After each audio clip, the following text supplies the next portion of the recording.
Chapter 4:23. Ha ha ha ha! Du Xiaofu suddenly raised his head and laughed heartily. His laughter was accompanied by profound energy and swept out like a sudden clap of thunder. The sound waves were like waves of air that spread out in the sky above the imperial capital. Suddenly, the laughter stopped, and a chill spread out in his eyes that were suffused with a golden light. He shouted loudly, "What a Du household! Today I want to see if you can do anything to me." As Du Xiaofu's voice fell, a golden halo suddenly wrapped around his body. His arms shook and he rose from the ground like a rock being born. Soaring into the sky, he punched out a fist imprint, the air waves soaring to the sky. Bang! The old man who attacked first was directly smashed down from the sky by Du Xiaofu. His body was like a meteorite crashing into the square, and he was stuck in the ground, unable to get up at all. Only large cracks spread out. Bang, bang! Du Xiaofu's figure was like a deity, his footsteps unpredictable. Two burly men fell from the sky at the same time, vomiting blood. Boom! Du Xiaofu stomped on another Du family youth in midair, causing blood to spurt out of his body as he was sent flying. Chi-la-la! The golden light around Du Xiaofu's body exploded like a shockwave. More than 10 Du family people were directly shaken from the sky to the ground, their noses bruised and their faces swollen as they screamed incessantly. Ayo! Roar!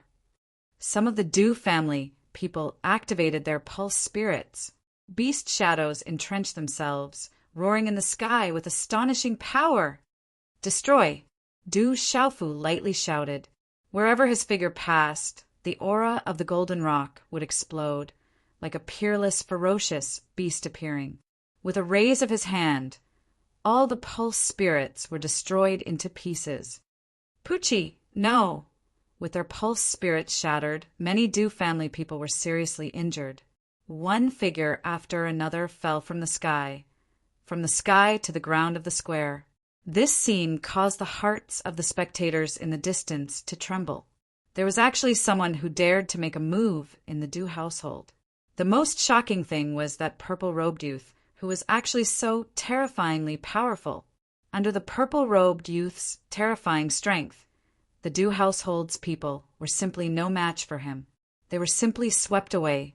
What is the background of this young man to not even put the Du household in his eyes? This is the first time the Du household has been swept away like this in front of their home. The Du household has been unhindered for so many years. Could it be that this time they have provoked an existence that even they cannot afford to provoke? More and more spectators gathered around, and they were all shocked by the ferocious scene. Lightning fist. Suddenly, a loud shout rang out from within the Du manor, following which an old man's figure soared into the sky and appeared in front of Du Xiaofu. Runes spread around his body, and one could faintly see that his body was accompanied by some lightning. Boom! The old man's fist shot out, accompanied by flashes of lightning. It was like a small ball of lightning, carrying a terrifying energy to block Du Xiaofu. The vast power spread across the sky, causing the hearts of the surrounding people to tremble and their souls to palpitate. The elder is here. He will definitely be able to capture that brat. As the terrifying aura spread out, a large number of pale-faced and scarred Du family members, who were incomparably miserable, revealed a joyous expression. It seems to be an expert from the Du family. Can that purple-robed youth still withstand it? The Du family is definitely not to be underestimated. The surrounding spectators were instantly worried for Du Xiaofu. The arrival of the powerful and terrifying aura meant that the Du family's expert had arrived. No one would doubt the strength of the Du household.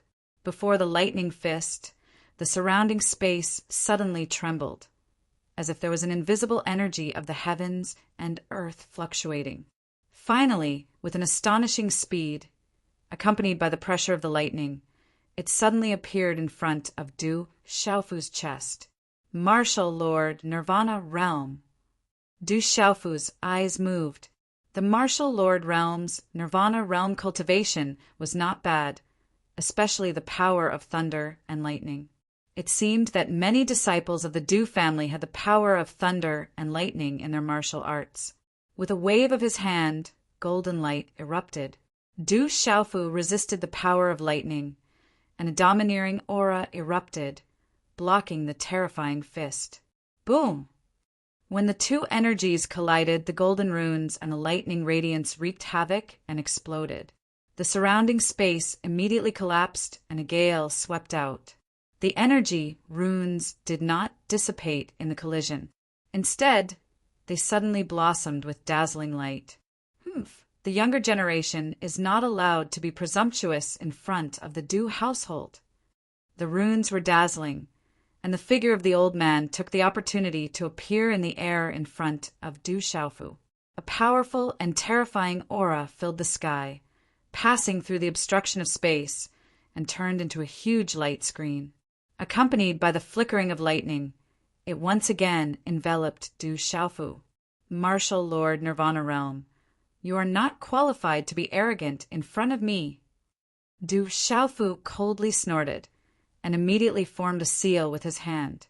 Runes rapidly surged, and in the end, they rapidly condensed into the shadow of a dragon. The space suddenly fluctuated, and green and red runes filled the sky, and a huge shadow of the scarlet cloud dragon swept out. Roar! The scarlet cloud dragon roared, and light overflowed, causing the surrounding space to surge like waves. The ripples spread, and the aura was like the king of all beasts. The shadow of the scarlet cloud dragon appeared in the sky, and a monstrous aura spread out in an instant, causing the surrounding space to become distorted, and the surrounding space to tremble. Such a terrifying aura caused many people's expressions to change. It turned out that the purple-robed youth's strength had reached such a terrifying level. In the blink of an eye, the profound cloud scarlet flood dragon's phantom directly engulfed the former's lightning screen. As they collided in midair, a muffled thunder-like sound immediately resounded. A terrifying force swept out, causing the space to violently tremble. Roar! The dragon roared, and the sound waves shook the sky.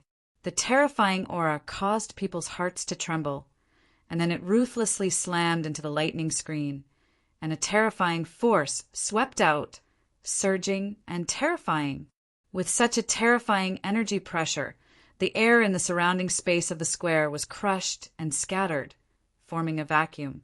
Rumble! Then, under everyone's shocked gazes, the enormous shadow of the scarlet cloud dragon destroyed the lightning screen, and dazzling green and red runes burst out, suppressing the sky.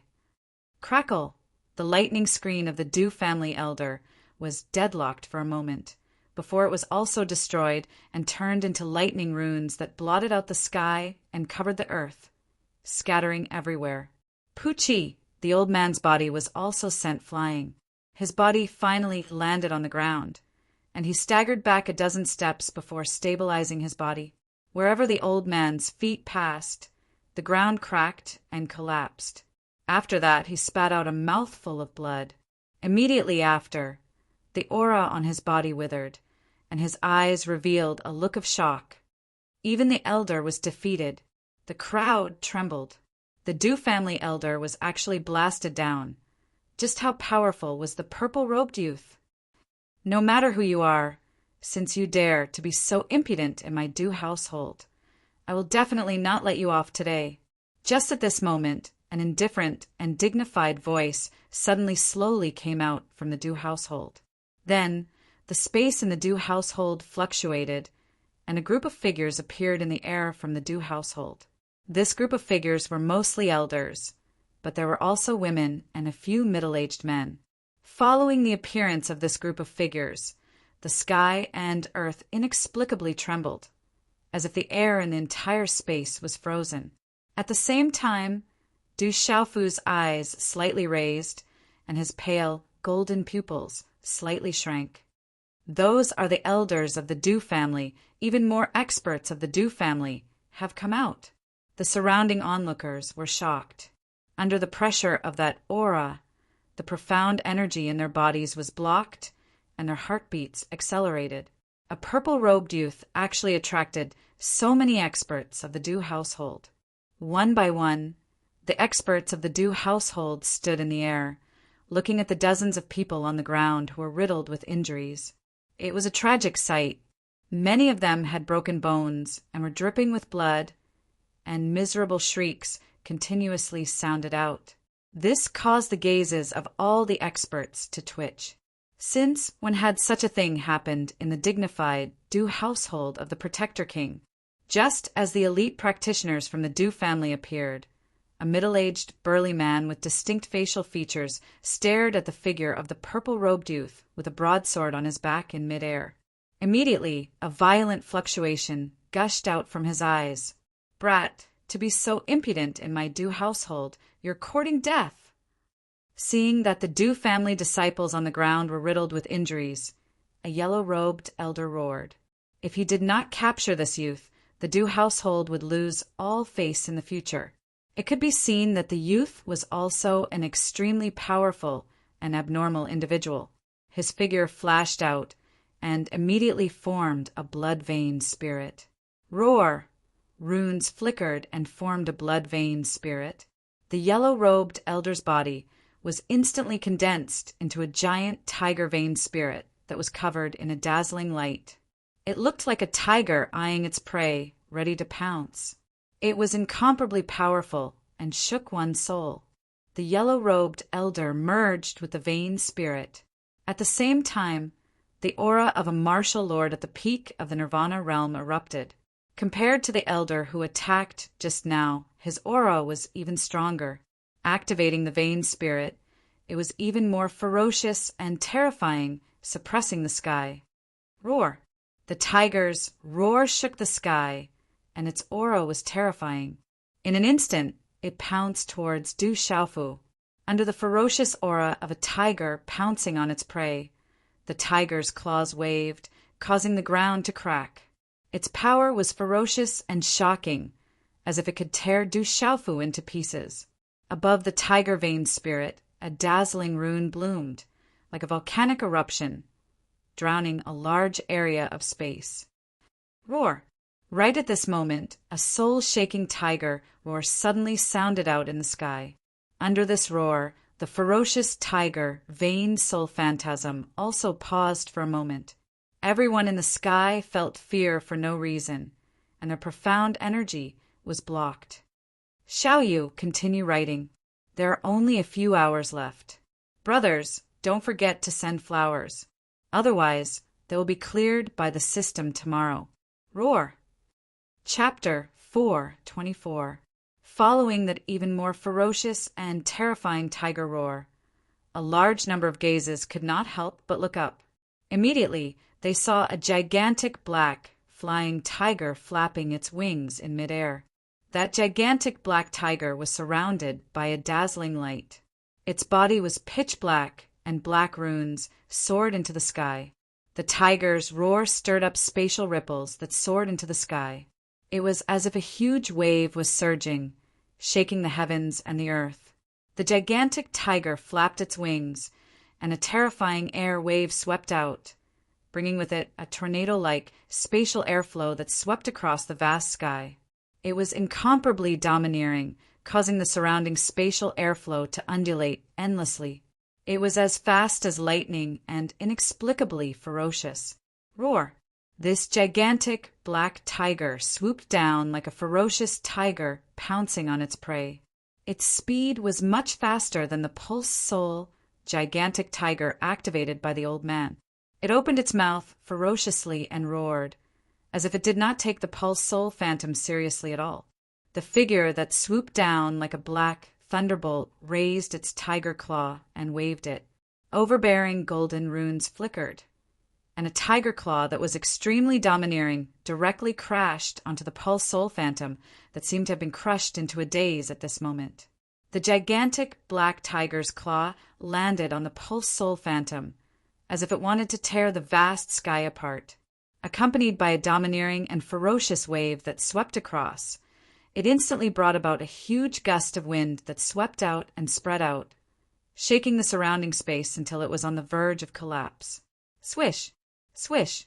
The ferocious pulse soul phantom actually had no power to resist under the gigantic black tiger's claw at this moment. It was directly torn into ruined fragments by the gigantic black tiger's claw. Immediately after, the body of the martial lord at the peak of the Nirvana realm was also sent flying. What kind of tiger demonic beast is this? The martial lord at the peak of the Nirvana realm spat out blood from his mouth. He only stabilized his body after a few 100 feet. His pale face was filled with shock. The power on the gigantic black tiger was like the supreme existence of the tiger clan. Just now, his pulse soul was actually unable to resist. Just how terrifyingly powerful was the bloodline of the gigantic black tiger? One must know that his pulse soul phantom of the tiger clan also had an extremely powerful bloodline. Little Tiger has benefited greatly. Du Xiaofu raised his head and looked at the little tiger that appeared in front of him.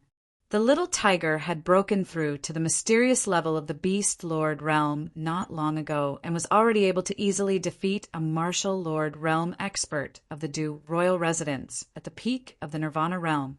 With such strength, it could definitely be considered as abnormal among the demonic beasts. What kind of demonic beast is this? What a terrifying demonic beast! It can affect one's meridians and souls, making it impossible for one to fight against it. All eyes were fixed on the giant, ink-black tiger that had suddenly appeared. Its body was densely covered with ink-black scales, as if it was cast from the deep night sky. The deep golden color was faintly jumping. Its enormous and intimidating body was no less than 100 feet. It was sturdy and mighty, and its tiger claws created clouds when it stepped on the air. On the body of the ink-black tiger, an earth-shattering might spread out. It emitted dazzling ink-black runes that oppressed others like a mountain. It glared at them covetously, and its pressure surged, causing them to tremble with fear. Brother, on the back of the giant, ink-black tiger, Du Xiaoqing jumped down.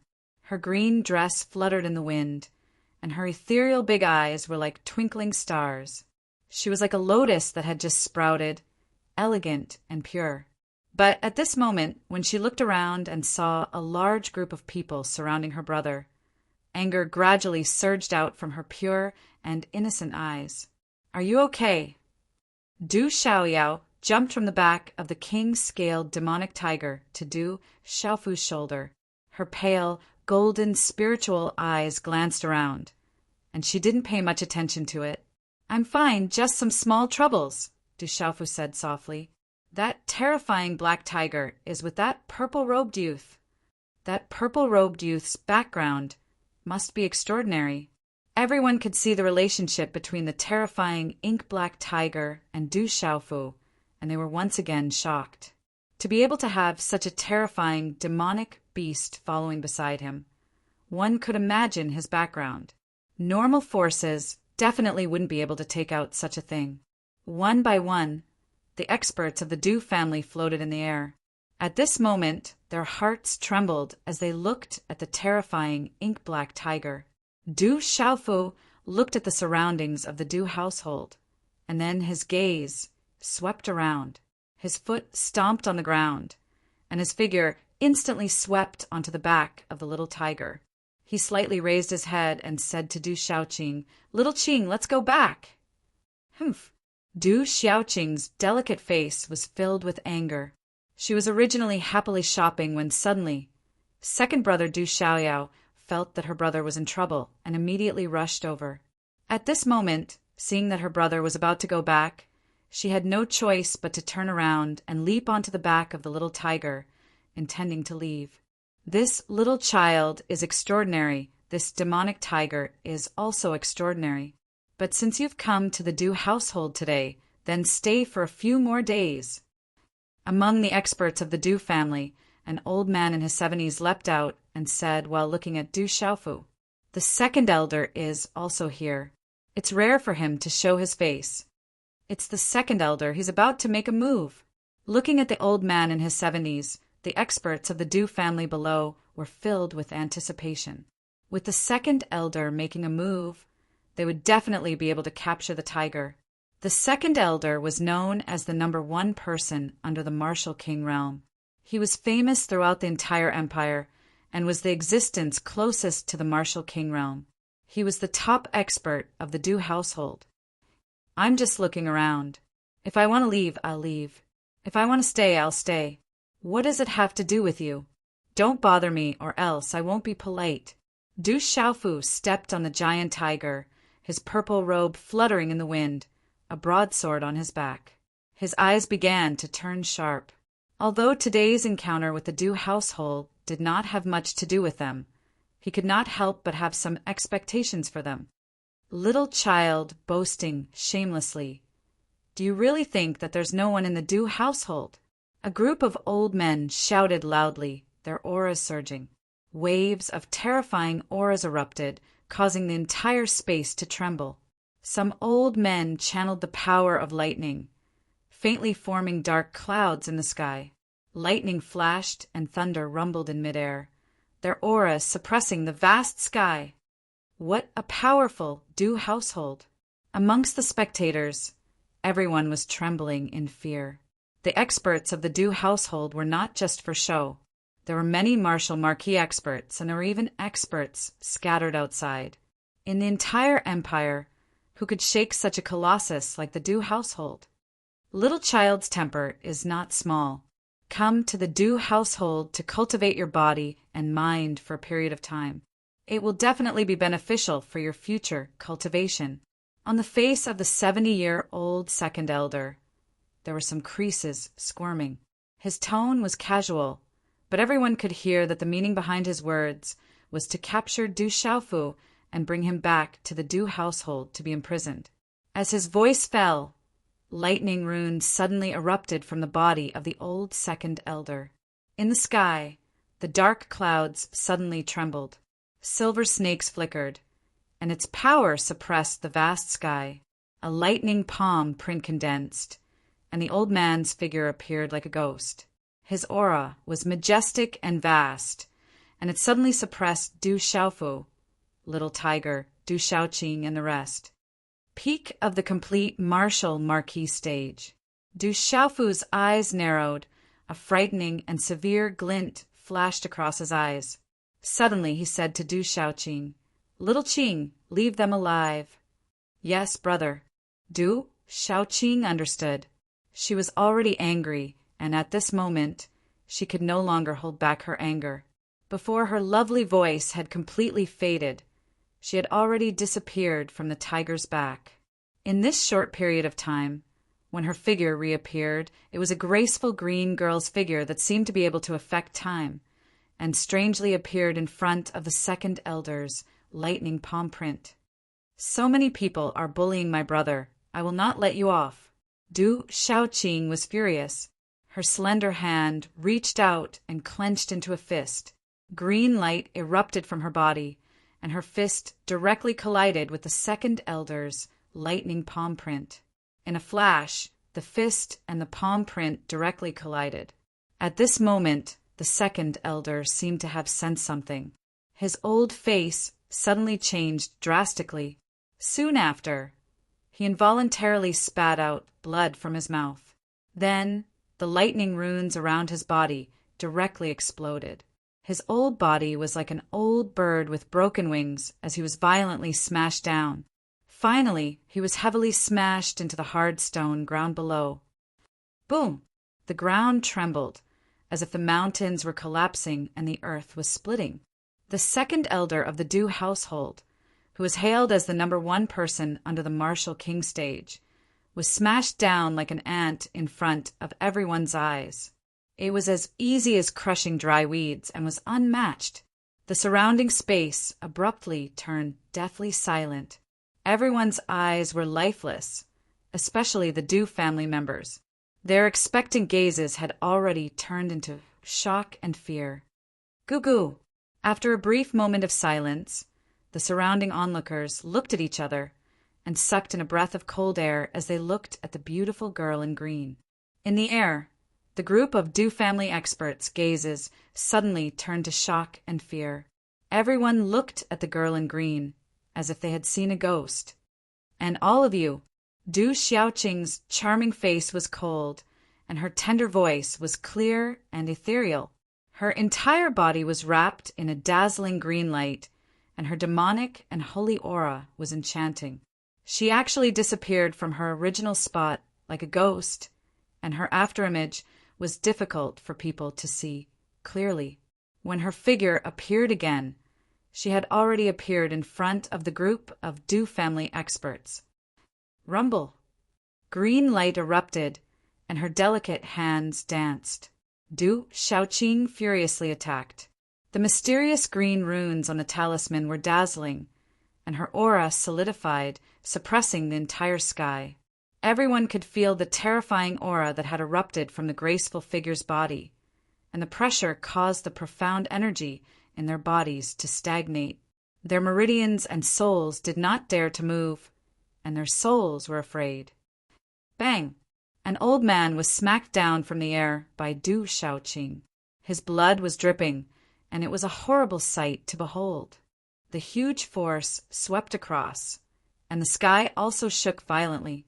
Chi-la-la! Almost like crushing dry weeds and smashing rotten weeds, several figures were sent flying like kites with broken wings.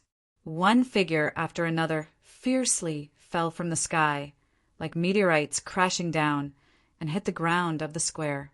Bang, bang, bang! Another few big men, old men and women, could not escape from their misfortune. They could not even escape, and simply could not resist. Their bodies fell from the sky one after another. Chapter 4:25. Low muffled sounds continued to ring out as the air trembled endlessly. Subsequently, the surrounding spectators saw the high and mighty experts of the Du household falling from the sky one after another as if they were unable to withstand a single blow. They did not even have the strength to retaliate. Pucci! The experts of the Du family fell to the ground one after another, causing the ground to tremble and crack. Blood spurted out from their mouths as their faces turned pale. It was simply a tragic sight. Boom! A martial lord of the Nirvana realm was smashed into the coiling dragon pillar outside the Du household. Instantly, the pillar broke and crumbled. Bang! A martial lord of the mysterious realm was smashed into the pillar of the Du household's red door. The majestic door of the Du household was smashed into pieces, causing the courtyard walls to rumble and crumble. In the end, it was reduced to rubble. In the air, no one was able to resist the green figure that passed by. She was unparalleled. Within the Du household, many figures were alarmed as they flew out. There were also many figures that rushed out of the Du household. Their gazes were trembling as they were at a loss for what to do. Their eyes were filled with shock. Among the crowd below, a young girl in a light blue dress stared at the miserable state of the Du family's experts on the ground. Her eyes were filled with shock, and when she saw the beautiful figure in green, her expression changed drastically as she shouted, "Xiaoqing, stop! Quickly stop!" In the air, Du Xiaoqing heard a familiar voice and stopped attacking. She saw the young girl below. It was Du Yunqin from the Tianwu Academy. Yunqin, why are you here?" Du Xiaoqing was puzzled as she didn't expect Du Yunqin to appear here. "This is my home. Naturally, I'm here." Du Yunqin smiled bitterly. She had seen Du Xiaoqing's strength before. Even a martial king wasn't her match. In the entire Du household, there weren't many people who could stop Du Xiaoqing. Seeing that Du Xiaofu had also appeared in the air, the expression in Du Yunqin's eyes quietly fluctuated. Perhaps she already had a rough idea of the situation before her eyes. "I didn't think that there would be such an expert from the beast race descending upon my Du palace. This has really opened my eyes." Suddenly, from within the Du household, a deep and resounding voice sounded out, following which a majestic figure appeared in midair. The majestic figure that appeared was wrapped in multicolored light. Extremely terrifying fluctuations rippled around his body. His aura caused the hearts of the surrounding onlookers to tremble. Within the multicolored light was a large man in his 50s. He looked extremely old, and his entire body was wrapped in multicolored light. Symbols faintly fluctuated, and resplendent silver snake radiance was released. The terrifying aura was like that of destruction, making people feel intimidated. "Greetings, Patriarch!" When the people of the Du family saw the figure in the air, they immediately bowed, respectfully, as if they had seen hope. "Protect the king?" "That's to protect the king." The gazes of countless onlookers trembled slightly, and they were filled with awe and respect. The Protector King was the core protector of the entire empire. His status was only below the emperor, and he was respected by all citizens. When people saw the Protector King, they were incredibly excited and kowtowed to him. Chi! Behind the Protector King, within the multicolored light, there were several tall and straight young figures standing in the air. All of them had extraordinary auras and a noble demeanor. Du Shaoqing looked at the Protector King, who had suddenly appeared. Her clear eyes were suffused with a green light. She looked straight at the Protector King and said with a tender snort, "For Yun Exan's sake, I'll spare you. You better not provoke me and my brother again. I'm not here to fight. Forget it. If you want to leave, then leave." The Protector King looked at Du Shaoqing, but his gaze fell on Du Xiaofu, who was on the back of the giant ink-black tiger. On the back of the little tiger, Du Xiaofu looked at the Protector King, who was wrapped in multicolored light, and then looked at the surrounding sky. His eyes narrowed slightly, and he said to Du Shaoqing, "Little Qing, let's go!" Humph! Du Shaoqing gave a tender snort at King Wu, and then she leapt into the air and landed beside Du Xiaofu. Numerous gazes from all around looked at Du Shaoqing, and the light in their eyes fluctuated violently. Exactly what kind of terrifying power was contained within that graceful and slender figure? She was actually able to single-handedly defeat a group of Du family practitioners. In the end, even the King Protector was alerted. That kind of strength was too terrifying. "Young man, what is your name and where are you from?" Wrapped in multicolored light, the Protector King was clearly asking Du Xiaofu. His deep and resounding voice echoed in the air. "My name is Du Xiaofu, and I'm from the Stone City's Du family."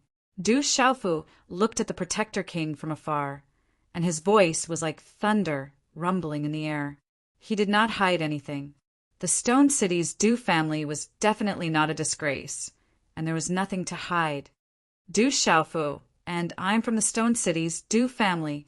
As Du Xiaofu's voice rang out, it was like a clap of thunder to many Du family experts.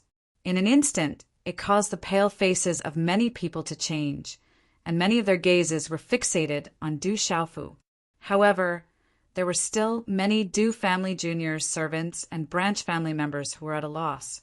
Not many of them knew about the relationship between the Stone City's Du family and the Du household, and they did not know that Du Xiaofu's existence was related to a major event back then.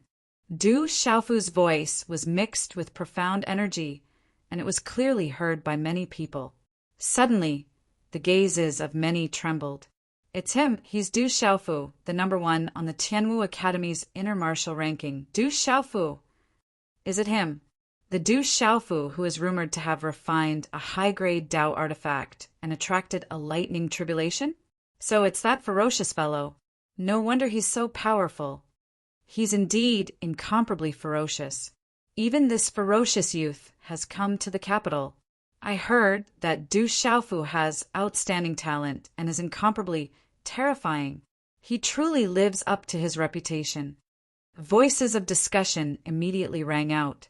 Du Xiaofu's name was not unfamiliar in the imperial capital. Soon after, the news spread out in all directions. "Stone City's Du family, is that the branch family? Another terrifying fellow has appeared." Someone from the Du family exclaimed. Their hearts trembled as they looked at the valiant and domineering purple-robed figure on the back of the black tiger. However, there were even more people who did not know about the Stone City's Du family, and even more so, they did not know about the matters back then, especially the matter that happened less than 20 years ago. It had become a taboo in the Du household, and only those who knew about it knew about it. Those who did not know would never speak of it. That matter had long been sealed by the clan, and no one was allowed to leak it out. "Little tiger, let's go back." Du Xiaofu's expression was indifferent as he lowered his head and said to the little tiger. Walala, the little tiger flapped its wings, and a terrifying wave of qi swept down. On its wings, a circle of golden talisman patterns wrapped around it, spreading a domineering and intimidating aura. The floor in front of the Du household was torn apart and covered in dust. Roar! The black tiger flapped its wings and left. Its voice was like thunder, and its pressure was rolling, causing people to tremble in fear. "Father, why did you let them go?" In mid-air behind the king protector, an extraordinary youth asked. "That beast clan girl is too strong. I don't have the confidence to keep her here alone. Your granduncle is also in seclusion, and the great ancestor is wandering without a trace," the protector king said softly. His eyes flickered like lightning, and then he muttered, "As expected, a tiger father will not beget a dog son. Talent is extraordinary, but it's a pity countless gazes in the surroundings watched the huge ink black tiger leave. They looked at the graceful green figure and the tall and straight back of the purple-robed man with a broad sword on his back. Their gazes trembled as ripples rose in their eyes like stormy waves. The Lord Protector's residence, the dignified Du family, had been swept away by someone today. Even their residence had been destroyed. Since the existence of the Lord Protector's residence, such a thing had never happened before. However, not only did it happen today, but the man and woman also left right after. That girl is a beast clan expert. Her strength is too strong, and I don't even have the confidence to protect the king. I had no choice but to let them go. Someone predicted that if the Protector King had absolute confidence in suppressing the terrifying girl, it wouldn't be easy for Du Xiaofu and that girl to leave today. Each and every one of the Du household's martial marquis experts could be considered as experts in the entire empire. But in front of that young girl, they were heavily injured to the point of not being able to retaliate. Just how shocking was that? That young girl's strength was definitely at the king level. The number one on Tianwu Academy's martial ranking, Du Xiaofu, appeared in the imperial capital, barged into the Du household, and swept away all the experts there. This news spread like a thunderclap, and not long after, the entire imperial capital was shaken. In an instant, the news was like a thunderclap, attracting the attention of countless forces. This news also caused many forces to search for a certain aura. Perhaps this matter would be the fuse that would cause a commotion in the imperial capital. Dusk. Between the horizon and the imperial capital, Dragon City, a simple and vigorous curve could be seen. The setting sun emitted a red glow.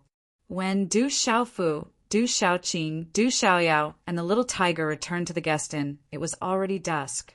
In the guest room, Ouyang Shuang had yet to return, and Du Xiaofu didn't see Zhang Jin either. Instead, Zhen Qingchuan's voice sounded in his ears.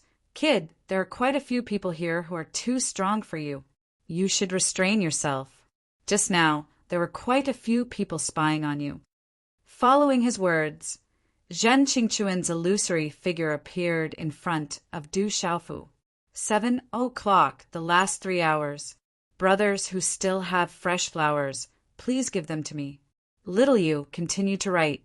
Tomorrow, continue to erupt. Chapter 4:26. There seems to be quite a number of martial king experts in the Imperial Dragon City. Du Xiaofu narrowed his eyes. Just now, outside the Du residence, he had also detected quite a number of obscure auras. Those auras should all be at the martial king level. Although that girl Du Xiaoqing is powerful, it's still better to be careful. In the imperial capital of an empire, there may be hidden martial emperor experts. If you provoke them, you'll have to bear the consequences. Zhen Qingchen said. Du Xiaofu shrugged his shoulders, smiled slightly, and did not speak. As night fell, the streets of the imperial capital were still bustling with people. Ouyang Shuang had finally returned to the inn. Upon seeing Du Xiaofu, Ouyang Shuang's large and beautiful eyes tightly stared at Du Xiaofu, an extraordinary splendor blossoming in her beautiful eyes. She was slightly shocked as she said, "Truly, wherever you go, trouble will follow. Even the Du household has been swept away by you. Congratulations, you've only been in the capital for a day, and your name has already shaken the capital. Your name is already well known outside." Du Xiaofu bitterly smiled, looked at Ouyang Shuang and said, "I originally only wanted to take a look at the Du residence. I didn't intend to do anything. Who knew that the guard wouldn't let me see?" In a moment of anger, I replied, and the Du residents took the initiative to attack. They kept pestering me, so... Okay, no need to explain. It's fine as long as you're fine. Ouyang Shuang's beautiful eyebrows slightly relaxed. She also knew why Du Xiaofu wanted to go to the Du residence. Back then, the matter of his family being forced to separate might have something to do with the Du residence. In his heart, he already felt that the Du residence was inseparable from the matter that caused his family to be separated. He couldn't let go of his heart, so he wanted to go to the Du residence to take a look. That was why he fought with the Du residents in a moment of anger. Fortunately, he was fine now, so she was relieved. As her voice faded, Ouyang Shuang's beautiful eyes trembled. She continued to look at Du Xiaofu with a faint trace of worry in her eyes. Today, because of Xiaoqing, the Du residents did not dare to do anything. But this time, you've completely offended the Du residents. You have to be careful in the future. Yes, I understand. Du Xiaofu nodded, but in any case, he didn't plan to have too much involvement with the Du household. In the future, he estimated that there wouldn't be many opportunities to bump into the Du household. Is Zhang Jin here yet? Ouyang Shuang got down to business. No. Du Xiaofu shook his head. He hadn't seen Zhang Jin since he came back. That's strange. Ouyang Shuang's pretty eyebrows were filled with suspicion. Calculating the time, Zhang Jin should have been able to find out the news long ago. With the Academy's badge, it would not be too difficult for Zhang Jin to find their lodging. Her red lips parted slightly. Her expression was somewhat worried as she softly said, "They have not come to find us even though it is already so late. Could something have happened? Let's wait and see," Du Xiaofu said. At this moment, they could only wait. After all, this matter was between the Li family and the Qian family. It would not be good to directly barge into the Li family. If they barged into the Li family, it would be even more difficult to clean up. They could only wait for Zhang Jin to bring back news. In the room, after Du Xiaofu and Ouyang Shuang chatted for a while, Ouyang Shuang returned to the room next door. She and Du Xiaoqing shared a room, while Du Xiaofu, Du Xiaoyao, and Little Tiger naturally shared a room. Night shrouded the sky. It was the end of the month. Tonight, the moon was dim and the stars were bright. The night was hazy and dusky. In the dark night, a black figure streaked across the sky. Without a trace of fluctuation, he quietly appeared on the roof of the guest inn. Like a ghost, he flashed and disappeared without a trace. Outside the window of a guest room, the black figure bent over and looked through the gap of the window. In the dim room, the light was extinguished.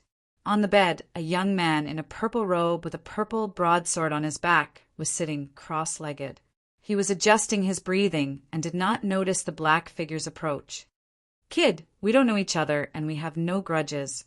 However, for the sake of the Wolf Fong Escort Agency, I have no choice but to sacrifice you." The black figure's head was covered with a black robe. He gently pushed open the door, his eyes flashing. Chi! Suddenly, the black figure was like a flash of lightning. In an instant, he appeared in front of the young man in a purple robe who was sitting cross-legged on the bed. A fierce claw was immediately grabbed at the young man in a purple robe. Runes flashed. If this claw were to land, it would be enough to crush the young man into pieces. Robbery! Suddenly, a clear and delicate voice rang out.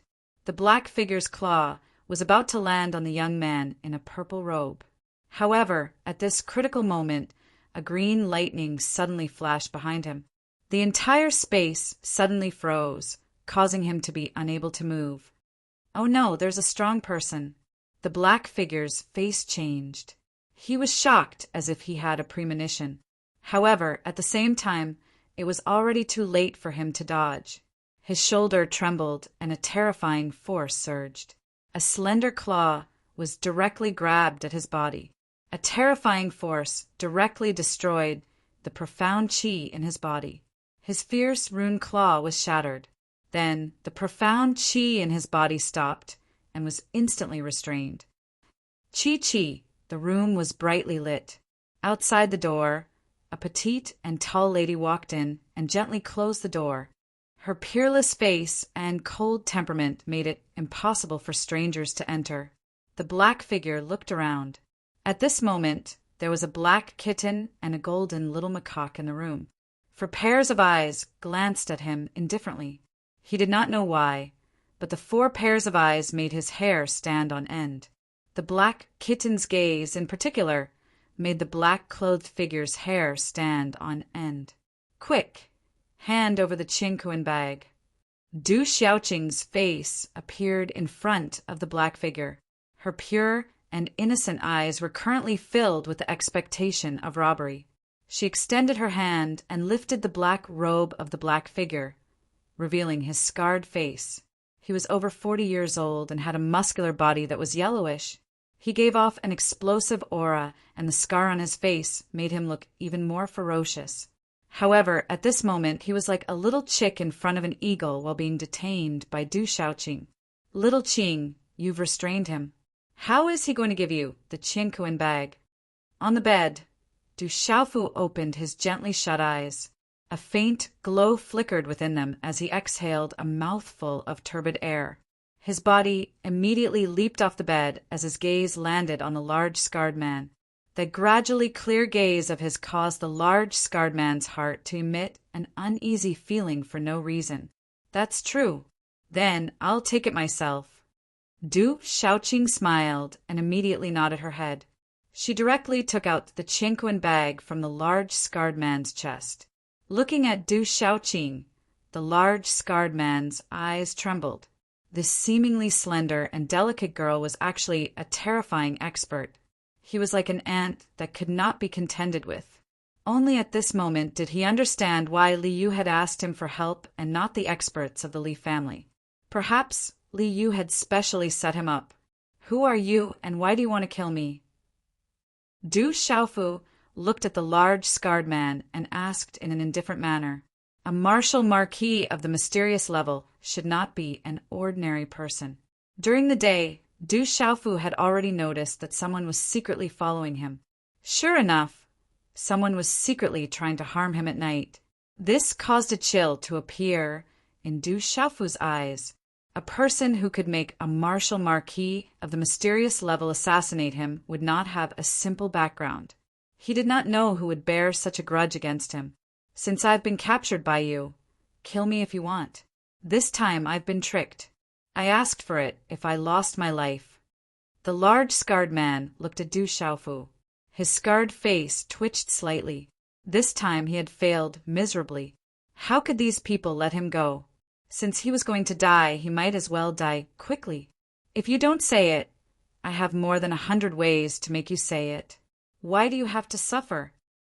Ouyang Xuan looked at the large scarred man with a cold temperament. No one would suspect that behind that beautiful face there was no mercy.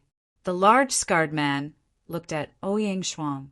After a moment of silence, he opened his mouth and said, "My name is Dark Wolf, the head of the Wolf Fang Escort Agency. The 3rd young master of the Li family, Li Yu, asked me to come." Li Yu. Hearing this name, Ouyang Xuan frowned slightly. Hearing this, Du Xiaofu was not too surprised. He looked at Dark Wolf and asked, "He asked you to kill us?" "To make you disappear and hand the 2 girls over to him," Dark Wolf replied. At this point, there was no need to hide anything. Moreover, he did not have much of a relationship with Li Yu. Hearing Dark Wolf's words, Du Xiaofu's gaze wavered. He looked at Dark Wolf and continued to ask, With your cultivation and strength, you don't have to risk your life for him, right? This is just a condition. He's just a second generation. He doesn't have the qualifications to make me risk my life for him. I promise to help him settle this matter, and he handed over the business of the Lee family to my Wolf Fong escort agency. That's all. Dark Wolf said in a deep voice. If it wasn't for the Wolf Fong escort agency, why would he care about a second generation like Liu? I don't care about the reason. You wanted to kill me. Now that you've fallen into my hands, I naturally won't let you go. This is very fair. Du Xiaofu took a deep breath and exhaled. He looked at Dark Wolf and said, Tell me a reason to let you live. Otherwise, I don't mind taking your life. Dark Wolf looked at Du Xiaofu. He had lived a life of licking blood from the edge of the blade. He was experienced and knowledgeable. From this purple-robed young man, he felt a faint murderous aura that only existed in people who had been baptized by killing. This proved that this young man was definitely not comparable to those second generations in the imperial capital. Therefore, Dark Wolf did not doubt this young man's words. To be honest, he did not want to die. Except for those who wanted to commit suicide, no one would want to die. He was no exception. Chapter 4:27. Immobilized by Du Xiaoqing's restraints, the Dark Wolf stared at Du Xiaofu, twitching inwardly as he said, If you don't kill me, my life is yours from now on. I accept this reason. Remember, from now on, your life is mine. Du Xiaofu nodded and then gestured to Du Xiaoqing, saying, Little Qing, let him go. Hearing this, Du Xiaoqing released the restraints in her hands. The Dark Wolf stared at Du Xiaofu, confusion in his eyes, as if he had not expected the other to let him go so easily. Feeling a little uneasy, he asked, You're willing to believe me so easily? I choose to believe you. Du Xiaofu gazed at the Dark Wolf, a faint smile on his lips, but there was a hint of coldness in this smile. He said, Because if you are not worthy of my trust, I can take your life at any time. At that time, you will suffer a fate worse than death. Hearing Du Xiaofu's final words, the Dark Wolf felt a chill in his heart at night. The stars twinkled in the sky. A figure leapt out from a guest inn, streaking across the sky like a ghost, and then disappearing into the night. Protector King's Manor, Du family.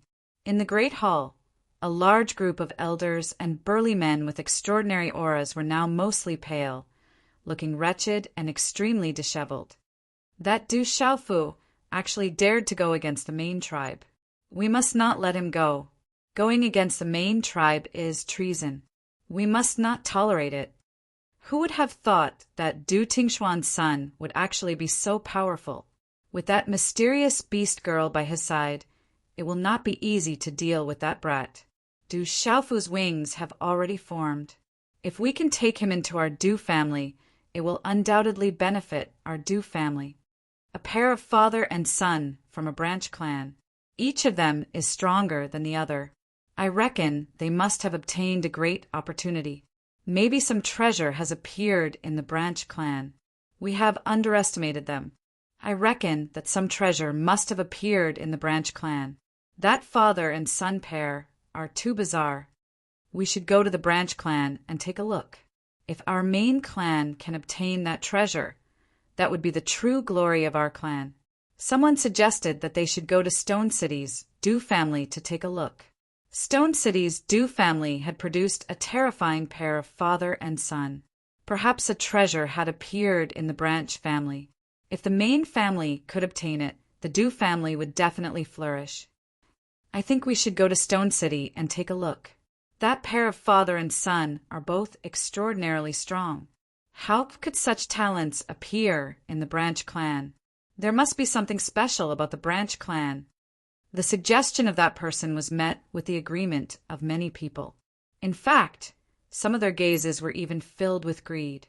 The thought of the innate gifts of that father and son duo, as well as the horrifying beasts that were following them around, was enough to cause one's eyes to turn red.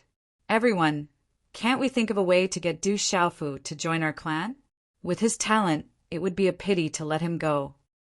A burly man said with a dignified look, "That Du Xiaofu is related to that colossus. How can we get involved with him? At that time, we will definitely bring disaster to our entire clan. Today, that Du Xiaofu dared to go against our main clan. This is already treason and heresy. How can we tolerate this?" Night fell, and the sky was dotted with sparkling stars. It was like the Milky Way laid on the blue sky, and the faint moonlight illuminated the magnificent palace. I didn't expect that fierce little guy to come to Dragon City. He's really fierce. Turns out he's from Stone City's Du family. Du Tingxian also came from there. Inside the palace, there was a middle-aged man wearing a dragon robe. His eyes were like torches. He was quite fat and had a big belly. Although he wasn't very tall, he had a majestic aura that made people feel intimidated. Inside the palace, a woman dressed in an orange red outfit stood quietly. Her tall and slender legs and slim waist outlined a moving arc. Her elegant temperament was a little cold, and she exuded a nobility that made people not dare to approach her. Her red lips slightly opened as she murmured softly, "Has he come to Dragon City? Imperial Father, what is the origin of Stone City's Du family?" The alluring woman was the eldest princess of the Stone Dragon Empire, Chang Xingnan. As the eldest princess of the Stone Dragon Empire, she didn't know much about a small and remote city like Stone City. Stone City is a small border city at the edge of the barbaric Beast Mountain Range. My Chang family has an ancestral rule that we can't meddle in the affairs of Stone City. It is said that the Protector King's mansion's Du family came from Stone City, and now there is a Du family that has the same bloodline as the Du family. It is said that a super expert came from Stone City in the past. The dragon-robed middle-aged man's every movement was filled with the aura of an emperor as he said, 20 years ago, a young man called Du Tingxian appeared out of nowhere in Stone City. His talent was astonishing, but in the end he brought about a great calamity for the Du family. I have received news that this Du Xiaofu is Du Tingxuan's son, and he comes from Stone City's Du family. Du Tingxian and Du Xiaofu are both related to the Du family. Chang Xingnan's brows were slightly furrowed. Her appearance was extremely beautiful, and there was some fluctuation in her eyes. Her body's curves were hazy and undulating, and there was an irresistible temptation in her clear coldness. It was unknown how many men would pursue such a woman. "Shangnan, how are the arrangements? We can't make any mistakes this time. The people from the Tianhu Empire won't be simple," the man in the dragon robe said softly. His torch-like eyes were rippling with worry. Chang Shengnan nodded and said, "The arrangements are almost done. The younger generation of the various kings' mansions have rushed back. We will be able to fight in 3 days. Sai, I hope we can resist them this time." The man in the dragon robe narrowed his eyes.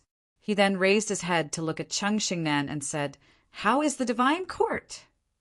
Ever since the incident at the Tianwu Academy, the divine court has been the same. The Tianhu Empire is a force of the Sky Snake sect. This time, it is rumored that there are extraordinary people from the Tianhu Empire in the Sky Snake sect. However, this is a matter between the Stone Dragon Empire and the Tianhu Empire, so the divine court can't interfere this time. Chang Xingnan said, "The divine court is probably trying to intimidate the Tianhu Empire." The man in the dragon robe paced with his hands behind his back. Chang Xingnan opened her mouth and said, "Father, you don't have to worry too much.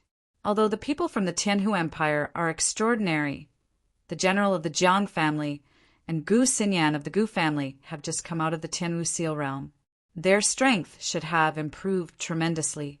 They might be able to resist. The Tianhu Empire has extraordinary people from the Sky Snake sect, but the Du family still has 2 people. They might be able to stop them. The Du family, I hope they can stop them this time." The man in the dragon robe frowned slightly. After a while, his torch-like eyes flickered slightly. He said to Cheng Xingnan, "You went to the Tianwu Academy last time. Are you familiar with Du Xiaofu? Hearing this, Cheng Xingnan's bright eyes trembled inwardly. At this moment, she seemed to have thought of something.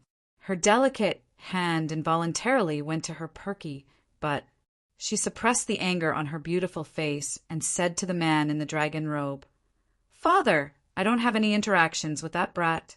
Perhaps my second sister is more familiar with my third brother." "Is that so?" The man in the dragon robe raised his head slightly and said softly, "Since that's the case, let your second sister find that brat tomorrow.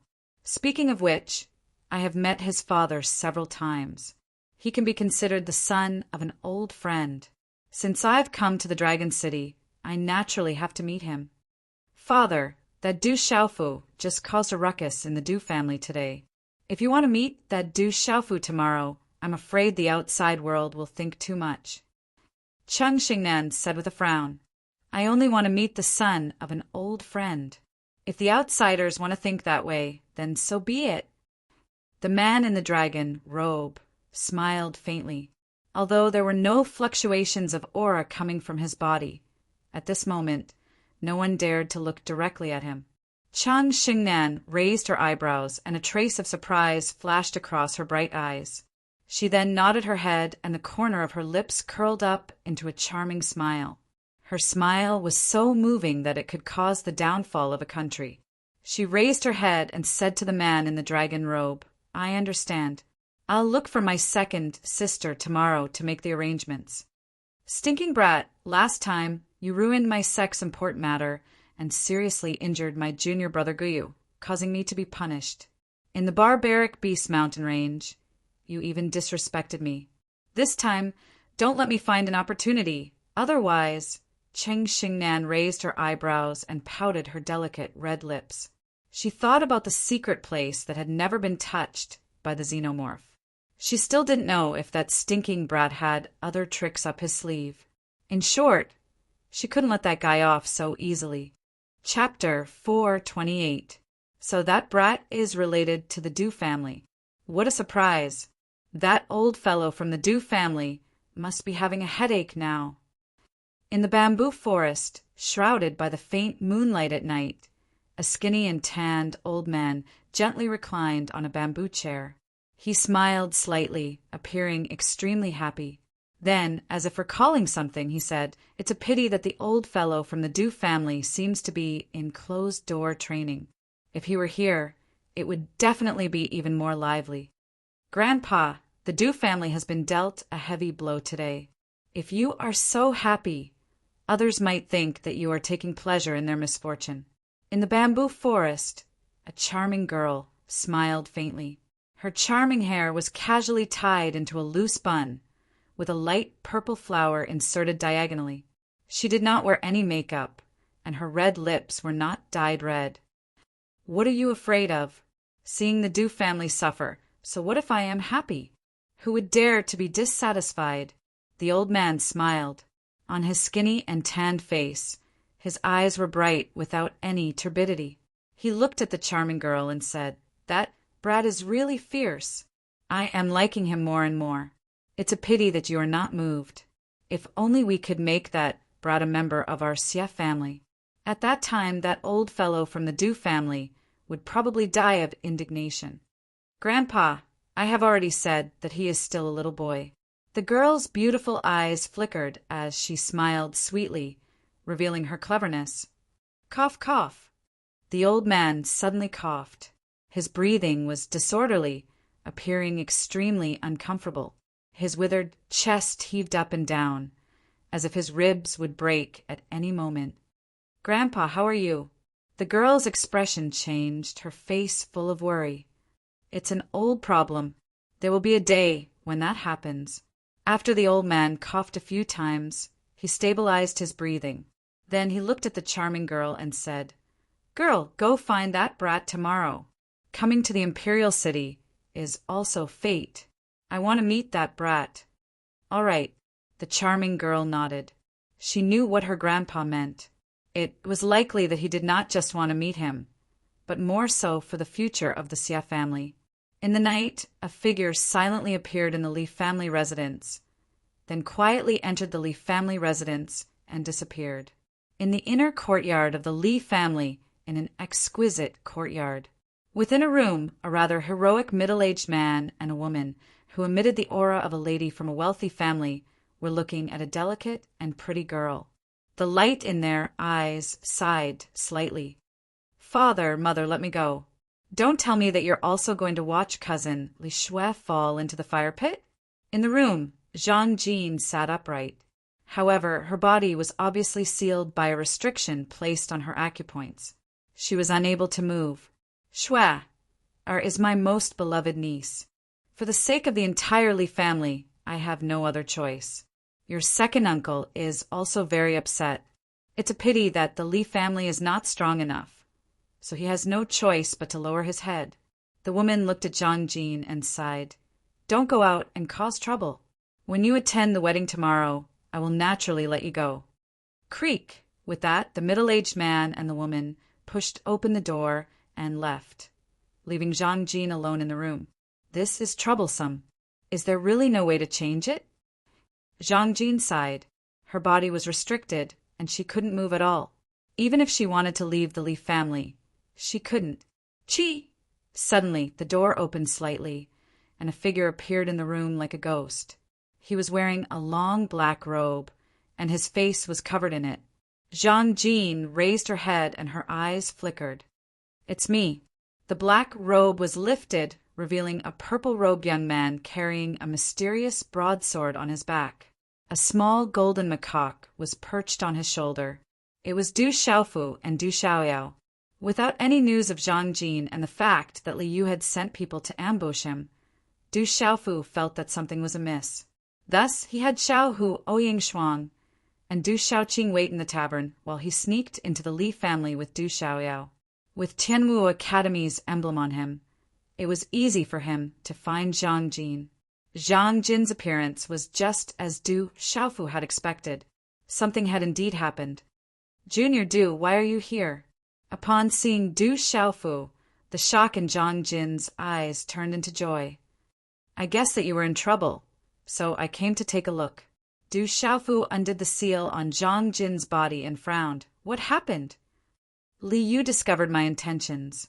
He eavesdropped on my conversation with cousin Li Shui and knew that I was persuading cousin Li Shui to leave.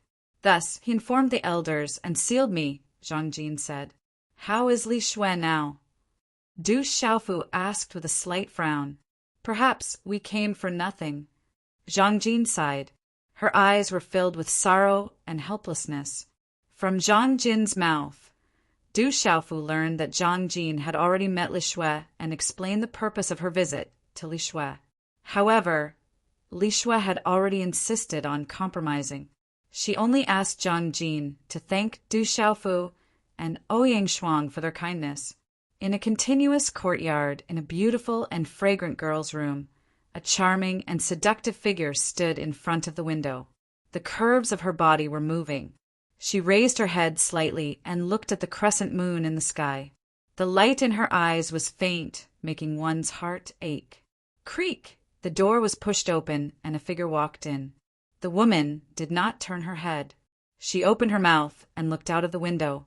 She softly said, "Father, I know the Li family's situation. I also know Uncle's difficulties and your reluctance. This is enough. Everything is my choice. I will not blame anyone. Since this matter was caused by me, I should bear the responsibility. Senior Li Shui, it's me." A faint voice sounded. When the enchanting lady heard this, her alluring body trembled as though it had been electrocuted. This caused her originally exquisite and curvaceous body to become even more perfect and alluring at this moment. She immediately turned her head around, and a resolute and determined familiar face appeared in front of her eyes. Her tender red lips opened a couple of times before she exclaimed in shock, "Junior Du, why have you come?" "I snuck in." Du Xiaofu shrugged his shoulders. Since it was already so late, he could only sneak in. After Li Shui recovered from her shock, she had already heard about what happened in Tianwu Academy. She looked at Du Xiaofu and pursed her lips into a smile. Even though there was a hint of bitterness in her smile, It was still an extremely charming smile. She said, "With your current strength, if you want to force your way in, no one in the Leaf family will be able to stop you, right? I'm not here to snatch the bride. It won't be good if I force my way in." Du Xiaofu smiled apologetically with an awkward look on his face. "If you're here to snatch the bride, I will definitely leave with you without any hesitation." Li Shui looked at Du Xiaofu with her rosy lips slightly pouting. Her gaze trembled, and there was a hint of anticipation in her eyes. Du Xiaofu was taken aback. He scratched the back of his head awkwardly. "Poochie!" Li Shui chuckled, and the anticipation in her eyes disappeared. It was replaced by loneliness as she looked at Du Xiaofu and said, "No matter what, thank you for coming. Cousin Zhang Jin has already told me about it, and I know the purpose of your visit. However, this matter was caused by me, and I have to take responsibility for it. There are thousands of people in the Li family, and I can't allow them to be implicated because of me. Have you really made up your mind?" Du Xiaofu looked at Li Shui and said, "If you want to leave, I can bring you with me. As long as we reach the academy, the Qian family won't be able to do anything to you." "Bring me with you?" Li Shui looked at Du Xiaofu, and her eyes flickered. "What will happen to the Li family after I leave?" Du Xiaofu naturally knew the reason for Li Shui's worry. He didn't know what to say for a moment. After hesitating for a moment, he said to Li Shui, "If I tell the Li family, maybe I can help?" "Junior Du, I know that you have a good reputation in the Empire. If you go and find my father and uncle personally, they will have to consider it. They might agree." Li Shui looked at Du Xiaofu, and her eyes flickered. "But the Li family is in the imperial capital. The foundation of the Li family is in the imperial capital. You can protect me, but what about the entire Li family? The power of the Qian family is not to be underestimated. At that time, I will become the sinner of the Li family. I know Junior Du's strength is tyrannical, but this is the imperial capital where experts are as common as clouds. The foundation of the Qian family is deeper than my Li family, and there is another huge monster behind them. All of this was caused by me, so I naturally have to bear the responsibility. Have you really made up your mind?" Du Xiaofu sighed. "If only you were from the Du household. Everything would be different with just a word from you." A bitter smile appeared on Li Shui's charming face. Du Xiaofu's surname was also Du if he was from the Du household. Just a word from him would be enough to protect the entire Li family. At that time, the Qian family could only obey his orders. Unfortunately, he wasn't from the Du household. For the entire Li family, she had no other choice. Du household. Du Xiaofu smiled faintly and said to Li Shui, "I'm not from the Du household, but I'm from the World Society. Come with me. If you join the World Society, perhaps it won't be long before you can protect the entire Li family." Du Xiaofu knew that the current strength of the World Society was definitely not weak. With the 6-star Spirit Talisman Master, Medicine King Yiwuming, and the Eagle King Gongdao, a Martial King expert, even in the imperial capital was an absolute lineup. But Du Xiaofu knew that if he wanted to protect Li Shui, whether it was the World Society or himself, it wouldn't be too big of a problem. No matter how strong the Qian family was, they probably didn't have a king-level expert. Even if there was a king-level expert, there was still Du Xiaoqing. But if he wanted to protect the entire Li family, being in the imperial capital, the World Society couldn't do it. He also couldn't do it. And all of this, he didn't have any reason to interfere. Everything depended on Li Shui. Chapter 429. World Society. Li Shui smiled, not minding it too much. She turned back and stood quietly by the window. After a long time, she said to Du Xiaofu, "Perhaps this is fate. I can only accept it. Everything happened because of me, so I should bear the responsibility. Thank you. Everything happened because of me as well." Du Xiaofu sighed. If he hadn't been too heavy-handed, perhaps Li Shui wouldn't have to face such a situation. But even so, Du Xiaofu didn't regret his actions. This was somewhat contradictory, but it wasn't a conflict. You can't be blamed for this. I've thought about it carefully these past few days. The main fault lies with me. I knew his temper, but I still provoked him. He brought this upon himself. I also have a responsibility that I can't shirk away from. Li Shui smiled bitterly. During this period of time, she had thought about many things. Back then, she didn't have any feelings for Qin Guyu, and she was extremely annoyed by his actions.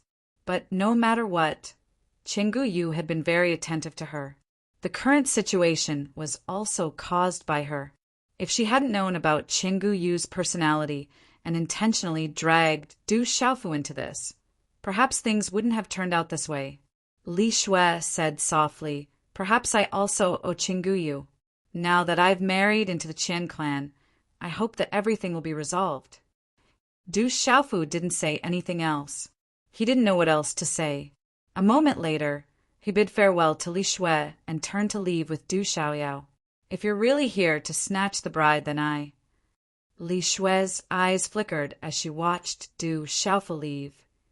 The next morning, when the first ray of morning light broke through the shackles of the clouds in the eastern horizon and was projected onto the enormous imperial city, Dragon City, many people gradually surged out on the empty streets. Clamoring noises rang out, and the enormous city woke up and began a new day. In a room of the Li clan, a middle-aged man stood quietly. He looked at Li Shui with teary eyes and gritted his teeth. "Shui, why don't you just go back to Tianwu Academy?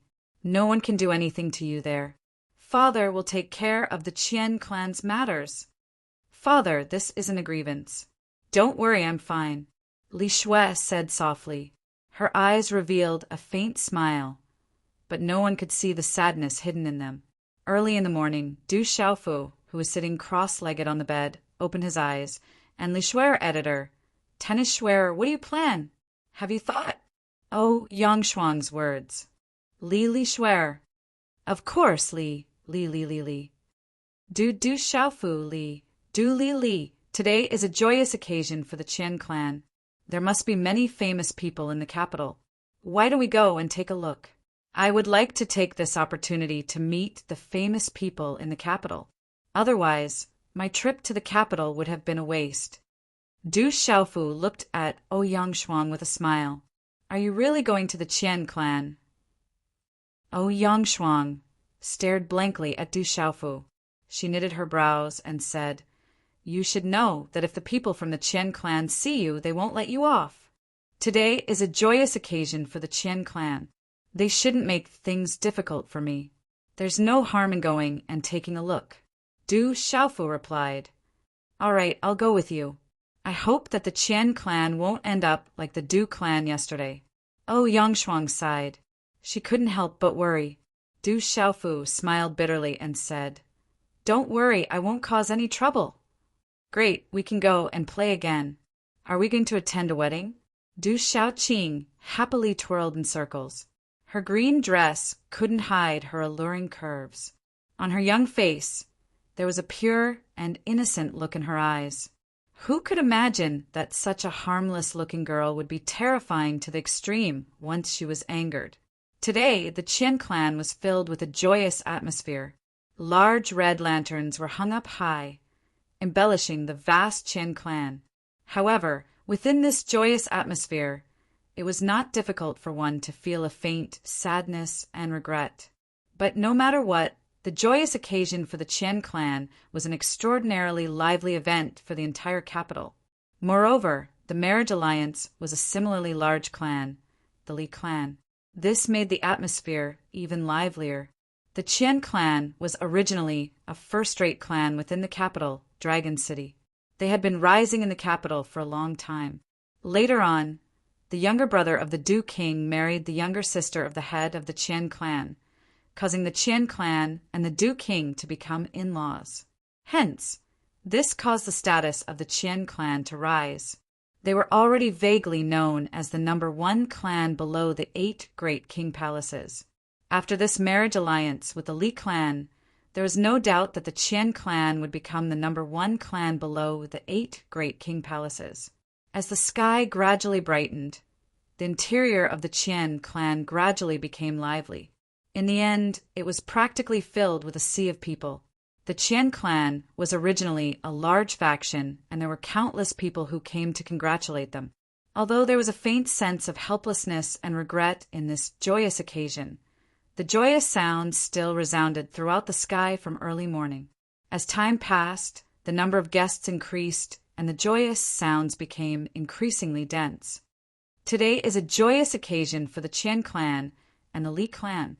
The marriage alliance between the two clans will undoubtedly increase their strength greatly. In the future, other than the 8 great king palaces, no other faction will be able to deal with the Qian clan and the Li clan. However, I heard that there's a secret behind this marriage alliance. It said that Changguyu's cultivation was crippled by the terrifying Du Xiaofu in Tianwu Academy and has become a cripple. This matter seems to have something to do with Li Shui from the Li clan. That's why the two clans decided to have this marriage alliance. Du Xiaofu. I heard that the terrifying Du Xiaofu caused a ruckus in the Du King Palace yesterday.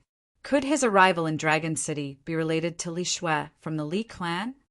If Du Xiaofu really destroyed Qingguyu and appeared in the imperial capital, I'm afraid the Qian family won't let him go.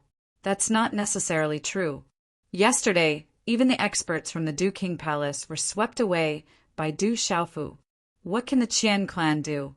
I'm afraid that the terrifying Du Xiaofu doesn't come to the Qian clan. Amidst the jubilant atmosphere, the place was bustling with activity. Among the densely packed guests, there were groups of 3 to 5 people. Some guests had also gathered together and were discussing various things that they had heard about. Around the Qian clan, there were many experts dressed in martial arts attire. Their bodies emitted a bloody aura, and they were all elites of the Qian clan. The weaker cultivators didn't dare to get close to them, and those who were the exceptions didn't dare to speak too loudly. The vast Li clan was grand and majestic. At this moment, there were several figures sitting in the main hall. Changguyu's father, the Qian clan's patriarch, Qian, was personally accompanying him on the wedding day. Qian looked to be in his 50s. He was tall and strong, and as a patriarch of the Qian clan, he was definitely an influential figure in the empire. He had the aura of a superior, which made people feel reverence in their hearts. At the main guest seat in the hall, there was an extraordinarily handsome, middle-aged man who looked to be in his 40s. He had a dignified appearance and exuded a noble aura. Beside him, there were several burly men and young men who had extraordinary auras. I didn't expect the second master of King Ouyang's mansion to come in person. Your presence brings light to the Qian clan's humble dwelling. Please forgive me if I have neglected you. Qian felt flattered in front of the dignified middle-aged man. He didn't expect that King Ouyang's mansion, which had always been difficult to get close to, would come to congratulate him on his son's wedding. Moreover, the second master of King Ouyang's mansion had come in person. This was a great honor. You're too kind, Patriarch Qian. I came uninvited. Please don't be offended. The middle-aged man said indifferently. His gestures were extraordinary. The guests from King Ouyang's mansion have arrived. The guests from King Gu's mansion have arrived. The guests from Ghost King's mansion have arrived. The guests from Wu King's mansion have arrived. The guests from King Gu's mansion have arrived. At this moment, a series of loud shouts suddenly came from outside the hall. Even the voices were trembling. Then it obviously caused a huge commotion outside. The faces of the people from King Ouyang's mansion changed slightly. At this moment, Qian was undoubtedly the most shocked. His whole body trembled slightly. The Ghost King's mansion, Wu King's mansion, King Gu's mansion, King Gu's mansion, and King Zhong's mansion. These 5 kings' mansions were not people that the Qian clan could make friends with easily. Today, other than King Ouyang's mansion, there were guests from the 5 kings' mansions. How could he not be shocked and delighted? Looks like Patriarch Qian has a lot of guests. The dignified middle-aged man smiled slightly. He was also surprised. Perhaps my son is a classmate of the younger generation from King General's mansion, Wu King's mansion, and the other king's mansions. That's why they came to congratulate you. Please have a seat, second master. I'll be back soon. Qian stood up and apologized. The guests from the 5 kings' mansions came at the same time. He had to welcome any of them. How could he dare to neglect them? It's okay. I think the bride should be here soon. I'll go out for a walk and wait to meet the bride. The middle-aged man stood up with a smile and planned to go out for a walk. General Bu Jianshan, he, Jade Maiden Ling Xian Gu Xinyan, Ghost Child Nai Nether Jr., Netherworld Princess Wu Kei, Heaven Luo, Sword Gua Xiaofeng. I didn't expect them to all come. It's said that they were ranked in the top 5 of Tianwu Academy's martial ranking back then. They possess frightening talent and extraordinary strength. Despite their young age, they have already surpassed many seniors. Who would have thought that the Qian clan's wedding would have so many kings attending? It seems like the Qian clan is going to prosper this time. The interior of the Qian family was bustling with activity. There was a commotion among the densely packed well-wishers. Following the arrival of a few extraordinary young men and women in the crowd, the entire festive scene immediately became a little chaotic. In the surroundings, there was a large group of young men and women. Their gazes all landed on the most extraordinary young men and women. If Du Xiaofu was here, he would be able to recognize them from afar. The most extraordinary young men and women were the general, Ghost Child, Gu Xinyan, Wu Kei, and Gua Xiaofeng. The first day of the month, the first day of the book list. Little Yu continued to write. Chapter 430. Do you think that guy will really come to the Qian family today?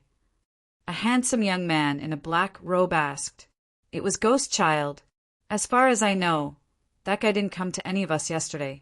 Instead, he went to the Li family and caused a ruckus in the Du family.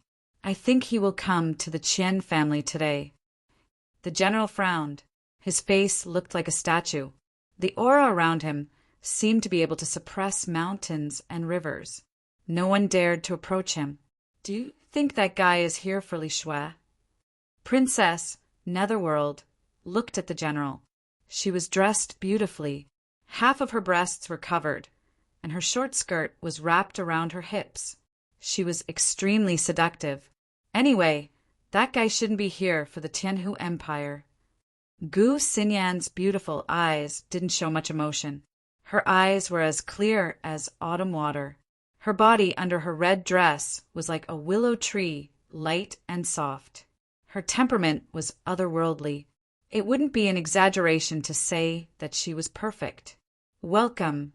My Qian family is honored to have you here. Qian hurried over. He was extremely polite to the general, Gu Xinyan, Ghost Child, and the others.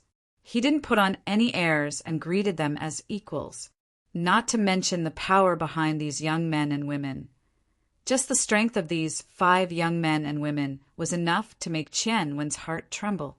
We are classmates of Guyu and Li Shui.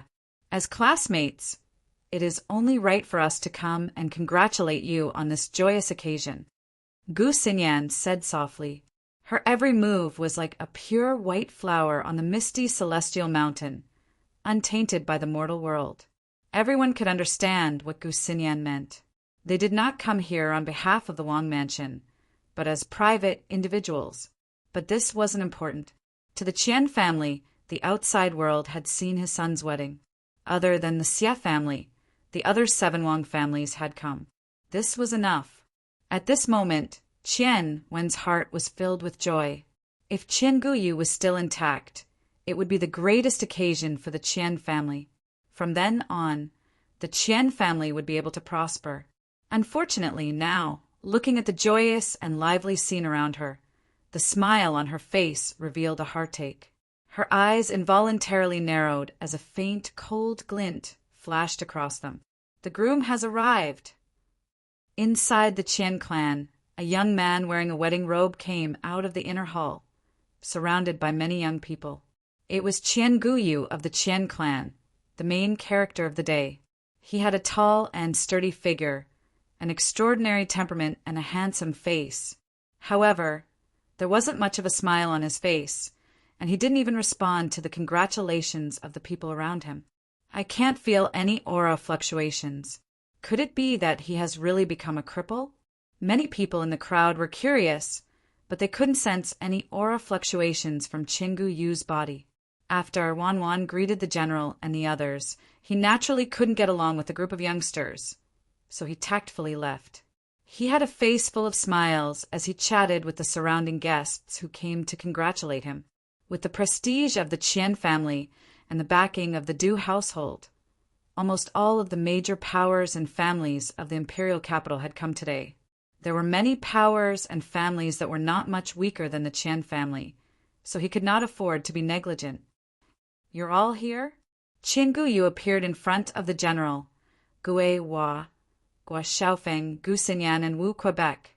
When the general and the others saw Chingu Yu's pale complexion, they couldn't help but sigh and feel a little awkward. "It's your wedding. We can be considered as classmates," Gu Xinyan said softly. She did not know what to say to Chingu Yu. Gua Xiaofeng stepped forward and patted Chingu Yu's shoulder. He didn't say anything, and the others didn't know what to say either. For a cultivator, especially one with their talent and level, to suddenly become a cripple, they wouldn't be able to accept it either. However, Chingu Yu had offended Du Xiaofu, so they couldn't say anything. "No matter what the reason is, I'm grateful that you're all here." A bitter smile appeared on Chingu Yu's face. Half a year ago, even though he knew he was weaker than the 5 people in front of him, he still felt that he was one of them. But now, standing in front of the 5 of them, Chingu Yu knew that from now on he wouldn't have any entanglements with them. They would walk different paths. Perhaps it wouldn't be long before these 5 people's names would resound throughout the empire, and they would become giants in their own right. And from then on, he could only sit quietly and wait for the yellow earth to arrive. Chingu Yu had once wanted to become an expert, to dominate the world, to fight against the geniuses of the outside world. But with the destruction of the Divine Gate, all that was left was an empty shell. "We've arrived at the Du household." Outside the gate of the Qian clan, a sound wave accompanied by profound energy came once again. It resounded within the Qian clan, and it was enough for everyone to hear it clearly. Outside the door, quite a number of people entered in a grandiose manner, which immediately attracted the attention of many people. Qian Si was also moved. He bid farewell to an old man who was chatting and immediately stood up to welcome them. The Du household was one of the 8 great palaces. Even though it was said that the Du household was swept away yesterday, it didn't affect the Du household's status and prestige. Outside the Qian residence, there were 20 to 30 people from the Du household. They all had extraordinary temperaments and powerful auras. The leader was a young man in his late 20s. He was dressed in white and had black hair. His hair and clothes were fluttering in the wind. His hair and clothes were not tied up or tied. They fluttered slightly in the wind, which set off his tall and slender figure. As the young man appeared, the surrounding space seemed to solidify. An invisible wave of energy rippled out. There was a faint luster flowing on the young man's extraordinary skin. His eyes flashed with 1,000 kinds of lightning, causing people to tremble. "It's him. He actually came out. Dewey. He's Chingu Yu's cousin. His mother is from the Qian family. It's appropriate for him to represent the Du household today. He finally came out of seclusion." The general, Gu Xinyan, Gue Hua, Wu Kei, and Gua Xiaofeng were all moved by the appearance of the young man in white. Please come in. Where are your mother and father?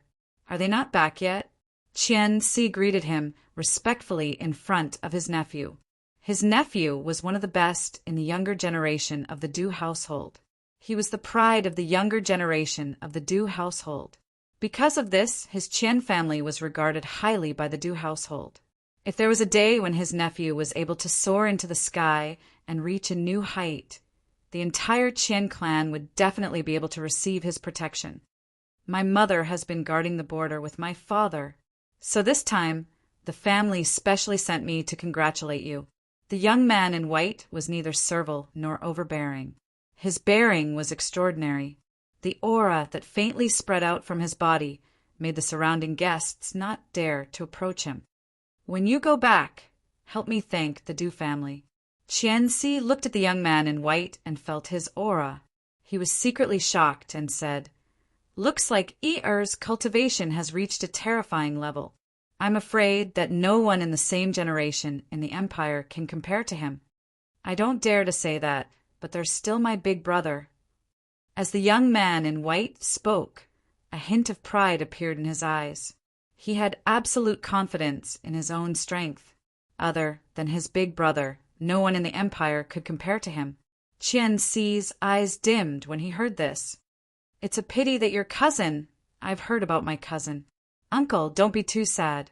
If there's a chance, I'll take revenge for my cousin." The young man in white looked around and asked, "Where's my cousin?" As soon as he said those words, the black-haired young man began searching through the crowd. He immediately noticed Qinguyu, who was dressed in a wedding robe. Taking a few steps forward, he arrived before Qinguyu. Looking at the general, Gu Xinyan, Gui Hua, and the others, he remarked, "You all seem to be quite strong. It seems like Tianwu Academy has its merits." "Greetings, cousin." Qinguyu bowed. Ever since he was young, he had been filled with admiration for his cousin. "I've only come out of seclusion 2 days ago. I've heard about your matter, so don't be too sad." Du Yi patted Qinguyu's shoulder, and his eyes flashed like lightning. "That Du Xiaofu, I'll settle old and new debts with him. Cousin, forget it. I'm fine like this." Qinguyu said softly, "The bride has arrived." Before Qinguyu could finish his words, there was a commotion outside the door. As soon as the voice sounded, the noisy crowd quietened down and many gazes turned to the door. "You, quickly go and receive the bride," Qianxi said to Qinguyu. Many members of the Qian clan also followed suit. Going out to receive the bride was a custom, and they couldn't be careless about it. Even if there was something behind this marriage, with the attention of the entire empire, it couldn't be done carelessly. Receiving the bride, Qinguyu raised his head and took a deep breath. He looked at his wedding robe and his lips twitched. Then, under the escort of the members of the Qian clan, he walked out of the door. "Quick, let's go and take a look at the bride. I heard that the bride is incomparably beautiful." Many guests also walked out, wanting to see the other main character of the day. Chapter 431. Following the arrival of the bride, the atmosphere in the Qian clan reached its peak. Countless cheers and shouts resounded throughout the Qian clan. Outside the gates of the Qian clan, hundreds of people were standing on top of majestic demonic beasts. Flying demonic beasts were hovering in the air, pulling the palanquin. Outside the palanquin, there were members of the Li clan sending the bride and groom off. Every one of them was brimming with joy. Some of them had hidden emotions in their eyes, but overall, they gave off a feeling of great joy. "Groom, quickly lift the curtain," someone told Qinguyu. Cheers and shouts resounded throughout the Qian clan. Outside the Qian clan, there was a public square. At this moment, a sea of people had come to watch the show. Among the crowd, even the general, Gu Xinyan, Gui Hua, Wu Kei, and Guo Xiaofeng were there. Qinguyu was escorted by many young men. He slowly walked to the front of the palanquin. Looking at the blurry figure behind the red curtain, he didn't know why, but his body trembled. Finally, under the cheers of the crowd, he lifted the red curtain of the palanquin. He looked inside the palanquin, his eyes trembling with anticipation. "Welcome the bride." A clear voice resounded outside the Qian clan. At this moment, countless eyes were fixed on the palanquin. In the Li clan, there were many young women on both sides of the palanquin. Zhang Jin was one of them. Under the gazes of the crowd, a woman in a red wedding dress slowly walked out of the palanquin. Her face was completely covered by a red curtain. She was immediately surrounded by dozens of young women. She was like a moon surrounded by stars. Although the red curtain covered her face, it wasn't difficult for the crowd to see that under the wedding dress was a graceful curve. It was enchanting and breathtaking. Li Shui's beauty had long been famous in the imperial capital. Now that Qian Guyu had married her, it immediately attracted countless envious gazes. "Congratulations, groom." At that moment, the bride came out, and countless people congratulated Qian Guyu, their voices sounding like a tidal wave. Today was the day of his son's wedding. Everyone in the imperial capital had gathered here. Among the 8 great manors, the 7th great manors had come. What kind of honor and face was this? Without a doubt, after today, the Qian clan would truly become the #1 clan under the 8 great manors. However, when Qianlong's gaze landed on the bridegroom and saw that the young man who should have been high-spirited and proud was weak and pale, the smile on Qianlong's face subconsciously faded and a trace of coldness and haze appeared in her eyes. "I didn't expect so many kings to come. The Qian clan is indeed powerful. We can't afford to offend them. After the marriage alliance between the Qian clan and our Li clan, it will definitely bring great benefits to our Li clan." In the Li family's procession, Li Yu's eyes trembled. Her eyes were filled with joy as she looked at the Qian family. At this moment, there were many people from the Wang family. She was imagining a beautiful future. The Wolf Fong Escort Agency congratulates the Qian and Li families on their joyous occasion. Outside the Qian clan, a few figures slowly walked over and appeared behind the Li family's procession. Not many people paid attention to the Wolf Fong Escort Agency. Many people in the imperial capital knew about the Wolf Fong Escort Agency. It was considered a powerful escort agency. However, compared to the Qian clan and Li clan's guests, the Wolf Fong Escort Agency didn't seem to hold much weight. The people from the Wolf Fong Escort Agency congratulated loudly, but they didn't attract much attention. Everyone's eyes were fixed on the bride. At this moment, who would pay attention to the Wolf Fong Escort Agency?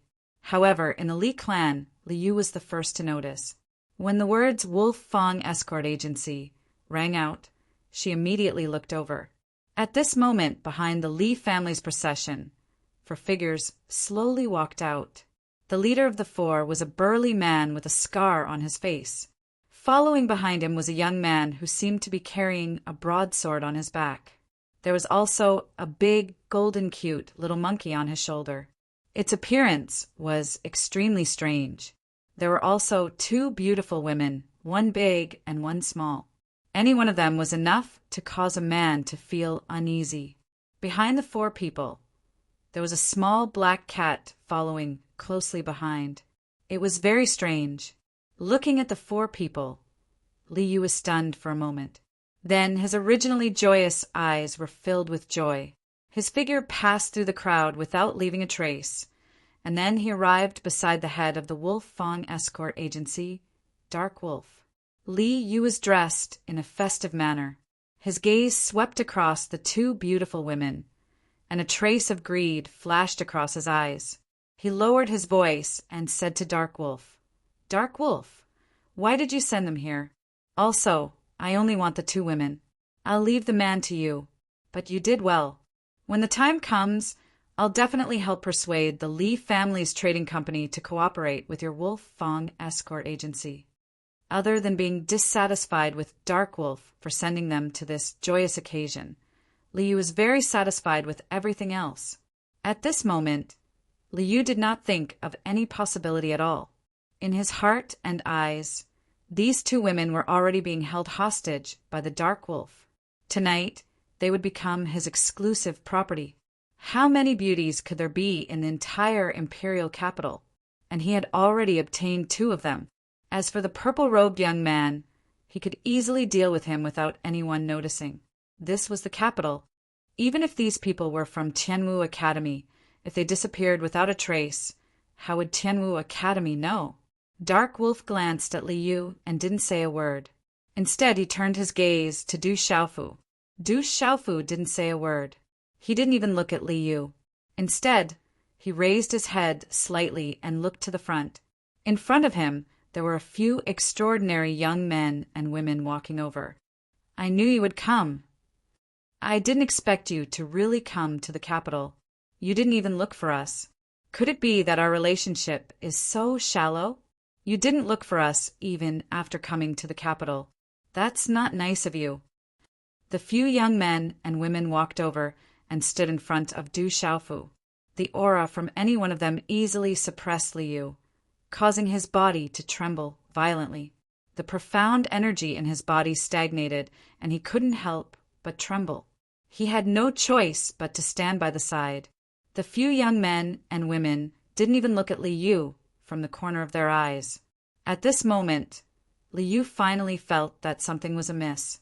Even though the few young men and women weren't as old as him, he recognized them. The general of the general manor, Gu Manners Gu Manor, Gu Manners Gu Xinyan, Ghost King Manners Gu Hua, Wu King Manners Wu Kei, and Guo King Manners Gua Xiaofeng.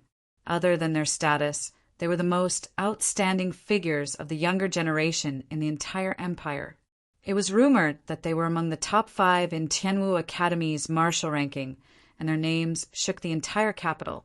The status of the Li family's third young master was extraordinary in the entire imperial capital. Not many young people could compare to him. However, at this moment, the status of any one of these 5 young men and women was as different as heaven and earth compared to his status. It was enough to completely crush his status. They were existences that the Li family's third young master could only look at but not reach. However, right now, the 5 most outstanding youths in the capital didn't show any arrogance in front of the purple-robed young man, whom he didn't even place in his eyes yesterday. It was as if they were extremely familiar with each other, and it was obvious that their relationship wasn't shallow. At this moment, Li Yu felt as if someone had suddenly hammered his heart. His face gradually turned pale. At this moment, following the actions of the 5 extraordinary individuals from the 5 king palaces, the countless number of guests immediately turned their gazes over. How could a person who could cause the younger generation of the 5 great king palaces to simultaneously move to greet him be a simple person? In an instant, countless gazes from the surroundings curiously landed on the 4 people who had just arrived. At this moment, several gazes from the crowd were filled with astonishment. It was as if they had suddenly discovered something extremely terrifying. Du Xiaofu looked at the 5 familiar youths in front of him and smiled faintly. "Can't I see you guys now? Who exactly is that fellow? What's going on?" As Du Xiaofu spoke, Li Yu's entire body started to tremble. How did this look like someone who was being held hostage? His face started to turn paler and paler as he started to tremble. For some reason, his heart started to feel uneasy and he started to tremble. He looked towards the dark wolf, but unfortunately, the dark wolf completely ignored him. That's Du Xiaofu, the Du Xiaofu who swept through the Du household yesterday. That purple-robed young man is Du Xiaofu. Why is he here? Is he Du Xiaofu? I heard that Du Xiaofu is ranked first on the Tianwu Academy's martial ranking and has even refined a Dao artifact that can attract lightning tribulations. What a terrifying dual cultivator of the talisman Dao and martial Dao. He has outstanding talent. Someone in the crowd immediately recognized Du Xiaofu's identity. Many people had personally witnessed the scene of Du Xiaofu wreaking havoc in the Du household yesterday. The appearance of this ferocious young man in the Qian residence immediately caused a huge commotion. In the crowd, the bride, who was surrounded by many delicate women like stars around the moon, trembled slightly when she heard the sudden explosion of discussion around her. The groom, Chongyu, also looked to the front and saw the familiar purple-robed figure. He trembled slightly. Du Xiaofu, how dare you come to my Qian residence today? Do you think that there's no one in my Qian residence who can stop you? I swear to the heavens that no matter who you are, I will not let you off. At this moment, a sharp and cold yell rang out from the crowd. Chapter 432. Qi. Just as he finished speaking, a figure shot out from the crowd like lightning. At the same time, a dazzling rune energy wave flashed out, and a palm print suddenly fell, directly passing through the crowd and suppressing Du Xiaofu. The terrifying energy wave caused the space to vibrate and boil like a vast ocean. The aura of a martial lord at the Nirvana realm erupted. In the entire imperial capital, he was considered an absolute expert. This sudden turn of events caused all the gazes in the surroundings to tremble. Du Xiaofu raised his head slightly, and his gaze moved slightly. With a raise of his hand, a fist print swept out, and a golden light burst out, directly colliding with the palm print that was suppressing towards him. Bang! A low and dull sound exploded, and the space trembled, and a huge wave of air swept out. Thump, thump! A figure staggered and fell to the ground, only stabilizing his body after a few steps. Shock surged in his eyes. The person who had just attacked was the head of the Qian family, Wan Qian. So strong! Dark Wolf's eyes were filled with shock. Only now did he know that the person beside him was actually Du Xiaofu, who had caused a ruckus in the Du household yesterday. Although Dark Wolf had heard of such a shocking matter yesterday, he did not see it with his own eyes.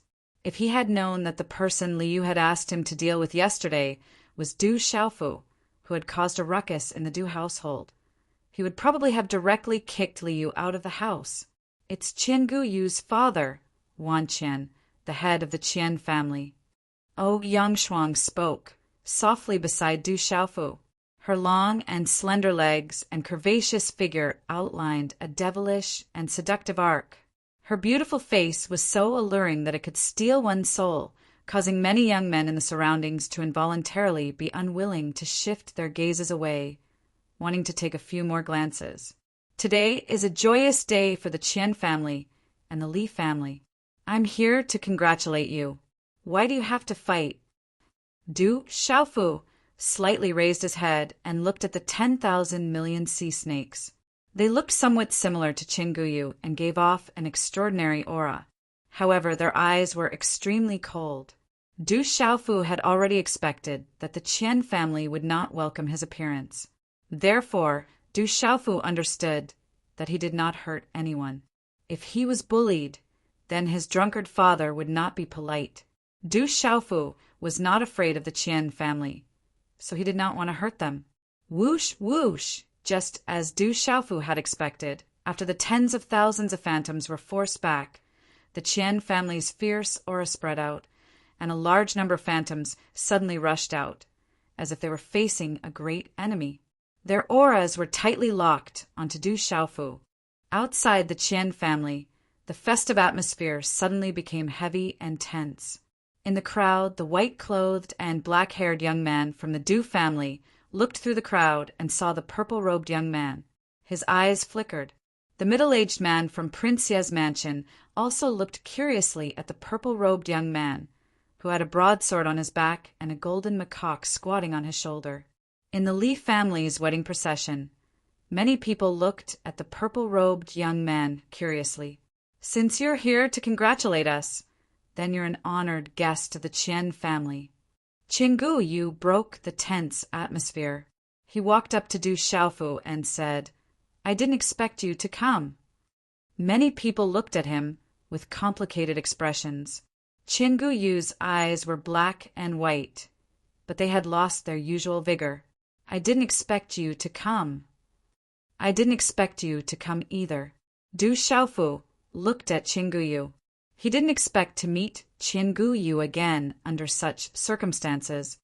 My life was ruined by your hands, and you still dare to come today? Do you think my Li family can't do anything to you?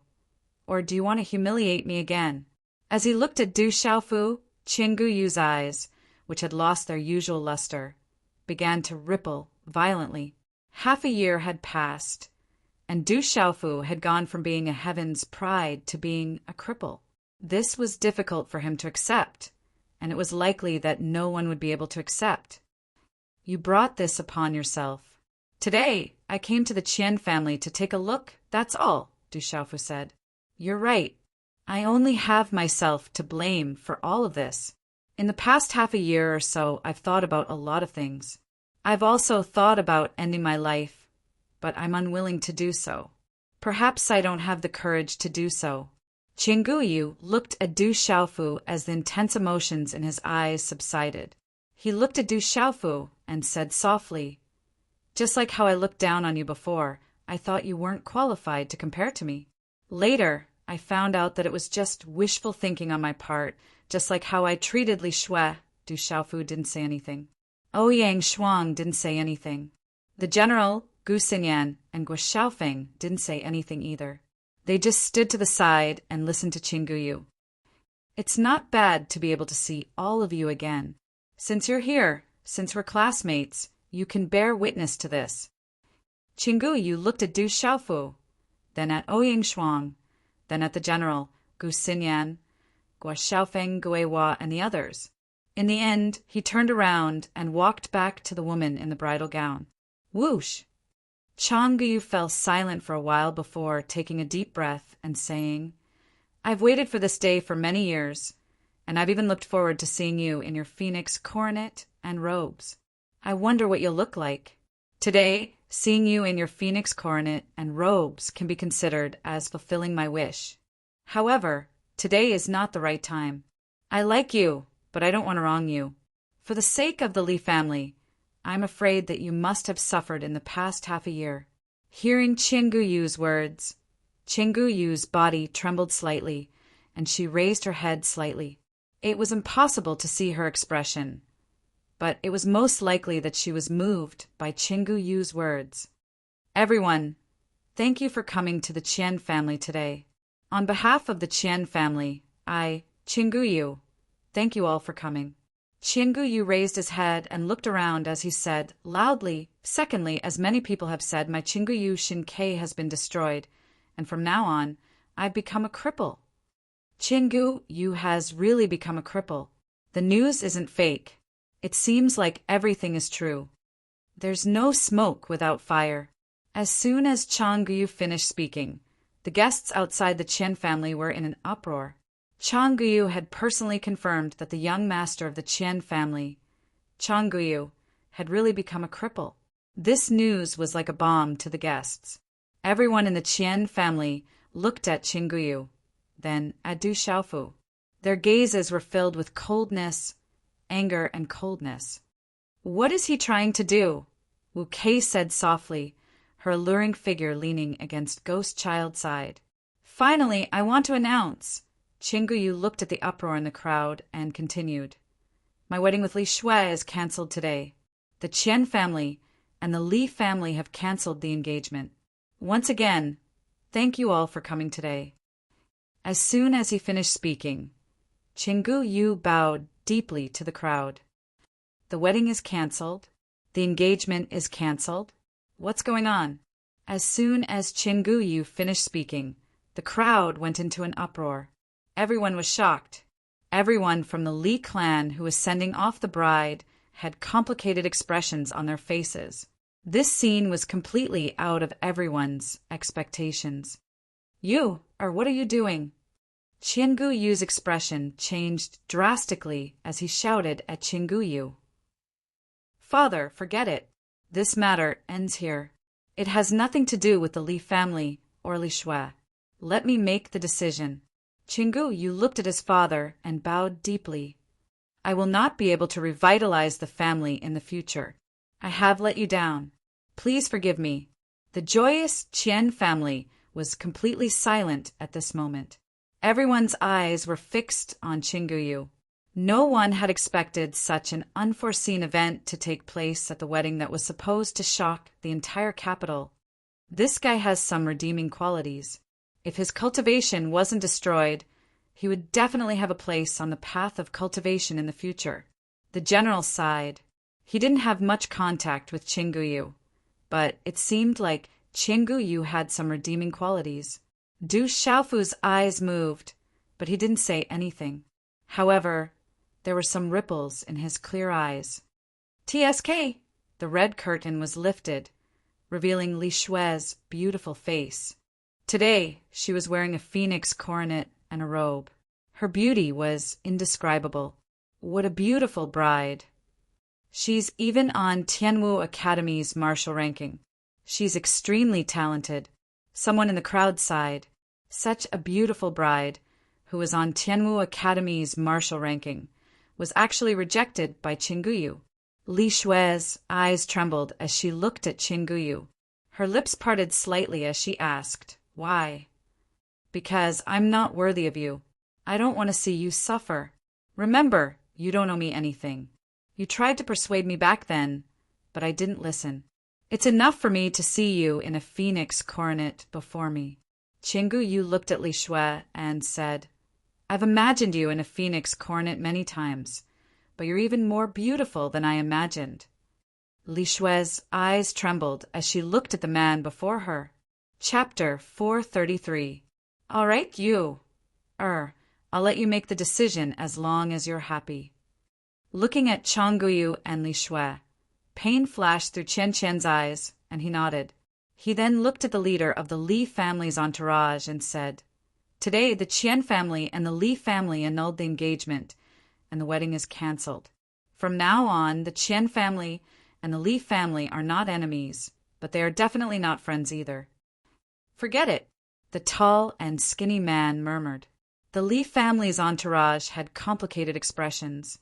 The crowd was in an uproar. Many people sighed. The wedding between the Qian and Li clans had been cancelled. It wasn't hard to understand from Wan's words that although the Qian and Li clans hadn't broken off, they were no longer allies. This would undoubtedly cause a lot of waves in the capital. "Thank you, father." Chang Guiyu looked at Wan Qian gratefully. He knew that it wasn't easy for his father to make such a decision. What's more, this time, the entire empire's nobility had gathered.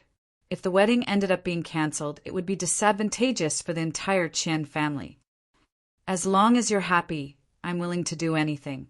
Remember, even if you can't cultivate, as long as the Qian family is here, you'll still be the young master of the Qian family." Wan Qian looked at Qinguyu, his dignified eyes filled with gentleness. Then he turned to look at the young man in purple. His face gradually became gloomy, and his aura began to surge. He said in a deep voice, "However, there are some things that I must do. Those who hurt you, I absolutely cannot let go of them." "Father!" Qian Guyu shook his head, and before he could finish his sentence, Qian Guyu disappeared and said, "Distinguished guests, the Qian clan's reception today has been poor. Please forgive us. The wedding is cancelled, and we'll apologize to you another day. The Qian clan still has things to do today, and we don't want to be affected. Please leave." Millions of voices mixed with profound energy resounded in the sky and spread out. When the countless guests below heard this, they immediately looked at each other in dismay and then retreated one after another. "The Qian family seems to want to deal with Du Xiaofu. We don't want to be affected." Among the crowd, there were some people with extraordinary foresight who saw the clues and immediately began to retreat.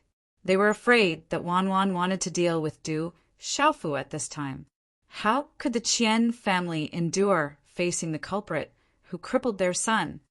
Qian family disciples, prepare to set up the formation. In the air, the eyes of the 10 million spiritual beasts were sharp and gloomy as they looked down at Du Xiaofu, a cold light flashing in their eyes. Whoosh whoosh! Thousands of figures suddenly surged out from inside and outside the Qian clan after Wan's words sounded. Over 100 figures soared into the sky, and all of their auras were at the pulse spirit stage. The auras of several old men were obviously at the martial marquee realm. Waves of terrifying auras spread out and enveloped Du Xiaofu. Boom! Suddenly, the wind and clouds surged in midair.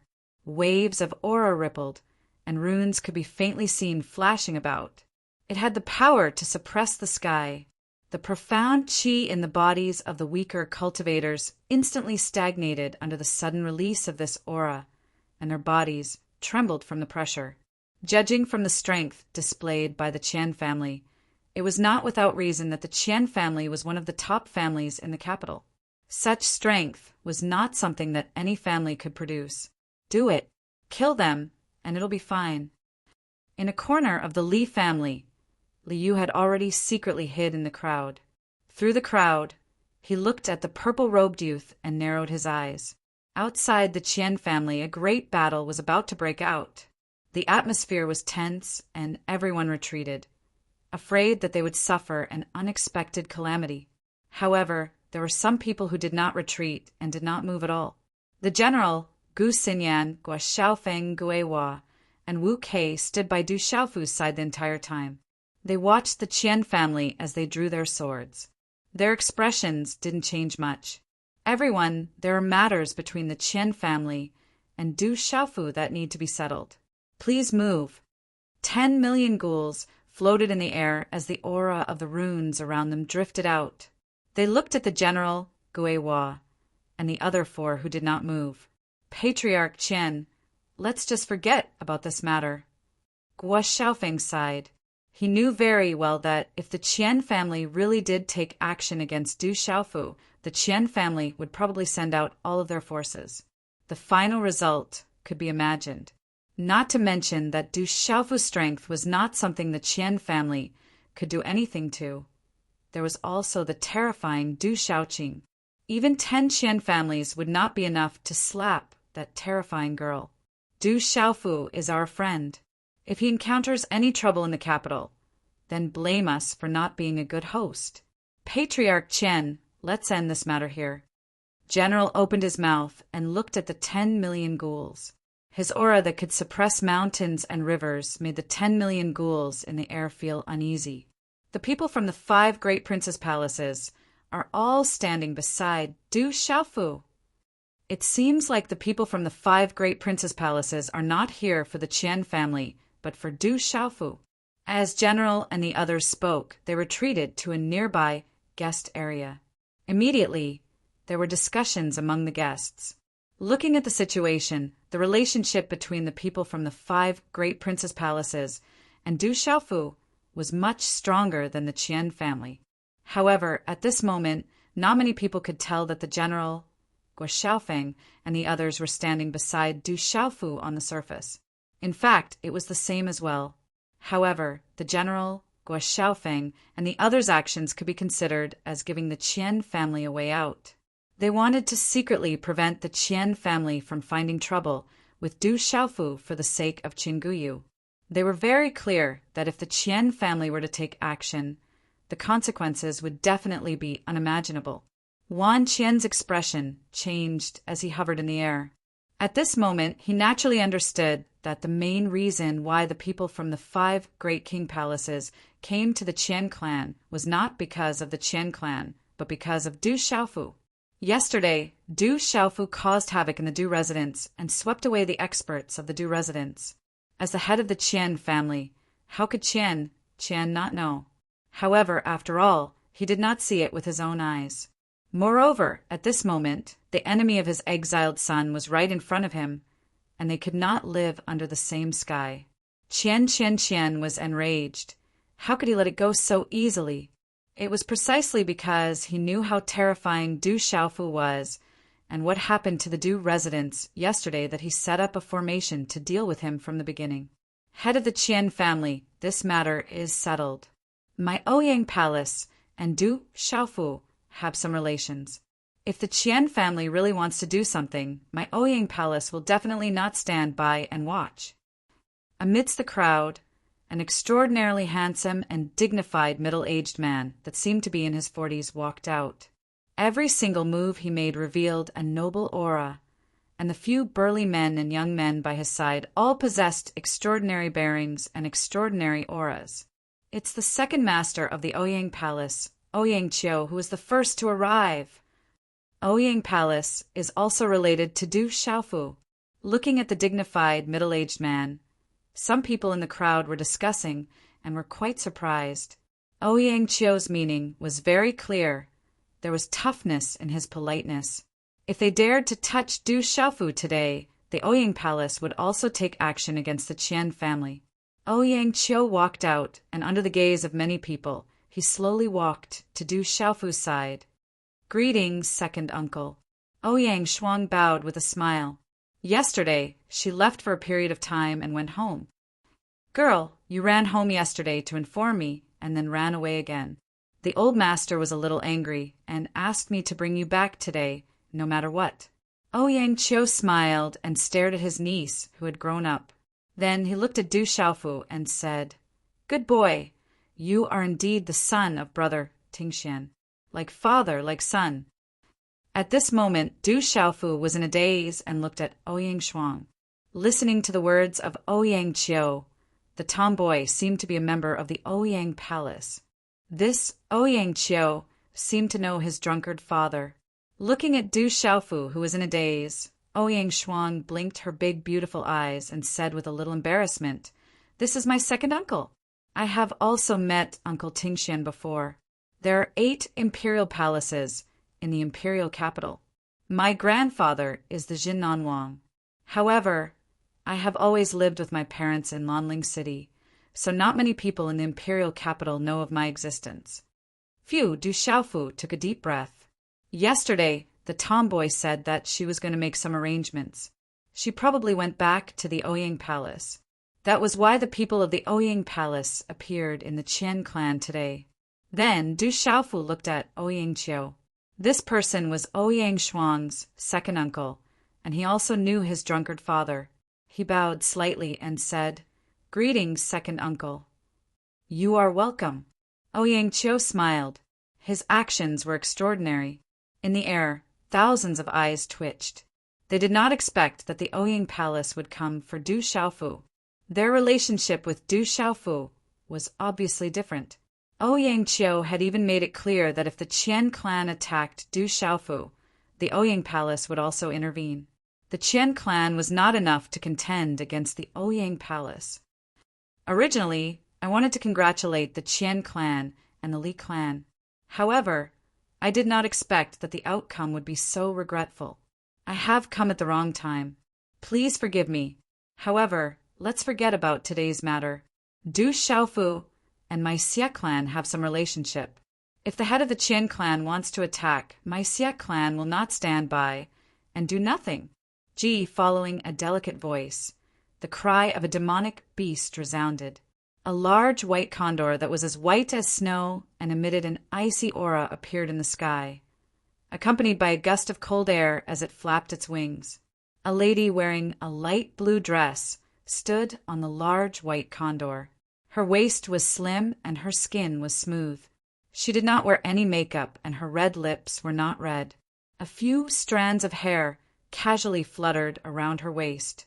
She was elegant and charming. Behind the large white condor, there were a few flying demonic beasts. Behind them, there was a figure with a vigorous and sharp aura. As the aura spread, it was accompanied by an icy aura, causing the temperature of the entire space to plummet. I want to ask for more fresh flowers. However, when I think about how slow the update is, I am embarrassed to ask for more. Brothers, please take care of me and love me, because I had a cold. I wrote slowly. Last night, my head was heavy and my feet were light. I slept from 8 p.m. to 11 p.m. before I continued to write. It took me 8 hours to write these 3 chapters. I was embarrassed. Chapter 434. It's the Ice Demon Statue. That's Xie Fei's mount. Xie Fei's people are here. I didn't expect them to be related to Du Xiaofu. Xie Fei is the flower of the entire Stone Dragon Empire. Countless princes, nobles, and talented young men are chasing after her. She has been in charge of many of Xie family's businesses. Her business is flourishing, and it seems that she has already suppressed the other princes. Xie Fei seems to be here for Du Xiaofu. Who is this Du Xiaofu? In mid-air, the girl slowly leaped down. Her figure was beautiful and graceful. She wore a light blue dress with a green veil covering her body. Her hair was casually tied up in a loose bun with a light purple flower in it. Her aura was like an orchid, and she was extremely charming. After that, she landed beside Du Xiaofu and looked at Ouyang Qiu with her beautiful eyes. She smiled sweetly and said softly, "I didn't think that second master would also come." "Girl, why are you here to join in the fun?" Ouyang Qiu looked at Xie Fei as his eyes flickered. "Second master, my father and Du Xiaofu are old friends. He heard that Du Xiaofu has come to the imperial capital, so he asked me to bring him home." Xie Fei's pearly white teeth parted slightly. Her eyes were smiling, revealing her cleverness. A few strands of hair casually fluttered around her waist, adding to her charm. Her eyes were sparkling, stirring people's hearts. Xie Fei's father. Xie Fei's words made many people's hearts tremble. The meaning behind her words was not simple. Everyone knew that the Xie family's old man was the dignified North Vanquishing King. The North Vanquishing King and Du Xiaofu were old friends. This simple sentence was enough to make people unable to guess. Du Xiaofu looked at the charming woman in front of him. He felt like he had seen her before, but he couldn't remember where. "What, don't you recognize me?" Xie Fei glanced at Ouyang Shuang and Du Xiaoqing and then looked at Du Xiaofu. "You are..." Du Xiaofu was still puzzled. He couldn't remember where he had seen Xie Fei before. Compared to Ouyang Shuang, this charming woman lacked some coldness and unapproachable beauty. However, her charm was something that Ouyang Shuang couldn't compare with. That kind of charm was natural and could stir one's heart. Suddenly, Du Xiaofu's eyes trembled as if he remembered something. He smiled and said, "It's you." Du Xiaofu finally remembered. This charming woman was the woman who had accompanied North Vanquishing King in Dark Forest Town. However, her face was covered in freckles, and her skin was rather withered and yellow. She looked extremely ugly. Now, it seemed that she had disguised herself, and this was her true appearance. Xie Fei smiled. She said, "Grandfather knows you're king." Lin editor. "Okay, I'll pay him a visit." Du Xiaofu nodded.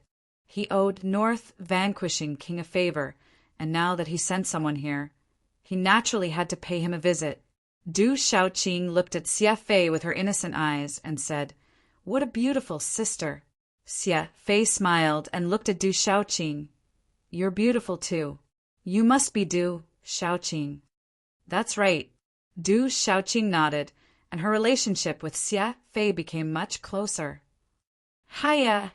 rumbled. The ground suddenly trembled, starting from the street. It was as if hundreds of beasts were galloping. Then, under everyone's gaze, many tall horses galloped over. Wherever their iron hooves passed, dust would fly, and the ground would tremble. There were hundreds of horses with yellow scales all over. They had 2 horns on their heads. They were agile and had a ferocious aura. Yellow, striped dragon horses. They are the royal guard's mounts. The royal family is here.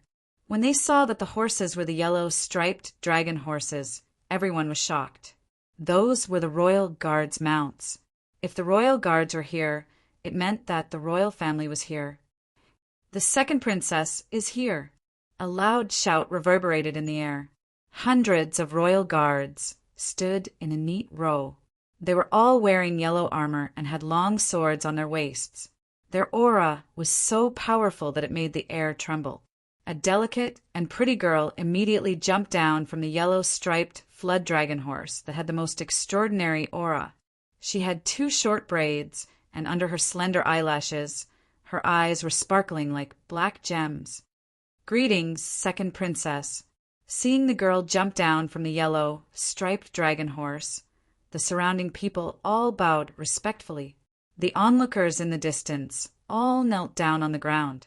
The experts from the Qian clan and the Qian clan who were floating in the air had no choice but to kneel down on one knee. No one dared to not bow. The royal family was above the 8 great imperial mansions. They controlled the empire. The second princess was a noble person. Even the general, Guo Xiaofeng, Gu Xingyan, and the others bowed slightly. Only Ouyang Qiu, Du Xiaofu, Du Xiaoqing, Du Xiaoyao, and the little tiger didn't bow. Everyone, please rise. The girl with braids got down from the horse and went to woo Quebec. She said, "Cousin, why didn't you come to the palace to play with me?" "I just came back from the college. I was planning to go to the palace to visit my uncle." Wu Kei said, "She wasn't just a princess of the Netherworld. She was a princess of the Stone Dragon Empire. Her mother was the sister of the current king of the Stone Dragon Empire." "Greetings, senior brothers and sisters." The girl nodded to the general, Gu Xinyan, and the others. She didn't put on the airs of a princess at all. Finally, she went to Du Xiaofu.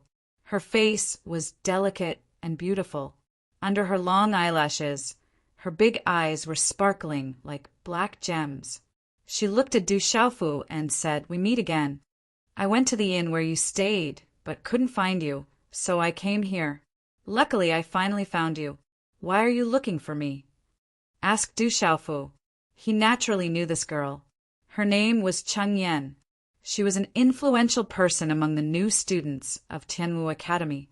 They had fought against each other when they first entered Tianwu Academy. Later, he found out that she was the second princess of the Stone Dragon Empire. "My imperial father asked me to summon you to the palace, but I don't know why," Chang Yan said. She just got the order from her elder sister in the morning.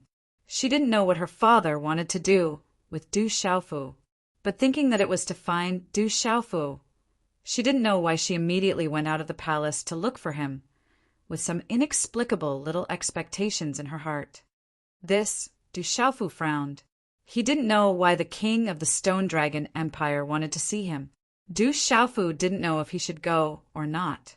Ouyang Shuang, who was beside Du Xiaofu, secretly nodded her head in acknowledgement.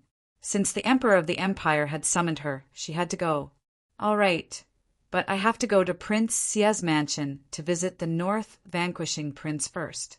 Can I go to the palace later?" Du Xiaofu nodded to Cheng Yan after seeing Ouyang Shuang's nod. As soon as Du Xiaofu's voice fell, many people around him were surprised. The emperor of the empire had summoned him. But this guy didn't take it seriously and even wanted to visit North Vanquishing Prince first. They didn't know if he really didn't know the rules or if he was really bold. Xie Fei's beautiful face revealed a wry smile. Going to see the North Vanquishing Prince first and then the king. This was clearly making the imperial family think too much. Many of the imperial guards had ugly expressions when they heard Du Xiaofu's words. However, since the second princess didn't say anything, they didn't dare to interrupt. "All right, then you can go later. This is my token. You can find me at any time, and I'll take you to see my imperial father." Cheng Yan nodded. She handed over a token with dragon and tiger stripes to Du Xiaofu and turned around to jump on her yellow flood horse. "I'll wait for you in the palace. Don't go too late. Otherwise, my imperial father will blame me." Chang Yan left with the imperial guards after she finished speaking. They came quickly and left quickly. However, as Cheng Yan left, everyone's gazes turned to Du Xiaofu again. Their gazes had become extremely complicated. No one would have thought that Du Xiaofu was actually related to the imperial family. Within the crowd, the hair of Du Yi from the Du clan fluttered slightly as he looked at the purple-robed young man, who was surrounded by many Wangfu. Just now, the royal family had also come to summon him. Within his eyes, a cold glint gradually gushed out. Qian Qian and the other members of the Qian family had ugly expressions on their faces. Du Xiaofu was protected by the various princes and was summoned by the imperial family. If the Qian family were to take action now, they would be rebelling against the imperial family. Even if there were 10 Qian families, they wouldn't be able to contend against them. However, they were unwilling to let Du Xiaofu leave. Some of the older members of the Qian family were even worried. If Du Xiaofu wanted to deal with the Qian family, it would be easy for him to remove the Qian family from the imperial capital. Du Xiaofu looked at the members of the Qian family and Qian Qian. He didn't say anything and turned to Xie Fei. "Please take me to visit the Northern Vanquishing Prince." "All right, Xie Fei nodded and smiled. Her smile was charming and captivating. Since the matter between the Qian family and the Li family had been settled, this was the best outcome. There was no need for him to stay any longer. Du Xiaofu turned around and prepared to leave. Right at this moment, an indifferent voice sounded, hiding behind the backs of women and the various princes. "Is this all you've got?" The so-called talent of being ranked first in Tianwu Academy's martial ranking is just an undeserved reputation. I'm a hard-working bee. I'll continue to write another chapter and make up the 8 chapters from yesterday. 8 chapters will sound better. Also, I beg for fresh flowers. Chapter 435. Following this indifferent voice, many gazes immediately turned towards the source of the voice. Their gazes fell upon the black-haired youth in white. Is he going to interfere? The general, Gu Xinyan, Gui Hua, Wu Kei, Guo Xiaofeng, and the others were all moved. Du Xiaofu had just turned around when he heard the voice. His gaze fell upon the black-haired youth in white. He looked to be around 23 or 24 years old. His hair and clothes fluttered in the wind. His tall and slender figure gave him an extraordinary aura. He is Du Yi from the Du household, the nephew of the king. He is ranked second in the younger generation of the Du family. He has always been hidden by the Du family and rarely shows himself. It is rumored that his talent is extremely terrifying. He was personally trained by the elders of the Du household since he was young. He is the pinnacle existence of the younger generation of the empire. He broke through to the martial lord realm at the age of 18 and once shook the entire empire. He is also the nephew of the head of the Qian family, Wan Qian. Xie Fei's voice fell softly beside Du Xiaofu's ear. Her voice was like a lark and her aura was like an orchid. Her voice made Du Xiaofu feel numb. Du Xiaofu looked at Du Yi, his eyebrows twitching. Yesterday, among the numerous figures behind the king of the Du household, within the multicolored light, there seemed to be the figure of this youth. "Brother, I'll go take care of him." Seeing that someone was bullying her brother, Du Xiaoqing's face was instantly filled with anger. She pouted her tender red lips and was about to attack. "Little Qing, forget it. Let's go." Du Xiaofu pulled Du Xiaoqing back, his gaze sighing slightly. He then said to Xie Fei beside him, "Let's go." Xie Fei heard this and was rather surprised. However, her gaze did not show it. She waved her hand and the ice demon condor in the air flapped its wings. She opened her red lips slightly and opened her pearly white teeth. She said softly to Du Xiaofu, "Ride my ice demon condor. It'll be faster. You don't even dare to make a move. You'd be better off dealing with some random cats and dogs. As expected, you only know how to hide behind a woman." Seeing that Du Xiaofu had no intention of paying attention to him, Du Yi's face darkened slightly. His eyes were cold, and an invisible wave of air rippled out. The surrounding space seemed to solidify. "You should go back first. I'll pay a visit to North, vanquishing Prince first, and then I'll go find you." Du Xiaofu still did not pay attention to Du Yi. Firstly, today's matter had already come to an end, and secondly, he did not want to have too much involvement with the people of the Du household. After yesterday's matter, he did not have any expectations for the Du household, and even did not have any good impressions of them. After speaking softly to Ouyang Shuang beside him, profound qi gushed out from the soles of his feet, and he immediately leapt up, his figure flying straight towards the frigid ice demon sculpture in midair. Humph! Without her brother's permission to make a move, Du Xiaoqing could only snort. Her beautiful figure was immediately pulled up onto the frigid ice demon sculpture by Du Xiaofu, and the little tiger's figure also leapt into the air. This Du Xiaofu's temper is really good to be able to endure such ridicule. I think he doesn't live up to his reputation. Facing the Du family's Du Yi, he doesn't dare to make a move. The Du family's Du Yi is an 18-year-old martial lord, and he didn't even bother to enter Tianwu Academy. 6 years should have passed by now, and with his talent, who knows how terrifying he has become. Although this Du Xiaofu is extraordinary, his reputation should be exaggerated. Right now, facing the Du family's Du Yi, he doesn't dare to make a move. That shouldn't be the case. Yesterday, Du Xiaofu swept through many experts in the Du household. I heard that the one who swept through the Du household yesterday was a little girl from the beast race. Her origins are mysterious, and it wasn't Du Xiaofu who did it. After seeing Du Xiaofu leave, there were quite a number of discussions in the surroundings. They had also started to doubt Du Xiaofu's strength, according to the rumors. That fellow seems to have changed today. Ghost Child slightly raised his head and looked at Du Xiaofu, who was on the frigid ice demon sculpture with doubt in his eyes. This is indeed unlike him. Guo Xiaofeng was also puzzled.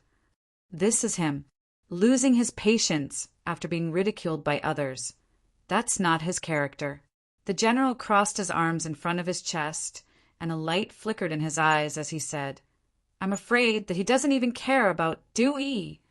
Let's go." Xia Fei's beautiful figure leaped onto the frigid ice demon sculpture, and her graceful figure drifted down, causing many people below to be in a daze. She looked at Du Xiaofu with a faint smile and gave a signal with her mind. The frigid ice demon sculpture let out a screech, flapped its wings, and soared into the sky. "Ha ha ha ha! You really only know how to hide under the protection of women and others. What bullshit! Tianwu Academy's martial rankings, Earth rank.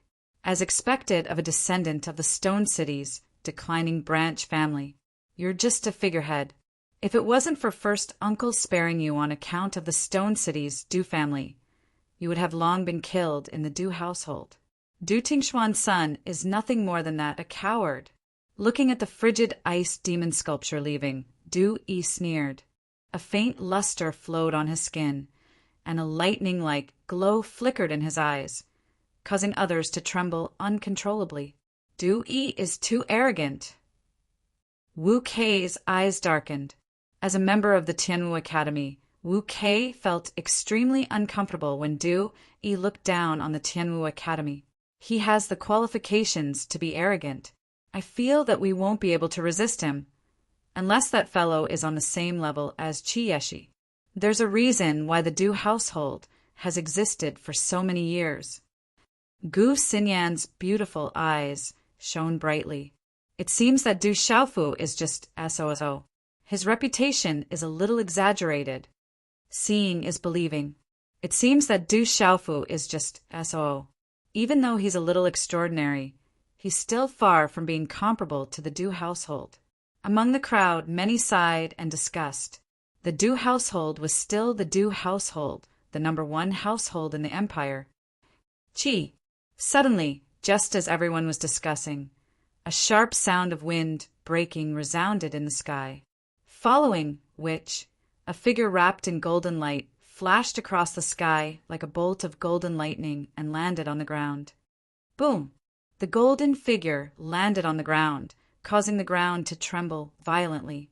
The golden light retracted, and everyone saw a purple-robed youth with a mysterious broadsword on his back. It was Du Xiaofu who had just left. Tianwu Academy isn't a place for you to make irresponsible remarks. The name Du Tingxian is not for you to say. As the purple-robed figure landed on the ground, a young and clear laughter resounded. The sound waves rumbled and spread in all directions, resounding across the horizon. Everyone was stunned when they saw Du Xiaofu return. The Qian family, Li family, Ouyang Manor, and the other families were visibly moved. That fellow finally couldn't hold himself back. Wu Kei smiled. Her alluring figure gently leaned on Ghost Child's body, causing many people to look at Ghost Child with envy. He's back. It's time for Du Yi to suffer. On the general's imposing body, there was a faint bronze color to his skin. His facial features were distinct and deep.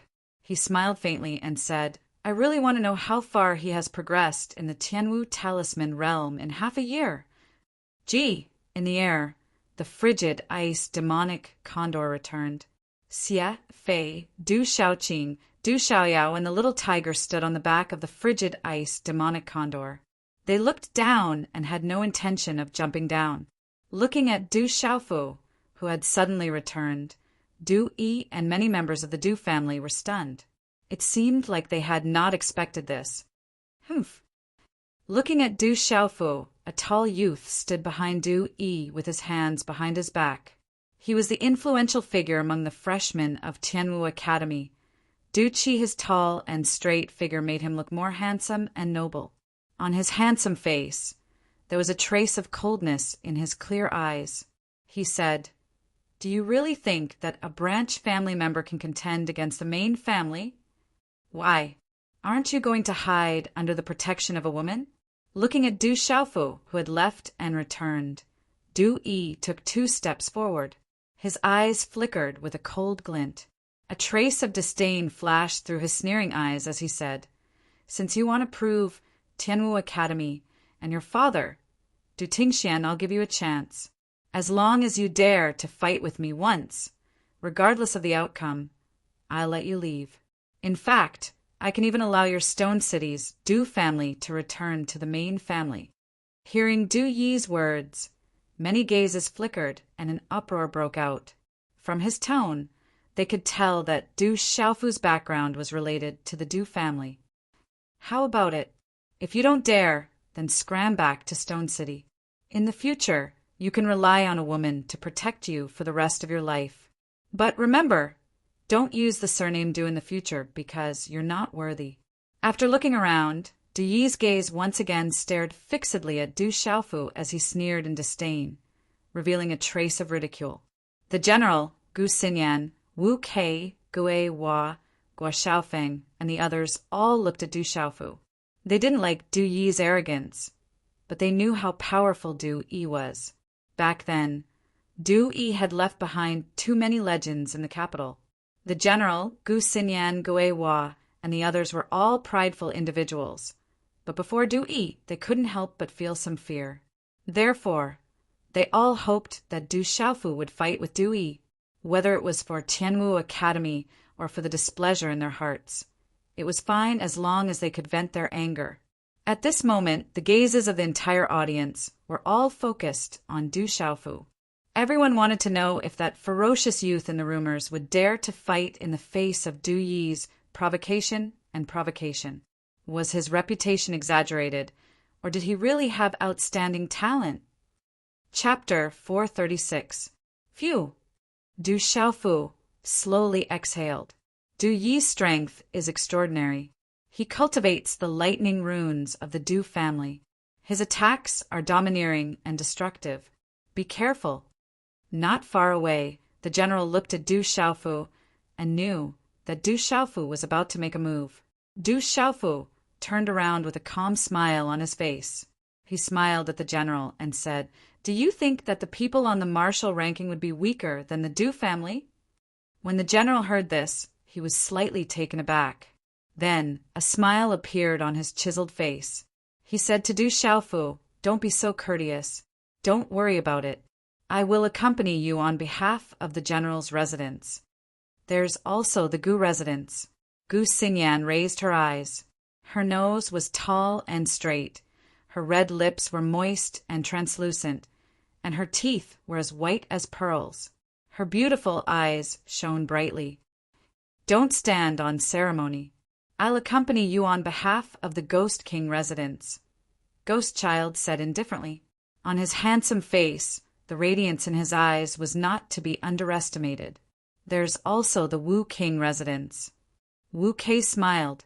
"Let some people know that the martial ranking of our Tianwu Academy is not bullshit.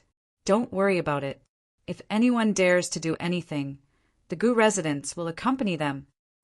Guo Xiaofeng's long black hair was tied behind his head. A few strands of hair fell to his ears. His deep, dark eyes were filled with displeasure. "I understand." Du Xiaofu gave a faint smile to the general and the others, then turned around, his body slowly taking a step forward. Raising his head, he calmly looked at Du Yi, opening his mouth to say, "Do you want to go up alone, or do you want to be like yesterday, the so-called Du household to go up together?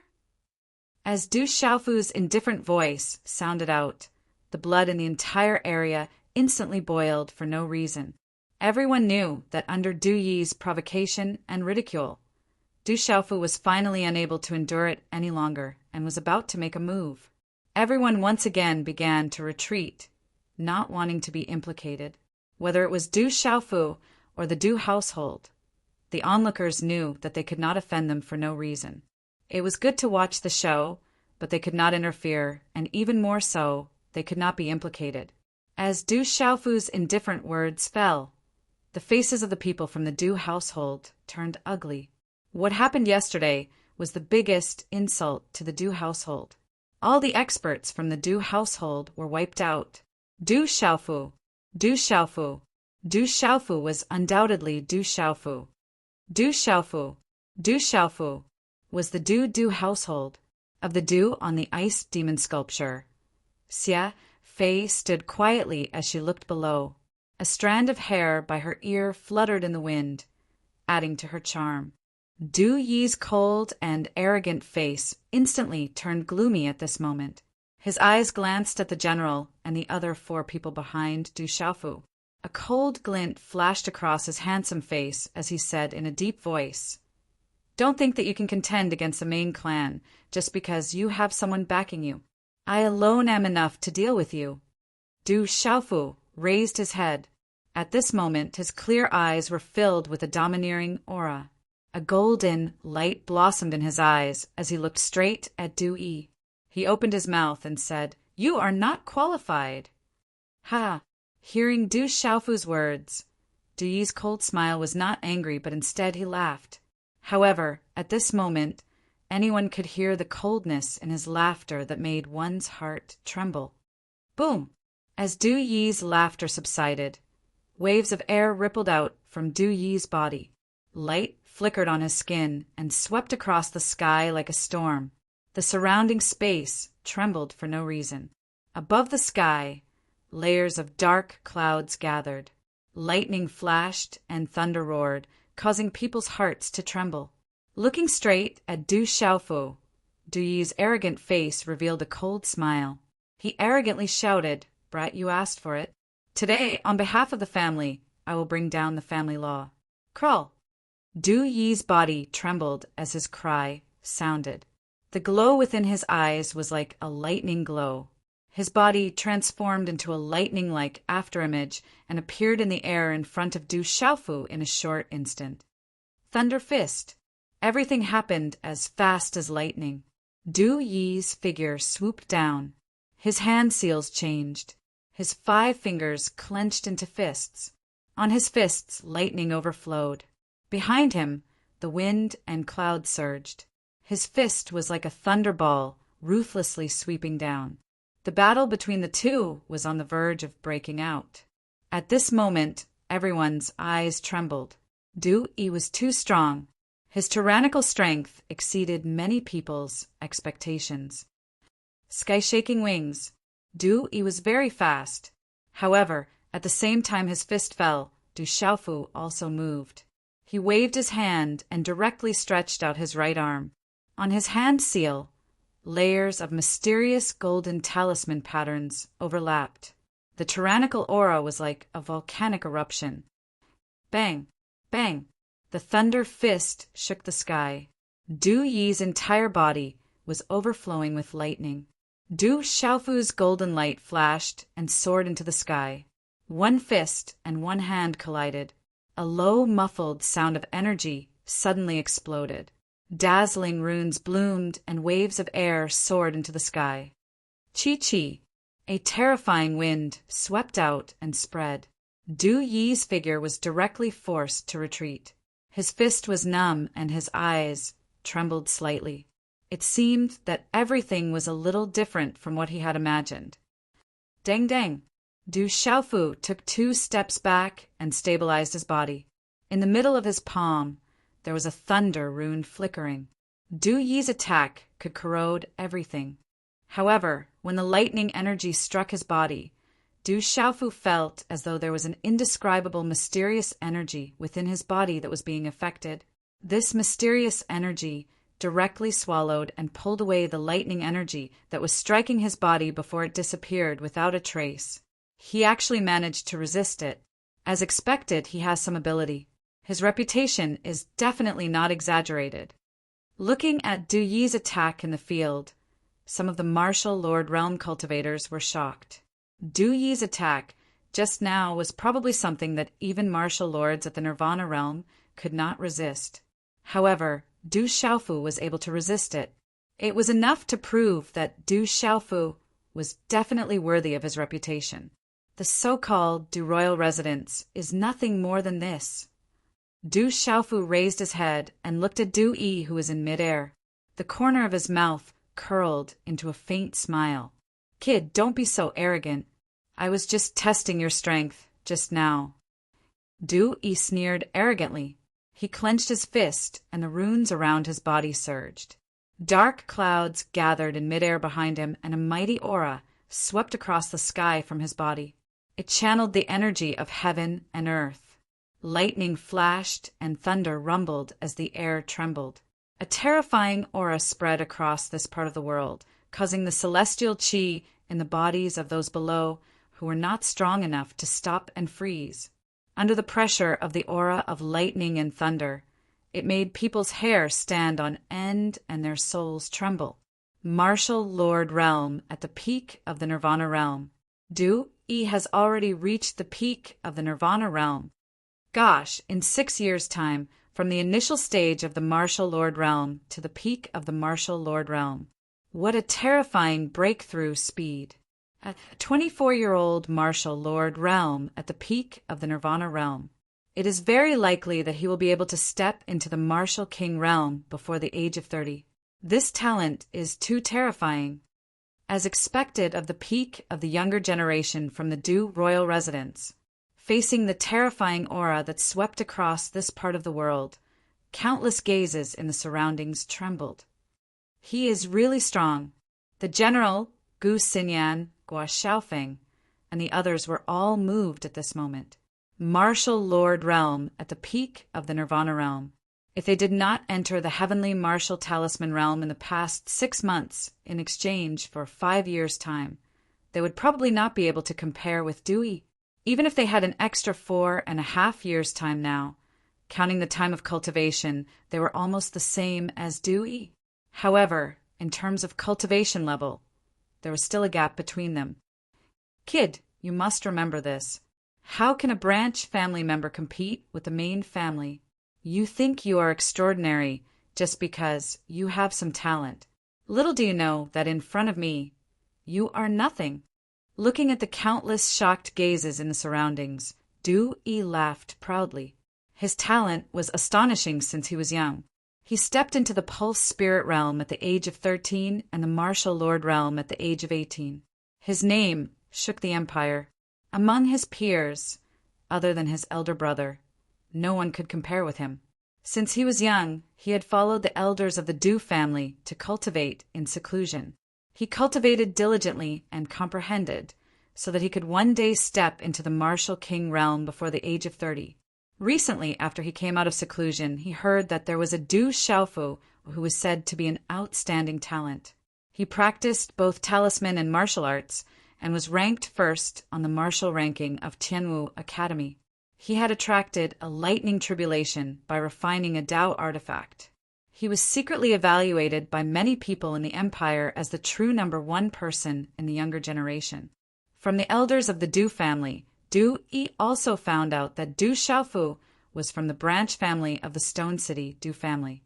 What qualifications did a member of a branch clan have to be mentioned in the same breath as the proud son of heaven of his main clan? 17 years ago, when Du Yi was 7 or 8 years old, he saw Du Xiaofu's father, Du Tingxian, with his own eyes. He brought a calamity to the Du family. In that calamity, the experts of the Du household were no match for him, and even his father was no match for him. Only Du Tingxian stood proudly in the sky. He was incomparably tyrannical as he swept through his enemies. That tyrannical figure was imprinted in Du Yi's heart. In the depths of Du Yi's heart, he secretly swore that one day he would surpass Du Tingxian. However, when Dewey came out of seclusion full of confidence and planned to fight against the Tianhu Empire for the Stone Dragon Empire, he learned that Du Tingxuan's son had already become famous in the empire. Moreover, the elders of the clan wished to recruit him into the main family and nurture him. Du Yi couldn't accept this. He wanted to let the outside world know that Du Xiaofu's so-called outstanding talent was nothing in front of him. He wanted to let the few elders of the clan know that a branch family's son couldn't compete with him. That kid's talent isn't weak. He is a promising talent. It's just that his personality is lacking. I'm afraid his future will be limited. It's a pity. Zhan Qingchuan's voice suddenly sounded in Du Xiaofu's ears. Chapter 437. That kid's talent isn't weak and can be molded. It's just that his personality is lacking and his future is limited. What a pity! Zhan Qingchuan's voice suddenly sounded in Du Xiaofu's ears. Marshal, Lord, Peak of the Nirvana realm? Du Xiaofu raised his head and looked at the sky, under the pressure of the wind and clouds. His purple robe fluttered and his black hair moved slightly. His eyes gradually turned golden. Du Yi laughed coldly. His figure stepped into the air as wind rose and clouds surged around him. This part of the sky suddenly became dusky. His aura was incomparably powerful, causing many ladies in the sky to fall in love with him at first sight as they quietly relaxed. Chi! Du Yi waved his hand, and silver snake-like lightning appeared on his palm. Mysterious runes rippled, and a lightning rune light beam condensed. Kid, it's time to let you know the difference between us. As his voice fell, Du Yi's eyes were filled with arrogance and coldness. The lightning light beam in his hand vibrated and his figure pounced down, as if he had turned into a lightning python. With a thunderous roar, he suppressed Du Xiaofu. Wherever the lightning python passed, the space was distorted. Silver snakes flickered and wreaked havoc in the sky. The lightning python contained a destructive aura. Vast and domineering energy poured down like an ocean, wanting to suppress and drown Du Xiaofu. Du, he actually didn't hold back and wants to suppress Du Xiaofu in one move. Du Xiaofu is not ordinary and is not easy to deal with. If Du Yi wants to suppress Du Xiaofu, he can only go all out. At this moment, countless gazes trembled violently, and their hearts trembled with fear. At this moment, many people gasped for Du Xiaofu and were on tenterhooks.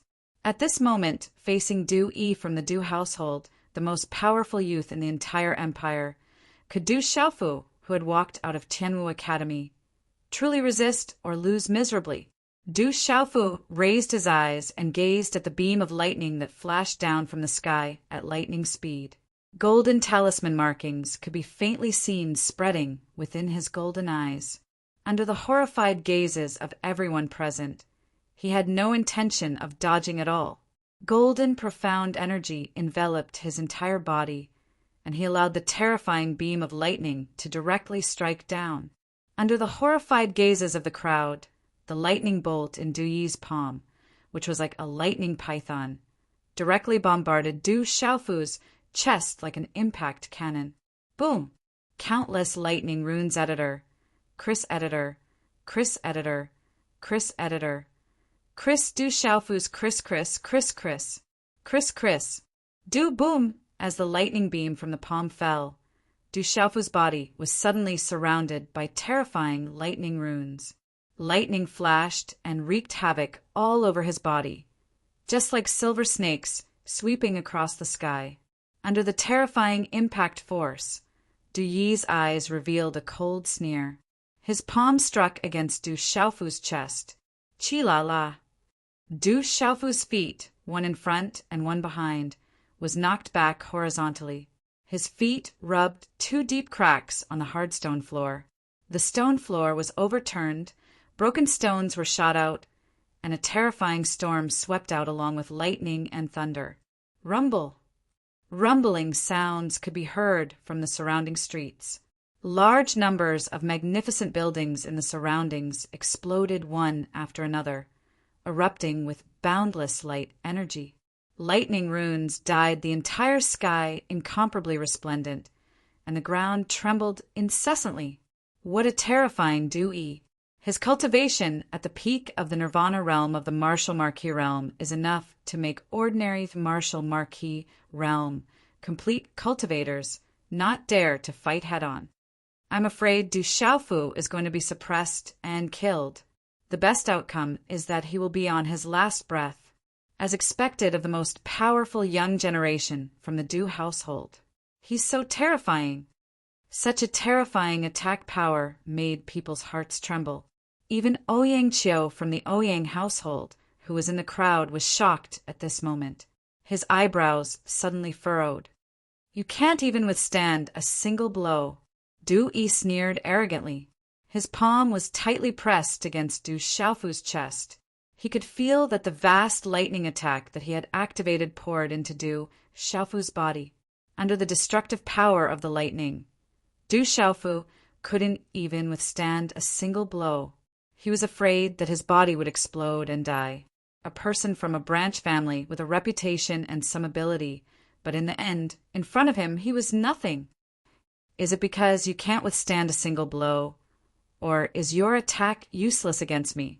Suddenly, within the lightning talisman that was wrapped in the raging bright light, when Du Xiaofu's figure stomped on the ground for the last time, the ground shattered, the street cracked, and countless of bluestone floor shattered. Countless cracks spread continuously. Du Xiaofu stretched out his palm. A gush of golden xian qi surged out from the bright lightning. His entire body seemed to have monstrous talisman patterns that were about to burst out. These talisman patterns were different from the talisman patterns on the golden-winged giant rock's body. However, their aura was equally domineering. At this moment, Du-Yi seemed to have suddenly felt something. The expression in his cold and arrogant eyes changed. His palm moved away from Du Xiaofu, and his figure instantly retreated. In his mind and soul, a trembling chill climbed out from the depths of his soul. Roar! But at this moment, Du-Yi wanted to retreat, but he was already one step too late. In the raging lightning, Du Xiaofu let out a roar that sounded like a dragon's roar and a divine elephant's cry, boom! At this moment, the ground rumbled, space trembled, and a domineering aura surged, peerless and disdainful of the world. In the midst of this shocking change in the chaotic space, only those cultivators who had reached the peak level could vaguely see the talisman patterns blossoming in space. Cutting through the obstruction of space, Du Xiaofu's palm shot out from the raging lightning. It was like a bolt of lightning, and it landed on Du-Yi's chest with a loud bang. Bang! On Du-Yi's chest, the place of impact was like a thunderclap, and a series of dazzling talisman patterns burst forth. In the shocking sound, it was as if this space was about to shatter. A thunderous, muffled sound of energy suddenly resounded between heaven and earth. In a split second, terrifying energy ripples suddenly swept out like a stormy sea. The domineering and terrifying aura overflowed the sky, easily suppressing everything. It caused one scalp to go numb, their hair to stand on end, and their hair to stand on end.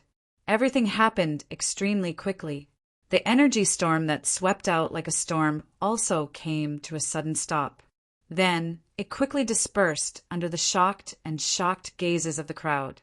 Kacha! Before everyone could recover from their shock, they heard a low and deep muffled sound, mixed with the sound of bones breaking.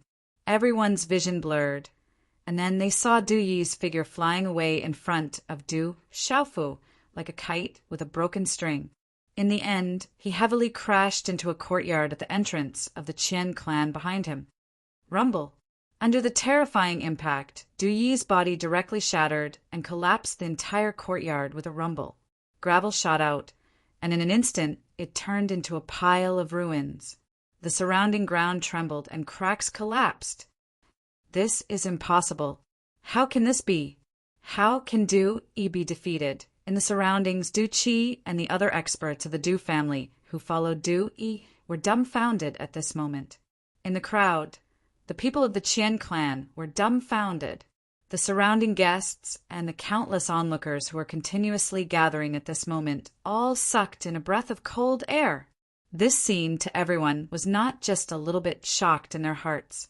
Who would have thought that Du Yi, the peak of the younger generation of the Du family who had stepped into the peak of the martial lord realm, would actually be so miserably defeated by Du Xiaofu? In the end, it was only 2 moves, and Du Yi was overbearingly defeated by Du Xiaofu in just 2 moves. It was as if he was crushing dry weeds and smashing rotten wood. He was unmatched. Who still dares to doubt Du Xiaofu? With his age and strength in the entire empire, other than the talent of the Du family back then, I'm afraid that no one can go against him. In the crowd, the representatives of the various factions looked at each other, and there was a trace of shock in their eyes. The strength that Du Xiaofu had just displayed was enough to make anyone tremble. Compared to Du Yi, he is more ferocious and solid. This kid is indeed Big Brother Tingshuan's son. Looking at the scene just now, Ouyang Qiu nodded slightly, and he could not contain the shock in his eyes. On the back of the ice demon eagle, Xie Fei looked at the scene below, and a trace of shock flashed across her eyes. She muttered softly, "Grandfather's eyesight is really sharp." Buzz, buzz, lightning wreaked havoc, and Du Xiaofu stood straight, allowing the ferocious and terrifying lightning runes to drill into his body. Only Du Xiaofu himself knew that when the lightning energy that Du Yi had just unleashed landed on his body, it caused his internal organs to tremble. However, a mysterious force immediately surged within his body and immediately swallowed and absorbed the lightning energy. That mysterious force was like a bottomless pit, and it completely absorbed the lightning energy before disappearing once again. The moment that mysterious force disappeared, Du Xiaofu clearly felt that some subtle changes seemed to have occurred within his body. However, they also disappeared without a trace. That feeling was untouchable and extremely ethereal. The reason why he had chosen to forcefully resist Du Yi's attack was because Du Xiaofu had discovered that the lightning energy had an effect on him during the first move. It was as though something within his body had awakened after he narrowly escaped from the lightning calamity. It had a special reaction to lightning energy, such as the ability to devour lightning energy. Thus, Du Xiaofu wanted to make use of this opportunity to see if he could find the mysterious force that seemed to be awakening within his body. Buzz, buzz! When the last trace of lightning energy disappeared from Du Xiaofu's body, the purple-robed youth with a broadsword on his back appeared before everyone's shocked gazes. Du Yi couldn't even withstand a single blow. He truly lives up to his reputation as the #1 on Tianwu Academy's martial ranking. As they looked at Du Xiaofu's unscathed and carefree appearance under the destructive power of the lightning, the entire place was in an uproar. Can't even withstand a single blow. Du Xiaofu stared at the pile of rubble as he indifferently uttered these 4 words. Without any hesitation, his figure soared into the sky and directly landed on the back of the icy demonic eagle that was hovering in midair. He then said to Xie Fei, "We can leave now." Gee, the ice demon eagle flapped its wings and screeched. It seemed to be cheering for Du Xiaofu and then flew away. Looking at Du Xiaofu's departing figure, the people of the Du family all had extremely ugly expressions. In the end, Du Xiaofu left behind the 4 words, "Can't even withstand a single blow." That was his disdain and contempt for the entire Du household. The peak existence of the younger generation of the Du family, Du Yi was actually so weak that he couldn't even withstand a single blow. The face of the Du family this time was even more lost than yesterday when all the experts were swept away. Ka! Within the pile of rubble, Du Yi's body struggled to climb out. The surrounding Du Qi and several other Du family youths immediately went forward to support Du Yi. But at this moment, Du Yi's elegant white robe and black hair were already in a sorry state. His face was pale, and the corners of his mouth were dripping with blood. From his dispirited aura, it was unknown how many bones in his body had been shattered by Du Xiaofu. With just 1 move, he had lost the ability to fight again. Heaven's sins can be avoided, but self-inflicted sins cannot be avoided. The general crossed his arms. On his angular face, there was a faint smile in his eyes. After glancing at Du Yi, who was being supported, his imposing figure turned around and left. One big chapter, 2 days in a row, so today's update is a little late. Little you, try to update earlier tomorrow. Once again, thank you brothers and sisters for your support. Finally, weekly begging for flowers. Of course, I also appeal to readers who have the means to read the original version. Chapter 438. Du Yi, who was supported to stand beside Du Qi and the others, looked at the back of the distant ice statue that was gradually shrinking. His eyes were filled with shock, and they gradually became dispirited and resentful. Ouyang Shuang looked at the ice demon condor in the distance. She wasn't too surprised. It seemed like everything was within her expectations. Her big eyes looked at Dark Wolf, who wasn't too far away.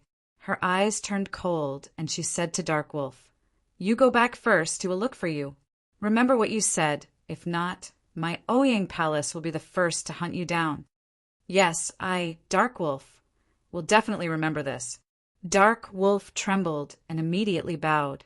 Putting aside the fact that Du Xiaofu was surrounded by so many people from the Ouyang Palace, even the person in front of him was the young miss of the Ouyang Palace. If he dared to do anything, he would not be able to survive in the entire empire. What shocked Dark Wolf even more was the scene just now. Du Yi of the Du family, the genius who had once shocked the imperial capital and the entire empire, was at the peak of the martial lord realm. However, he was seriously injured by Du Xiaofu in 2 moves and could no longer fight. If he dared to have any thoughts of betrayal, the consequences were obvious. He would probably never show his face again in this lifetime. Ouyang Shuang looked at Dark Wolf, then walked forward. After a few steps, she gently came to Qing Guyu's side and said in a low voice, "He asked me to tell you something. Your spirit gate is broken, but it doesn't mean that you can't continue to cultivate. If you still want to be interested in the path of martial arts, go and find him. He might have a way to let you walk the path of martial arts again." After Ouyang Shuang finished speaking, she went to Ouyang Qiu's side. She signaled with her eyes, and Ouyang Qiu and the people from the Ouyang Palace left on their demon beast mounts. Qing Guyu's body trembled, and then he stood on the spot. His dispirited and lifeless eyes began to ripple, and the ripples became more and more intense. The bamboo forest was lush and green. From afar, it looked like a green barrier. A cool breeze swept past, and the green bamboos on the mountain swayed gently in the wind. The bamboo forest swayed gently, emitting a pleasant sound. It was as if someone was playing a huge bamboo flute, emitting a rhythmic sound, like a beautiful melody drifting out. "Xiaoqing, you guys play here. I'll bring your brother to meet someone, okay?" Outside the bamboo forest, Xiat Fei asked Du Xiaoqing with a smile. Du Xiaoyao, little tiger, look after little Qing. "I'll be right back. Don't go too far," Du Xiaofu said to Du Xiaoyao and little tiger on his shoulder and behind him. In fact, other than little tiger, he was worried about Du Xiaoyao and Du Xiaoqing, who were a troublemaker. "Okay, we'll go play." Du Xiaoqing heard this and immediately went into the bamboo forest with Du Xiaoyao and little tiger. In the depths of the bamboo forest, the bamboos were all of the same thickness and length. They were slender, tall, and beautiful. After a while, Du Xiaofu, accompanied by Xia Fei, saw a skinny old man lying on a bamboo chair, taking a nap. The old man's tanned face looked as if it had been through wind, frost, rain, and snow for a long time, as if he had sensed someone approaching. The slightly closed eyes on his wrinkled face opened. His gaze immediately landed on Du Xiaofu. His eyes moved, and he immediately revealed a smile as he said, "There should be quite a few people looking for you now. I thought that if Fei were to look for you, she might not be able to invite you." Du Xiaofu heard this and immediately bowed. The skinny old man in front of him was none other than the North Vanquishing King. He chuckled on his resolute face and said, "Since you're looking for me, How would I dare not come? Grandfather, a little princess from the palace, went to look for him too, but he said he wanted to visit grandfather first before going to the palace. Xia Fei walked over slowly from the side. She was beautiful and charming, and she reached out to help the North Vanquishing King up from the bamboo chair. Hearing this, the North Vanquishing King was slightly stunned. On his skinny and dark face, his eyes were quite bright without any turbidity. He looked at Du Xiaofu for a few seconds, and then said with a smile, "Good boy, this old man didn't misjudge you. This guy just fought with Du Yi from the Du family in the Qian family. Du Yi has also reached the peak of the martial lord realm, the Nirvana realm." Xia Fei told the North Vanquishing King about what happened just now in a light tone. "You fought with the Du family? The peak of the martial lord realm, the Nirvana realm? That guy is really scary. I really don't know what kind of good deeds the Du family has accumulated to have so many young people." Hearing this, the North Vanquishing King sighed. He then looked at Du Xiaofu and said, "You didn't lose when you fought with Du Yi, right?" This, Du Xiaofu didn't know what to say, so he smiled faintly. Xia Fei opened her red lips slightly and said to the North Vanquishing King, "Du Yi lost in 2 moves, and he lost very badly." Hearing this, the North Vanquishing King's bright eyes were also stunned. From the words "lost very badly," it wasn't hard to imagine some things. Du Yi, who was at the peak of the martial lord realm, the Nirvana realm, was defeated in 2 moves. With the North Vanquishing King's eyesight and experience, he naturally knew what this meant. The new generation excels the old, and there are talents in every generation. The North Vanquishing King looked at Du Xiaofu. He was skinny, and the plain long robe he wore made him look like a bamboo pole carrying a cloth bag. After a long while, he came back to his senses. With shock in his eyes, he said, "I only knew about some things between you and the Du family yesterday. So you have that kind of relationship with the Du family, and you are even Du Tingshuan's son. Like father, like son. Old Mr. knows my father?" Hearing this, Du Xiaofu frowned and said, "Old Mister, can you tell me about the things between my father and the Du family?" "You still don't know about the things between your father and the Du family?" The North Vanquishing King was a little surprised. From the news he got yesterday, he thought this fierce little guy already knew about the things that happened back then. Otherwise, he wouldn't have gone to wipe out the Du family.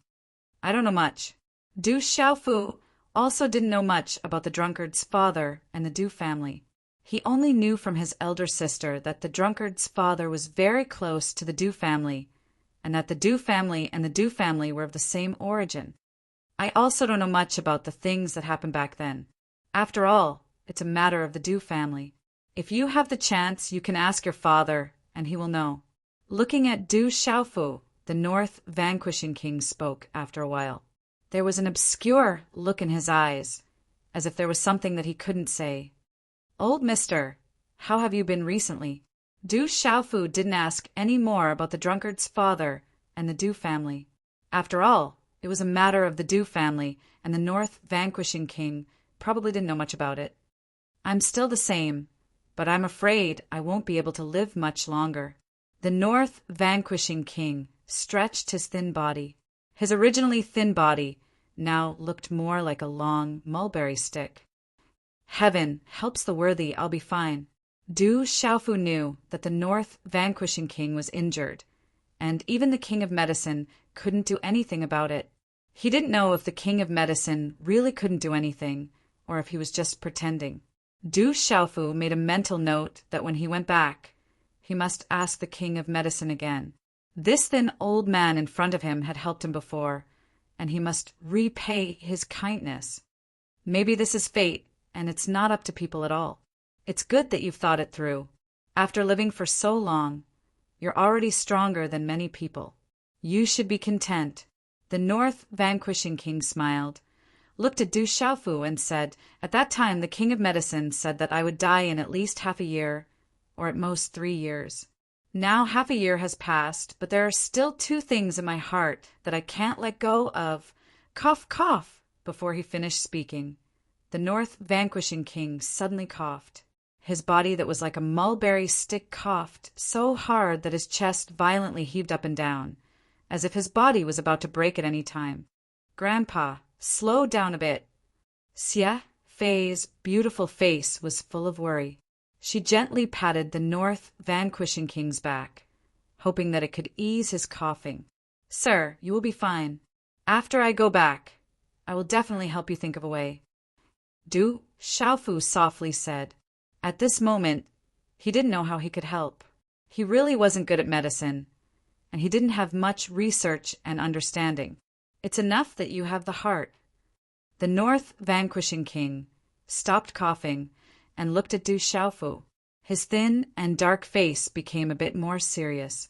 He looked at Du Xiaofu and said, "Little guy, I called you here today because I really do have something to ask of you."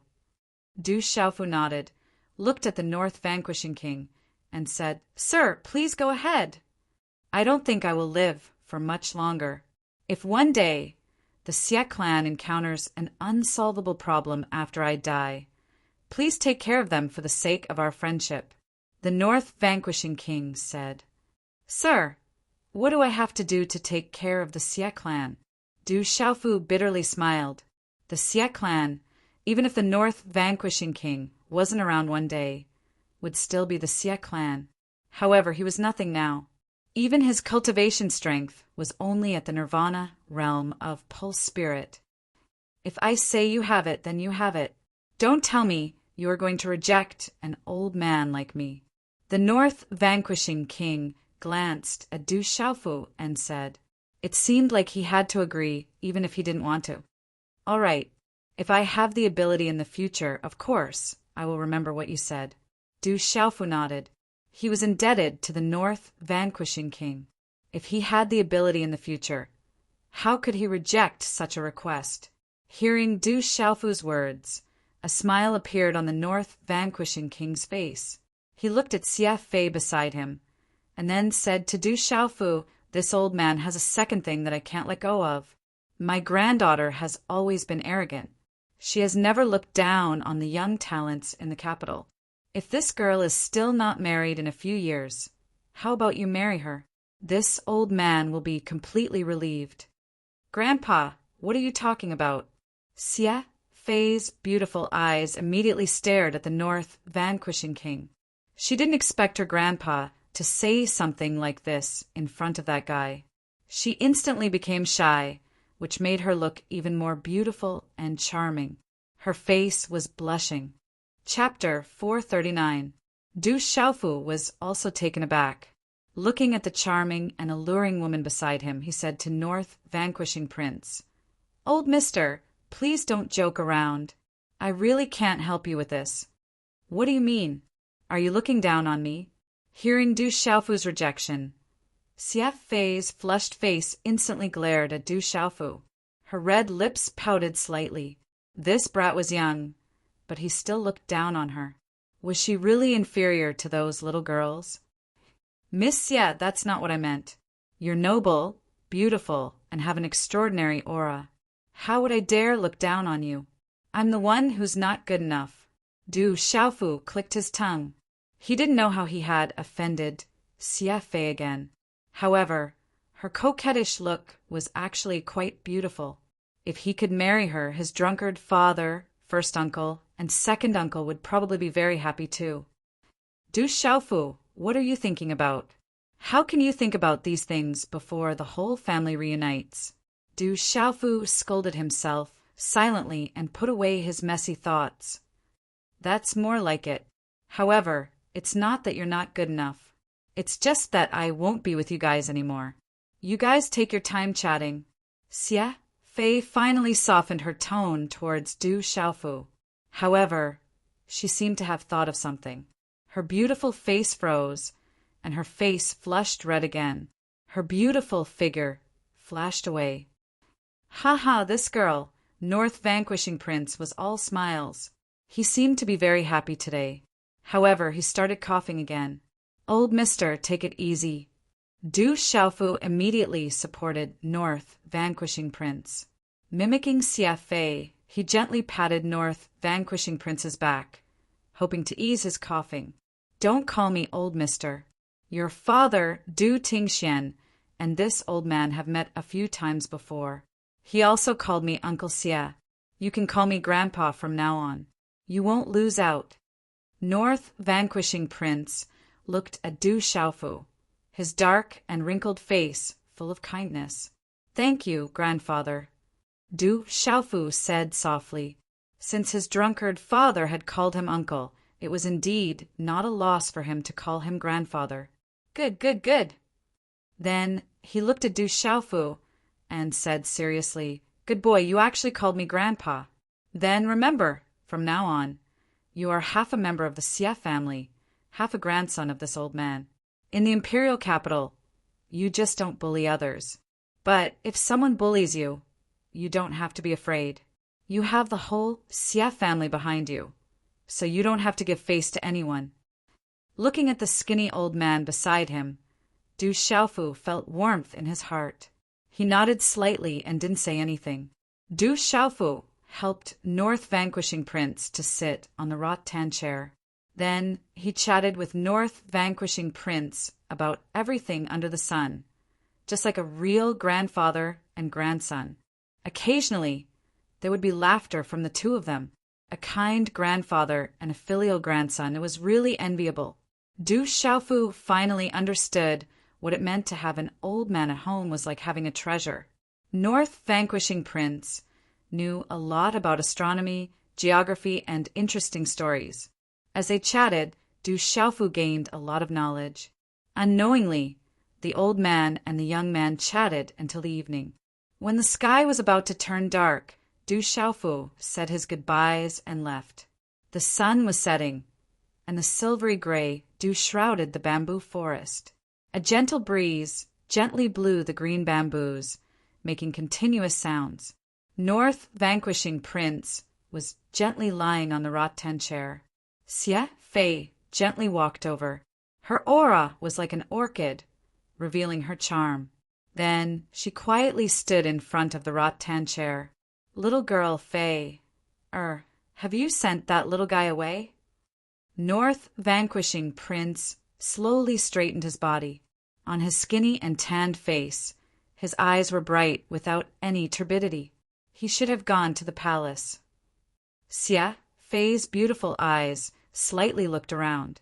A gentle breeze blew through the bamboo forest, and a few strands of hair casually fluttered around her waist. Her eyes hesitated for a while before she asked North Vanquishing Prince, Grandfather, why didn't you tell him about the matter between his father and the Du household? I feel sorry for that little guy. The Du household had already gone overboard 17 years ago, and this time they are still going overboard. I really don't know what that old man of the Du family is thinking. Does he think that he can pretend that nothing happened just because he is in seclusion? North Vanquishing Prince's bright eyes suddenly surged with a fierce glint, as if a dormant beast had suddenly awakened. He said, Since that little guy called me grandfather, then he is my grandson. That old man of the Du family turned a blind eye, but I am still alive.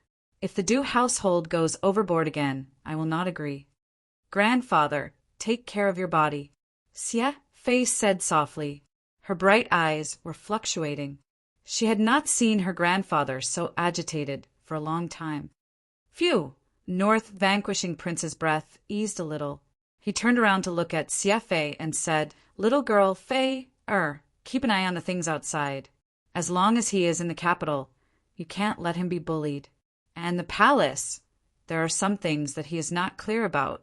Don't let him be used by others. If necessary, remind him. I understand. Xie Fei nodded, looked at North Vanquishing Prince and said, Grandfather, then he will be my little brother from now on. Sigh, if that little guy is my grandson-in-law, it would be great. North Vanquishing Prince sighed and said softly, I don't care about you young people's matters. Little girl, if you don't do it now, then in the future, that little guy will be taken away by those fat little girls. It will be too late for you to regret. That little guy's strength is not bad. On the street, Zhen Qingchuan's voice came into Du Xiaofu's ears. Little guy, Du Xiaofu was surprised and immediately asked Jin Qingchen, who was in the small pagoda, "Brother Qingchen, how old are you?" "Anyway, that little guy is just a little guy in front of me." Zhen Qingchuan's voice sounded very proud, and then he said to Du Xiaofu, "Pay attention these days and help me find some elixirs and pills that can help the primordial spirit." "Okay, no problem," Du Xiaofu said. At dusk, the palace under the curtain of the night was shockingly huge. The red palace walls were so tall that it looked like a giant dragon entrenched in the Dragon City. Du Xiaofu, Du Xiaoqing, Du Xiaoyao, and the little tiger arrived in front of the palace. The huge palace gate was spacious, and it was heavily guarded. There was no place to hide, and the palace guards came up to question them from afar. When Du Xiaofu took out the dragon-patterned token given to him by the second Princess Jingyan and said that he was looking for the second princess, the eyes of the guards trembled, and the look in their eyes changed. The head guard personally led the way, and very respectfully led Du Xiaofu, Du Xiaoqing, and the others into the palace. Walking into the palace, Du Xiaofu sighed. The inside of the palace walls was even more magnificent than the inside of Prince Xia's mansion. There was a building every 5 steps and a pavilion every 10 steps. The corridors were winding, and the eaves were high. It was unknown how far it stretched. The yellow and red glazed eaves outlined a huge, winding silhouette in the vast palace.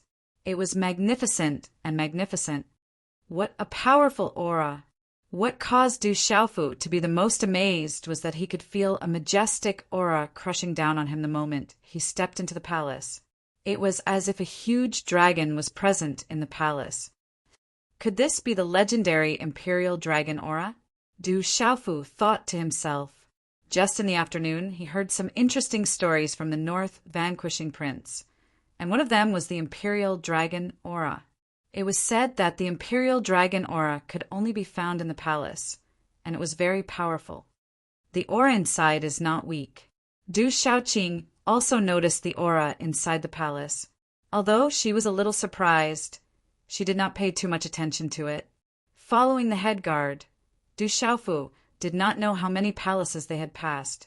After that, the head guard handed him over to a palace maid who looked to be in her 30s, and they continued to walk into the palace. Along the way, Du Xiaofu only looked around at the golden glazed tiles and the multi-eaves palace roofs. Under the setting sun, it was a splendid scene. When the last ray of light disappeared, Du Xiaofu finally arrived at the entrance of a palace. There was a sentry every 3 steps, and there was a sentry every 5 steps. Along the way, there were many palace guards patrolling. The palace was tall and majestic with an antique style. It had vermilion pillars, and on a huge and gorgeous horizontal board, there were 3 words, Guang Moon Palace. "Sir, this is the Guang Moon Palace, where the first princess and the second princess live. The first princess has ordered that we are not allowed to enter the Guang Moon Palace at will. Therefore, sir, please go in and find the second princess." After the palace maid finished speaking to Du Xiaofu, she still seemed to be a little worried. She specifically told Du Xiaofu the backyard of the palace is mostly for the women. If you do not have the golden dragon token and are not an ordinary VIP, you will not be able to come here. Sir, please do not wander around. If you are encountered by the patrolling guards, it will cause trouble. I know. Thank you for leading the way. Du Xiaofu nodded in response. Sir, you are too polite. The palace maid was a little surprised. She then looked at Du Xiaofu and said, I heard that the second princess went out to play with other princes in the afternoon. I am afraid that she has not returned yet. Sir, since you have the golden dragon token, you should have a good relationship with the second princess. You can go in and wait. However, with the playful nature of the second princess, I am afraid that you will have to wait a little longer. I still have things to do, so I will take my leave now. With that, the palace maid retreated respectfully and turned to leave. Du Xiaofu raised his head and looked at the Guangmoon Palace in front of him. There were 3 floors, and the cornices were ancient red and yellow. The upper floor was light green, and the color scheme was elegant.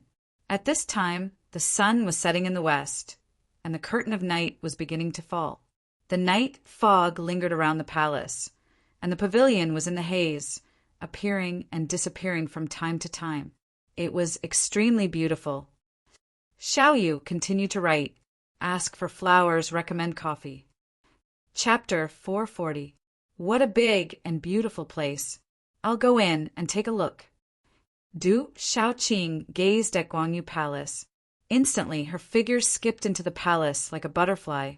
Du Xiaoyao and Little Tiger also followed closely behind Du Shaoqing, entering the Guangyu Palace together. Don't run around.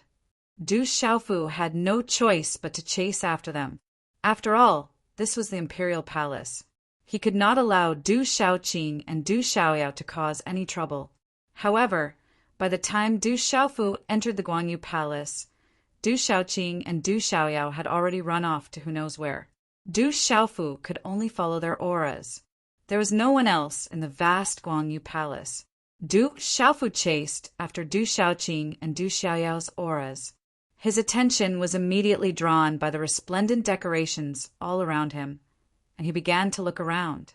Inside the Guangyu Palace, the corridors were winding with artificial mountains and ponds everywhere. Du Xiaofu walked slowly. Under the cover of the night, the palace was dark and serene, and he did not know where he had walked to. There seems to be someone here. That girl has run over here? Suddenly, with his keen spiritual force, Du Xiaofu sensed that there were people not too far ahead. He did not think too much about it. It was most likely Du Shaoqing, Du Xiaoyao, Little Tiger, and the others. There seemed to be no one else in this vast Guangyu Palace at this moment. Within the palace, artificial mountains were everywhere. Between the corridors and the corridors was a hot spring. The spring water gushed out, dense mist rising from it, and hot steam rising from it. Night had just fallen, and the sky was hazy. The moon had just risen from the east. There was a stretch of clothes by the side of the pool, and the ripples on the surface of the pool were light. Du Xiaofu appeared at the edge of the hot spring. A rockery stood tall like a barrier. Du Xiaofu thought that Du Shaoqing and Du Xiaoyao were here. Looking through the rockery, he saw a woman bathing in the unobstructed hot spring. Her skin was as white as snow, and her long black hair was scattered on the spring water. She was elegant and seductive. She was also humming a melody that Du Xiaofu could not hear clearly. Under the first moon, the water in the pool was enshrouded in mist. Du Xiaofu could only see the woman's delicate face. She had a jade nose and cherry lips. The water in the pool reached her chest. Half of her soft breasts were exposed. Her slim shoulders and undulating chest formed an alluring region, adding to her charm and seduction. It's not Shaoqing. Looking at the sudden scene in front of him, Du Xiaofu was stunned. Then, for some reason, his breathing became heavy and his entire body seemed to stiffen. He stared blankly at the scene in the pool. He knew that it was not Du Shaoqing and Du Xiaoyao, but he could not bear to look away. Splash! Just as Du Xiaofu was in a daze and his blood was rushing to his head, he heard the ripples of the pool water. The woman had actually come out of the bath in front of him. A perfect and exquisite body slowly walked out of the pool water. The lithe figure was completely naked. Her breasts were soft and round. Her waist was slender, and her buttocks were firm and round. Her slender legs were tall, outlining an incomparably seductive arc.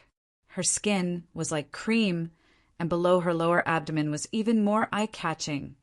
Du Xiaofu swore that this was the first time he had seen such a scene since he was a child. Du Xiaofu swore that in his 17 years of life, this was the first time he realized that he was actually not a gentleman, because at this moment, when he saw this hot and charming scene, he did not leave. Instead, he opened his eyes wide and looked up and down. He even swallowed a mouthful of saliva in his throat. Who is it?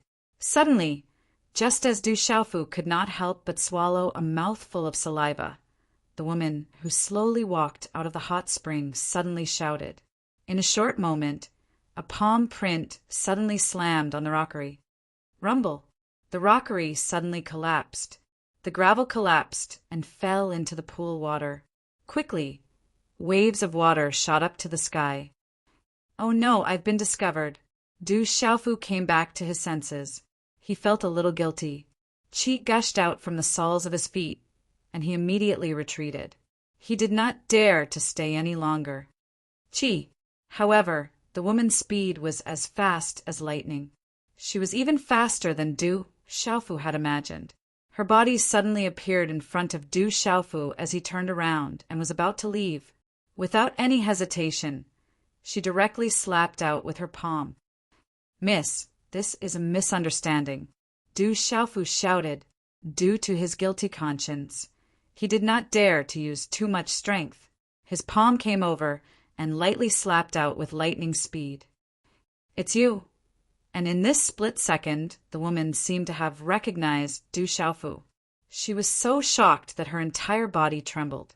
Her delicate face changed greatly, and the palm print that she had slapped out also stopped in front of Du Xiaofu's chest.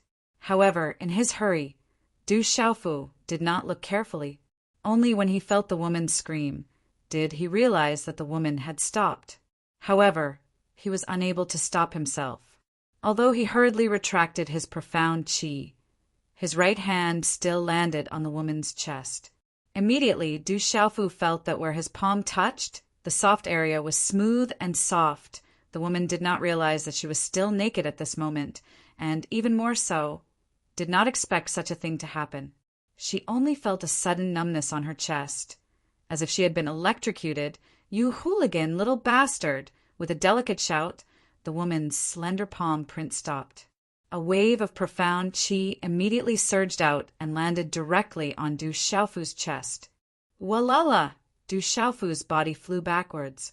He was originally at the edge of the pool, and in his panic he was immediately thrown into the hot spring pool, causing a large wave of water.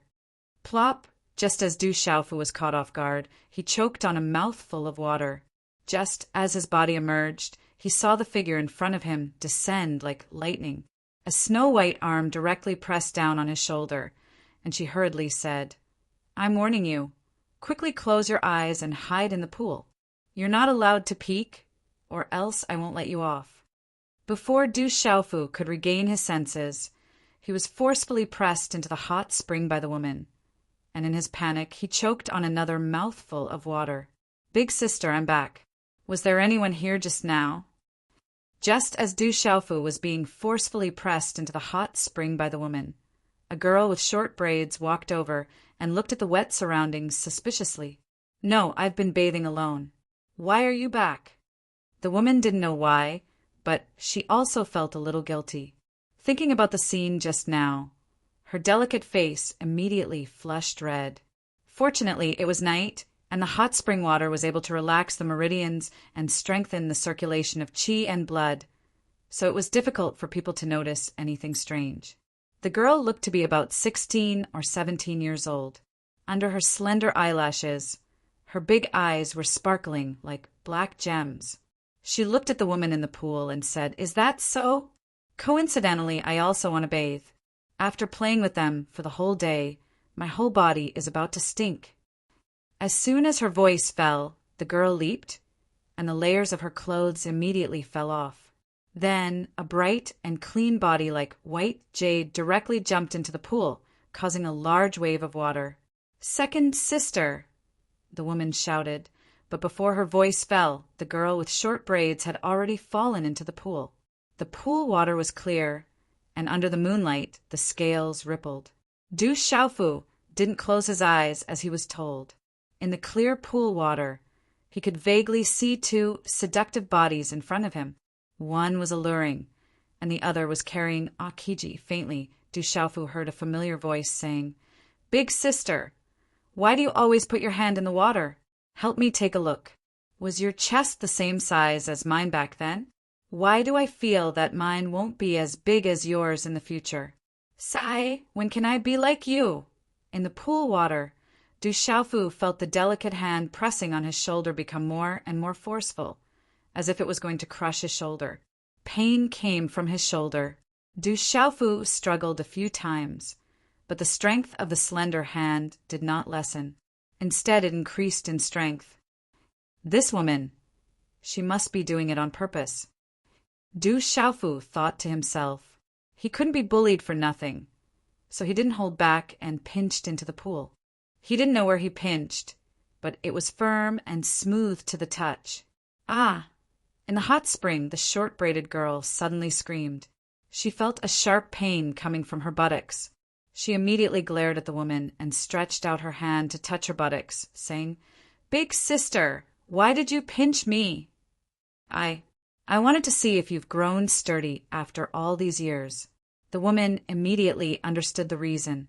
Her beautiful face didn't change, but she secretly clenched her teeth and exerted more force on Du Xiaofu's shoulder. That shameless bastard, he had taken advantage of her in the mountain range of savage beasts. Now he was actually reaching out his evil claws to her second sister. She definitely couldn't let him off. Even if you see if I've grown sturdy, you can't use so much force. The short-braided girl glared at the woman and then continued to bathe. In the pool, Du Xiaofu's shoulder was getting more and more painful, but he could only endure the pain. When he heard the scream, he realized that he had pinched the wrong person. He didn't dare to make a sound, but he didn't hold back. His hands started to pinch everywhere. He didn't care where it was, he just pinched first. Who asked this woman to use so much force? His shoulder was about to be crushed. Thump, thump, thump. Instantly, the pool water beside the woman surged as Du Xiaofu carelessly pinched countless places. "Big sister, what are you doing?" Looking at the surging pool water beside the woman, the short-braided girl asked doubtfully, "It's nothing. You can go back now that you're done. I'll soak some more." The woman squeezed out a smile as she spoke to the short-braided girl. "Take your time, I'll go back first." Strange. Senior Du clearly said that he would come to the palace later. Why hasn't he come to find me yet? She put on her long dress and left. In the end, she turned around and said to the woman with a bitter expression, "Big sister, be gentler next time.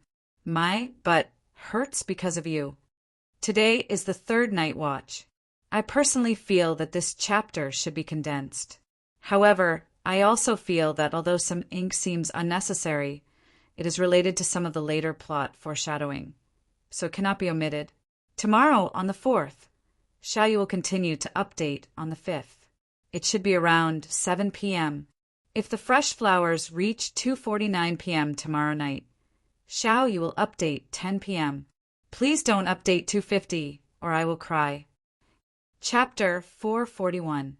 Translator H2DH2 Mr. Whoosh. As the short-braided woman left, Du Xiaofu struggled to free himself from the restraints on his shoulders.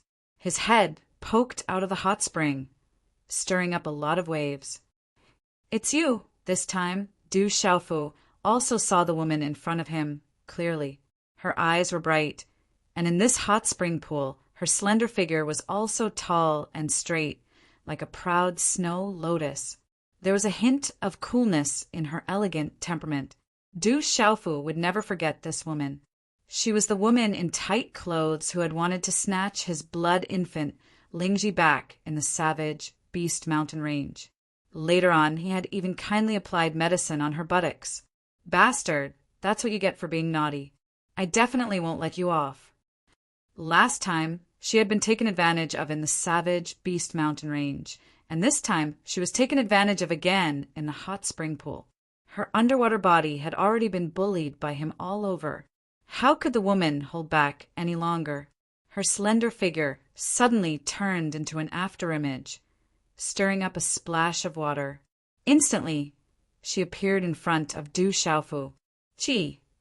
The waves rippled, and her slender figure was faintly discernible, graceful and alluring. Her slender hand suddenly waved out like a fairy dancing. A wave of energy spread out, and her slender hand slapped a palm print directly towards Du Xiaofu's chest. Carefree, rippling steps. Du Xiaofu had no intention of resisting at all.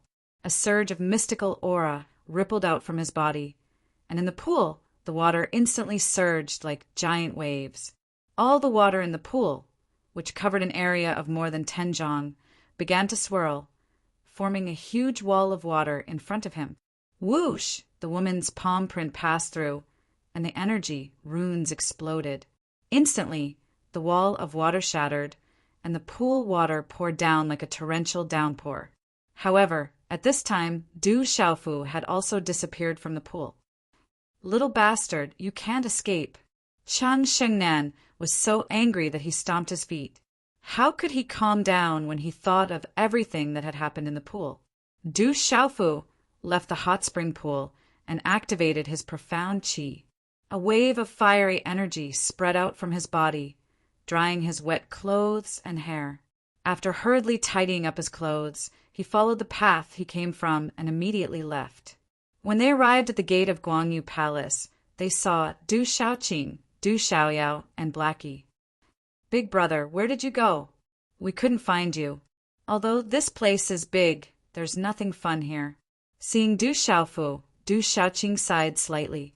She was supposed to attend the wedding today, but the wedding was cancelled. She couldn't find anything fun in the palace, so she couldn't help but feel disappointed. Let's go back first. Du Xiaofu didn't dare to stay in the imperial palace. Maybe that woman would catch up with him. It was better to leave first. Senior Du, you haven't met my father yet. Why are you going back? Before Du Xiaofu could finish his words, a familiar voice sounded. From the inner hall, a 17 or 18-year-old girl walked out. She seemed to have just taken a bath. Her hair was still wet, and under her slender eyelashes, her eyes were large and sparkling like black gems. Her figure was slightly round, but she looked very cute. Seeing the girl before him, Du Xiaofu felt awkward. Although it was hazy in the hot spring pool, Du Xiaofu could vaguely see that the girl in front of him was the girl before him. She was Chang Yan, the top student of Tianwu Academy and the second princess of the Stone Dragon Empire. That woman is her elder sister, the first princess of the Stone Dragon Empire. Du Xiaofu immediately thought of the tall girl. She must be the first princess of the Stone Dragon Empire. Senior Du, what's wrong? Chang Yan stepped forward and asked Du Xiaofu, who was in a daze. I'm fine. Du Xiaofu snapped out of his daze and said to Chang Yan, then bring me to see your father now. All right. Father must not be resting at this time. Chang Yan nodded and led Du Xiaofu, Du Xiaoqing, Du Xiaoyao, and Little Tiger out of Guangyu Palace. With the second Princess Chang Yan leading the way, they were able to pass through the heavily guarded palace unimpeded. However, Du Xiaofu, Du Xiaoqing, Du Xiaoyao, and Little Tiger attracted the attention of many guards along the way. The Golden Dragon Palace was grand and magnificent. Its eaves were green, and its ridges were decorated with colored beasts. The pillars were painted with colorful paintings, and the glazed roof tiles sparkled under the reflection of the moon and the stars. A bright crescent moon crossed the exquisite eaves and sprinkled a hazy yellow light around, making the palace appear mysterious and quiet. Looking from afar, the magnificent Golden Dragon Palace stood in the night like a golden palace. Chang Yan stood in front of the Golden Dragon Palace and said to Du Xiaofu, "We're here. Father is in the Golden Dragon Palace. Let me take you in. The others can wait outside. Nephew Xiaofu, you can come in alone." As Chang Yan finished speaking, a deep and magnetic voice came from the Golden Dragon Palace. "Senior Du, Father already knows you're here. You can go in by yourself." Chang Yan said to Du Xiaofu, "Xiaoqing, wait for me here. Don't run around." Du Xiaofu instructed Du Xiaoqing, Du Xiaoyao, and Little Tiger. His expression changed slightly, and then he strode away. Boom! As soon as Du Xiaofu stepped into the Golden Dragon Palace, the entire palace trembled for no reason. This kind of tremor was difficult for outsiders to detect, but Du Xiaofu could sense it with his sharp soul power. What a strong imperial dragon aura! This Golden Dragon Palace is probably the place where the Imperial Dragon Aura gathers. I'm afraid the Imperial Dragon Aura wouldn't be so strong without thousands of years. The Stone Dragon Empire is really extraordinary. The Imperial Dragon Aura is actually this strong. Zhen Qingquan's voice sounded in Du Xiaofu's ears. His voice was filled with surprise. Brother Qingquan, does the Imperial Dragon Aura have any effect on ordinary people? When Du Xiaofu entered the palace, he whispered to Zhen Qingquan, who was in the pagoda. At the same time he stepped into the palace. Outside the Golden Dragon Palace, there were 2 dragons with golden scales and golden armor on the eaves. They were so lifelike that they looked as if they were about to soar into the sky. Their aura was so astonishing that it made people's hearts tremble. Ordinary cultivators would probably prostrate themselves on the ground just by approaching the Golden Dragon Palace. Of course it has an effect. The people inside aren't weak. I don't want them to discover me. I'll tell you about the Imperial Dragon Aura when we get back. Zhen Qingquan's voice sounded in Du Xiaofu's ears. After walking through a long corridor, Du Xiaofu arrived at the palace. At this moment, the palace was brightly lit. It was incomparably splendid. The spacious hall was like a huge square. The inner pillars of the hall were supported by many red pillars, and each pillar was engraved with a coiling, lifelike golden dragon. It was a spectacular sight. The Imperial Dragon Aura was everywhere. It made it difficult to breathe and stagnated one's xianqi. In the center of the palace, a figure in a dragon robe was standing with his hands behind his back. He was rather fat. He wasn't very tall, but he had an absolute majesty. At this moment, he was standing in the middle of the palace. It was as if there was a golden dragon circling around him. It was intimidating even from afar. Greetings, Emperor Cheng. Du Xiaofu bowed slightly. The figure in the dragon robe should be the Emperor of the Stone Dragon Empire. He was known as Emperor Cheng and controlled the entire Stone Dragon Empire. What a powerful aura! At this moment, facing Emperor Cheng, Du Xiaofu felt the same kind of pressure he had felt when facing King Protector the day before yesterday. Perhaps it was because of the Imperial Palace's dragon qi, but this pressure was even more powerful than the one he had felt when facing King Protector the day before yesterday. It revealed an indescribable majesty, which was vaguely related to the Imperial Palace's dragon qi. Haha, nephew, you don't need to be so courteous. Your father and I are friends. There's no need to be so polite. Emperor Cheng slowly turned around. Although there were no fluctuations of aura emanating from his body, people didn't dare to look directly at him. The dragon's silhouette on his dragon robe fluctuated as though it was alive. He stared at Du Xiaofu, and the light in his eyes seemed to be blossoming. He then said, "Seeing the son of my old friend, I can't help but recall the glory of my old friend. Emperor Qing also knows my father?" Du Xiaofu's eyes widened. His drunkard father's circle of friends was really wide. He knew people everywhere. Of course. Your father, Du Tingxian, was the champion of the Tianwu Academy's Tianwu tournament 20 years ago. He's the #1 expert of the younger generation in the entire empire. None of the kings could compare to him. How could I not make friends with such a person? Unfortunately, Emperor Cheng sighed lightly. He stepped forward and looked at Du Xiaofu. His deep eyes flickered with brilliance as he said, "But everything is fine now. I believe that if my old friend knew that his son could be so magnificent, he would definitely be happy and relieved." Emperor Cheng paused for a moment and looked at Du Xiaofu. He said, "Today I'm meeting my old friend's son. Naturally, I can't let you return personally. I have a gift for you. It can be considered a meeting gift. Open it personally." As soon as he finished speaking, Emperor Cheng threw out a small golden box that was shining with golden light. It looked as if there was a small golden dragon coiling around it. It floated in front of Du Xiaofu. Du Xiaofu hesitated for a moment. However, he immediately received the small golden box and opened it slightly, roar. As soon as the small golden box was opened, a golden light burst out from the small box. It was as if the sun had jumped out. A golden dragon roared out and rushed to the top of the main hall. It pierced through the golden dragon hall and hovered above the imperial palace. The golden light bloomed, making the night sky as bright as day. At this moment, countless people in the imperial capital looked up at the sky. A pressure descended, causing people's hearts to tremble and want to crawl. Let's not talk about it anymore. My biological clock is the same every day. I only wake up in the afternoon and update late again. Let's continue writing. Based on tomorrow's explosive release, Xiao Yu will update one more time as an apology. I won't ask for forgiveness. You guys can push the fresh flowers to 250. Chapter 442.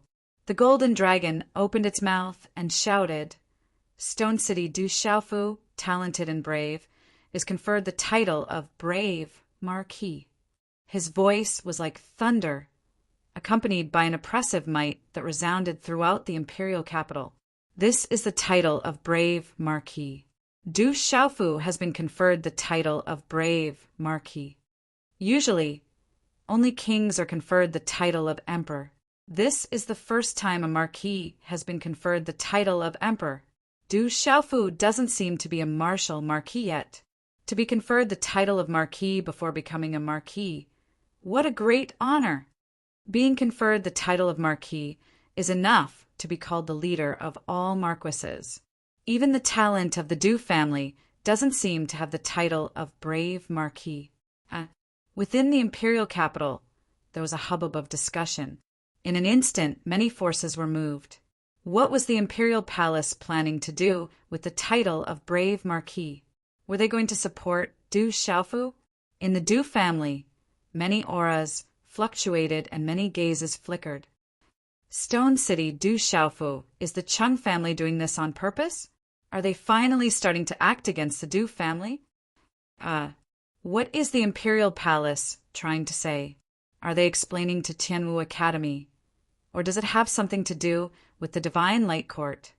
Could it be that Du Xiaofu has already made the imperial palace make a decision? Stone City's Du family and Duke Du's residents are going to be lively this time.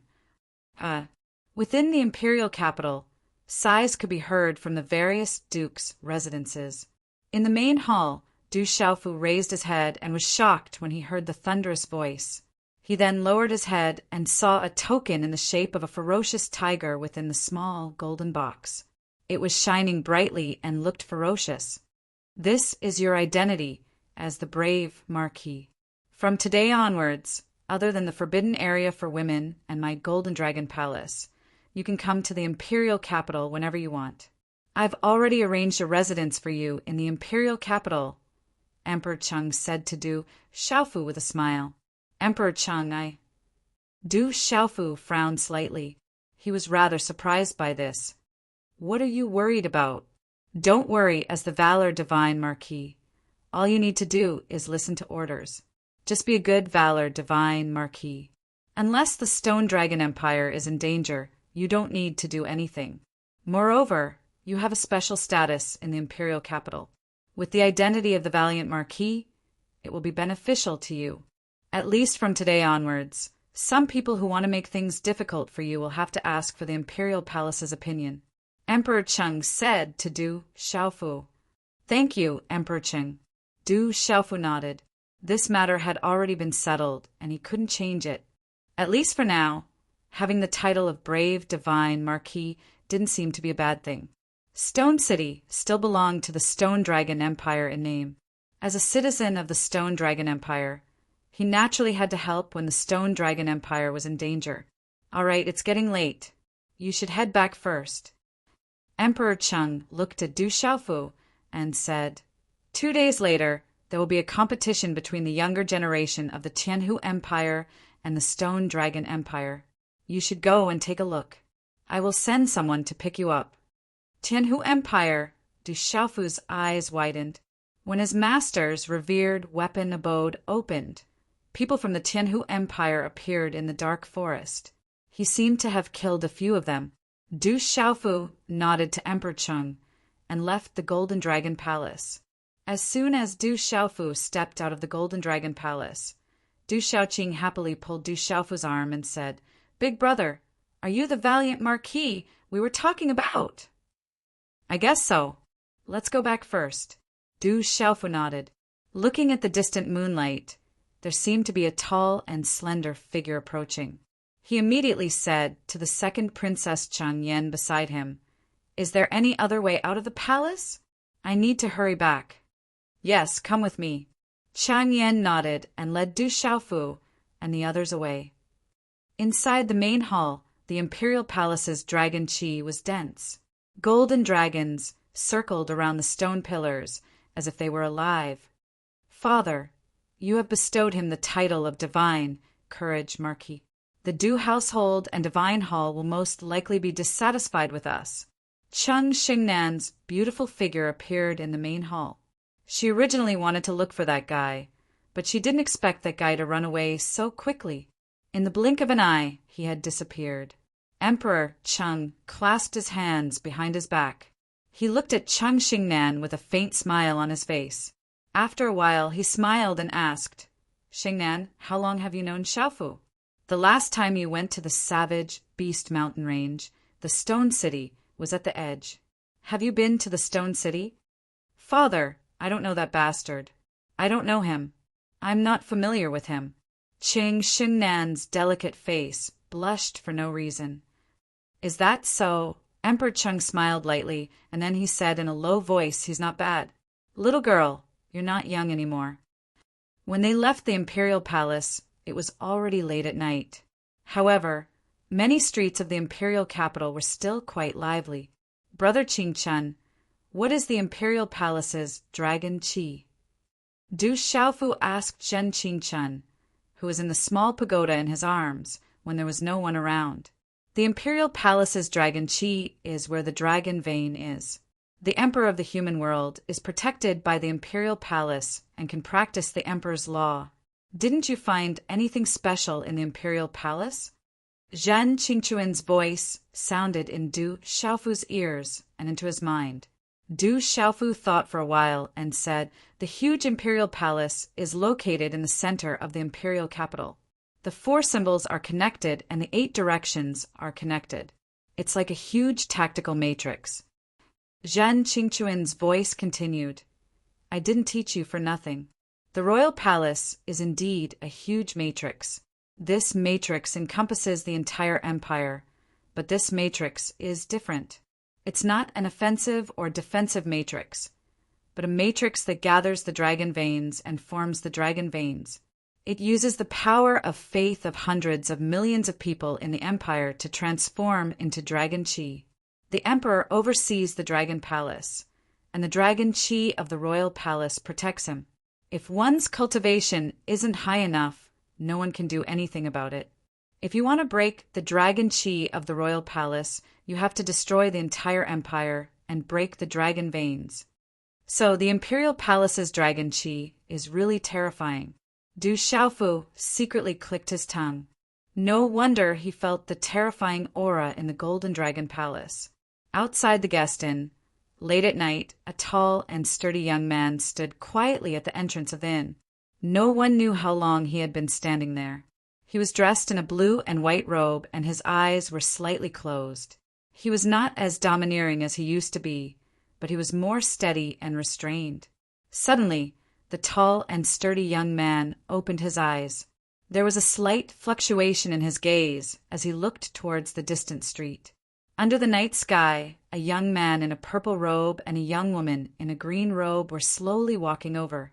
As the young man in the purple robe and the girl in the green robe walked in, a little golden macaque stood on the young man's shoulder with a broadsword on its back. Behind the 2 of them was a black kitten. In this dark night, the black kitten's eyes were unusually frightening. "You're here?" When Du Xiaofu and Du Xiaoqing arrived at the entrance of the inn, they saw the tall and sturdy young man. It was Qian Jiuyu, who was supposed to be the bridegroom today. He was supposed to be in the bridal chamber at this time. "I want to embark on martial arts again, so I'm here." Changyu raised his head slightly and looked at Du Xiaofu. His seemingly calm eyes hid a fanatical expectation. In the past half a year, Changguyu had thought that he had completely given up. However, when Ouyang Xuan left today, he realized that he had never given up. He had never given up on martial arts. I only have a 30% chance of opening a new martial path for you. Maybe not even 30%. I don't know how far you can go on that path, and I don't know what will happen in the end. But it's very dangerous and it's extremely painful. Ordinary people can't bear it. Think about it carefully, said Du Xiaofu. There's no need to think about it. I've already made up my mind. I'm willing to try. Even if there's only a 10% chance, I'm willing to try. There's nothing wrong with living an ordinary life, but it's not what I want, Changguyu said without hesitation. All right then, but I'm very tired today. I need a few days to prepare. Come find me in 7 days. You can think about it carefully during this time. Du Xiaofu said to Changguyu. All right, I'll come find you in 7 days. Changguyu nodded and turned around to leave. After a few steps, he turned around and said to Du Xiaofu, thank you. Then he turned around and left. This guy's temperament seems to have improved a lot during this period of time. Du Xiaoyao stood on Du Xiaofu's shoulder and looked at Changguyu's back. Looks like we'll have to stay in the capital for a few more days. Du Xiaofu smiled as he looked at Changguyu's back. If he really succeeds, he'll be able to open a new path in the future. His current temperament is exactly what he needs. His divine gate is already broken. There's nothing he can do. Do you really have a way? Zhen Xingchen asked doubtfully in Du Xiaofu's ear. Only 30%. I still have to do an experiment on myself first. Hopefully it will succeed, Du Xiaofu said softly. The two men and the two beasts returned to the inn. It was already late at night. Du Xiaofu sat cross-legged on the bed. He formed a seal with his hands, and a faint white light enveloped his body. An ancient aura spread out. That's right, a faint moon in the sparse forest. A faint moon gradually rose into the sky against the curtain of night. Above the bamboo forest, the clouds drifted away. It was as if a cloud of smoke had formed. It was like a dream. What do the Radiant Shrine, Tianwu Academy, and the Imperial Palace want to do? Are they still wavering? If they want to use my cheap grandson, even though I don't have many days left to live, I won't agree to it. In the bamboo forest, the North Vanquishing King was looking at the moon. He was wearing a plain long robe, causing his skinny chest to stick to his long robe. It looked like strips of blinds. Chapter 443. Translator. H2DH2, Mr. The next morning, the light of dawn slowly awakened the sleeping creatures. Inside the inn, Du Xiaofu sat cross-legged, the white light around him gradually receding. Sir, there are royal guards from the palace waiting outside. Outside the room, a waiter of the inn spoke. His voice was trembling, as if he had been greatly frightened. To be surrounded by so many people from the imperial palace so early in the morning, it was natural for him to be greatly frightened. People from the palace? Du Xiaofu was puzzled. At this time, Du Xiaoqing had also woken up. The two of them followed the waiter out of the inn. At this moment, there were quite a number of onlookers who had gathered outside the inn. All of them were curiously looking at the interior of the inn as they discussed animatedly. The spectators were all guessing. They did not know which important figure was staying in this inn, or which wanted criminal, for there to be over 100 royal guards waiting here so early in the morning. Greetings to the brave Marquis. Following the appearance of Du Xiaofu, over 100 royal guards with an extraordinary aura dismounted from their yellow, striped dragon horses. Dressed in yellow armor and with long swords at their waists, they saluted in unison, their aura causing the air to tremble. Rise. Du Xiaofu was stunned at first. After all, this was the first time he had encountered such a situation. However, he was able to handle it immediately. Looking at the 100 royal guards in front of him, he was quite puzzled. He did not know what they were here for so early in the morning. Senior Du, good morning. Your brave Marquis's manor has been prepared overnight. I have specially come to bring you there." Second Princess Cheng Yen emerged from the royal guards. Under her slender eyelashes, her eyes sparkled like black gemstones, and there was a smile on her face. After a while, under the surprised gazes of many, over 100 yellow striped dragon horses with extraordinary aura, their bodies covered in yellow scales and 2 horns on their heads, galloped over. Wherever the iron hooves passed, dust would fly and the ground would tremble. So that purple-robed youth is the valiant Marquis Du Xiaofu, who was conferred the title of Valiant Marquis last night.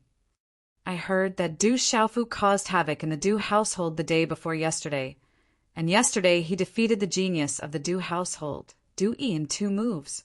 The imperial family has conferred Du Xiaofu the title of Divine Valor Marquis. Is this intentionally targeting the Du household? Could this be a sign that the imperial family wants to suppress the Du household? The Du household has stood tall for so many years, and it can be said that their achievements are greater than the lord's. The imperial family will naturally not be at ease. Following the second Princess Changyan, Du Xiaofu and Du Xiaoqing, they arrived at the Divine Valor Marquis' mansion, causing Du Xiaofu to be rather shocked. It was a large palace courtyard, with stone lions standing at the entrance and fierce tigers brandishing their claws on the stone pillars, causing people to be extremely shocked. Inside the Divine Valor Marquis' mansion, the courtyards intersected, extending in all directions.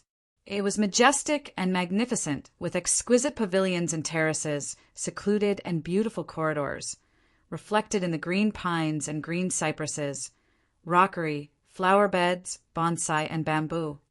What a beautiful place! Are we going to live here in the future? Du Xiaoqing seemed to be extremely satisfied with the Divine Valor Marquis' mansion. This will be your home in the future. You can live here whenever you want. Second Princess Changyan said to Du Xiaoqing. Du Xiaofu sized up the surroundings and did not say much, but Second Princess Changyan did not stop talking. From the Second Princess Changyan, Du Xiaofu found out that although the Divine Valor Marquis' mansion was given to him, the Divine Valor Marquis was only a title, so the imperial family did not have any guards, maids, or housekeepers. They could only find them themselves, but they could claim expenses from the Ministry of Finance. However, there was also a certain quota. There were 100 guards, 50 maids, and around 50 male servants. It was quite a lot, and the treatment was roughly the same as the other Marquis' mansions. After handing over some trivial matters, the second princess did not disturb them any further and left with the majestic royal army. "Who?" Du Xiaofu took a deep breath and laid down on the chair in the hall. "Big brother, this place is not bad, much better than the inn," Du Xiaoqing said. Du Xiaofu smiled faintly and did not say anything. This Divine Valor Marquis' mansion was indeed much better than the inn. What Du Xiaofu did not expect was that not long after they arrived at the Divine Valor Marquis' mansion, there was a long queue outside the door. All of them were dressed in bright clothes and seemed to be carrying congratulatory gifts. They were all here to pay a visit to the Divine Valor Marquis. Du Xiaofu had no choice but to get Du Xiaoqing to close the door and pretend that she was not around. However, the long queue grew longer and longer, and they did not seem to have any intention of leaving. In less than a few hours, there was a sea of people outside the Divine Valor Marquis' mansion. They were all people from various major factions in the imperial capital. Without a doubt, they were all here to build connections. "Big brother, there are so many people outside. What should we do? Should we chase them away?" Du Xiaoqing looked at Du Xiaofu with her innocent eyes and asked weakly. "That's not good." Du Xiaofu smiled bitterly. They were here to deliver gifts, so he couldn't just chase them away. "Who asked you to be so famous now? You are the Imperial Dragon and the Divine Valor Marquis. This is still considered a small number. I'm afraid that before long there will be more and more people coming to build connections with you." A crisp voice was heard as a graceful figure walked into the hall. Her hair was tied up in a bun, and the thin strands of hair on her temples complemented her peerless appearance. Her eyebrows were slender, and her eyes were bright. Her temperament was so cold that it seemed to keep people 1,000 miles away. However, there was no doubt that she was an absolute beauty.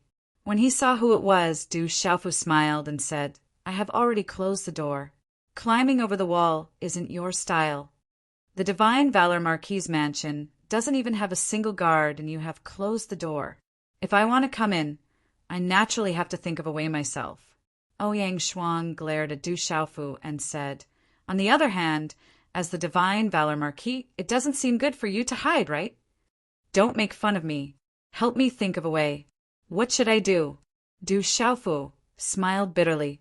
Ouyang Shuang glared at Du Xiaofu again and said, "I heard that you came to the Divine Valor Marquis' mansion and knew that you would be in trouble. Therefore, I have already informed Dark Wolf for you. His Wolf Fang escort agency is currently in the imperial capital and should be able to temporarily replace the guards.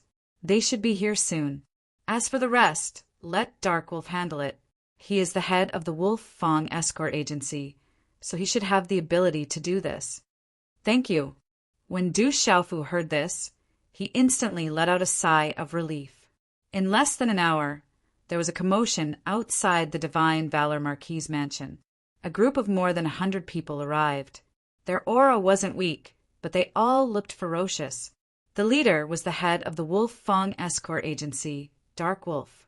When Dark Wolf arrived, he seemed to have heard Ouyang Shuang's instructions. He immediately ordered people to guard the Divine Valor Marquis' mansion and open the small door. He actually brought a brush, ink, paper, and inkstone with him. All the people who came to give gifts were recorded. The gifts could be left behind, and the people could go back to wait. There were a few people from the forces who saw the sudden appearance of the Wolf Fang escort agency guarding the Divine Valor Marquis' mansion. They seemed to know the people from the Wolf Fang escort agency in the past and were instantly dissatisfied. They said that Dark Wolf's status wasn't legitimate and that he was definitely a liar. Although Dark Wolf failed to assassinate Du Xiaofu and was easily captured alive by Du Xiaoqing, he definitely wasn't a weakling. After seriously injuring a few people on the spot, he said arrogantly, "Whoever dares to be impudent in front of the Divine Valor Marquis' mansion, don't blame me for being impolite. If you want to pay a visit to the Divine Valor Marquis, then you have to abide by the rules. If you want to pay a visit to the Divine Valor Marquis, then it's your business. If the Divine Valor Marquis doesn't want to meet you, that's the Divine Valor Marquis' business. If you want to meet him, then meet him. What do you think the Divine Valor Marquis is your relative?" When Dark Wolf's voice sounded, and coupled with his intimidating actions, no one dared to make a ruckus. They could only obediently register the visitor's information. This fellow is quite capable. In the hall, Du Xiaofu listened to the commotion outside with a face full of smiles. A year ago, the Wolf Fang's escort agency should be one of the top escort agencies in the capital. However, a year ago, after the former head of the Wolf Fang's escort agency was killed by an enemy, more than half of the Wolf Fang's escort agency was swallowed up. The remaining people are loyal old men who have been following Dark Wolf, who used to be the second head of the Wolf Fang's escort agency, to make a living. However, the Wolf Fang's escort agency, whose influence had been greatly reduced, had their territory snatched away. Many companies that were originally working with them also chose to work with other escort agencies. As a result, the Wolf Fang's escort agency deteriorated day by day. Ouyang Shuang said to Du Xiaofu, "Thank you. I really don't know how to repay you." Du Xiaofu smiled embarrassedly. He naturally knew that Ouyang Shuang used the power of the Ouyang residents to investigate Dark Wolf for him. After all, he planned to keep Dark Wolf by his side. "Don't talk nonsense. My mother asked me to take care of you." "Who asked you to be my younger brother?" On Ouyang Shuang's beautiful face, her red lips were tender. She pouted slightly at Du Xiaofu and glanced at Du Xiaofu indifferently. "Greetings, sir." After a while, Dark Wolf finally had the time to come in and meet Du Xiaofu. Ever since he saw Du Xiaofu defeat Du Yi in 2 moves, his face was full of respect and reverence. "I'll leave everything in the Valor Divine Marquis residence to you. You can make all the decisions. The people under you will temporarily act as the guards of the Marquis residence," Du Xiaofu said to Dark Wolf. "Yes." Dark Wolf nodded and was rather touched. He didn't expect that the most popular person in the capital would leave everything in the Valor Divine Marquis residence to him. Although this was hard work, it also represented a kind of trust in him. After all, he had just assassinated the youngest Divine Marquis in the capital 2 nights ago. Chapter 444. In the afternoon, Du Xiaofu had thought that he would be able to hide in the Divine Marquis Manor with the Dark Wolf's presence. However, with the arrival of the general, Gu Xinyan, Ghost Child, Wu Kei, and Guo Xiaofeng, his thoughts of hiding in peace were dashed. When the general and Gu Xinyan arrived, they first joked about the 3 words Divine Marquis.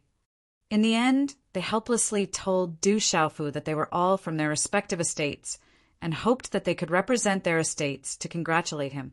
With their relationship, no one mentioned any pleasantries. After all, none of them were the type to speak pleasantries. After some banter, a total of 7 people, including Ouyang Shuang, sat in the hall. Du Xiaoqing and Du Xiaoyao were nowhere to be seen. Du Xiaoqing was naturally not interested in such an occasion. "The Kingdom War is the day after tomorrow. I don't know how it will turn out. I hope we don't become the sinners of the empire." The general sighed. A rare solemn expression appeared on his chiseled face.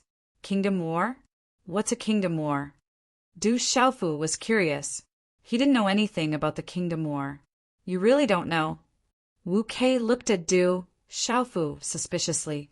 The entire imperial capital, Dragon City, was abuzz with the news these days. The entire empire was paying attention to it. How could this fellow, who is still in the imperial capital, not know about it?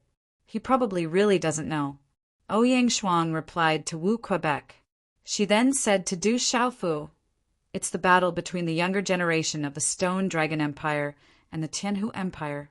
However, the wager for this battle is 10 prefectures.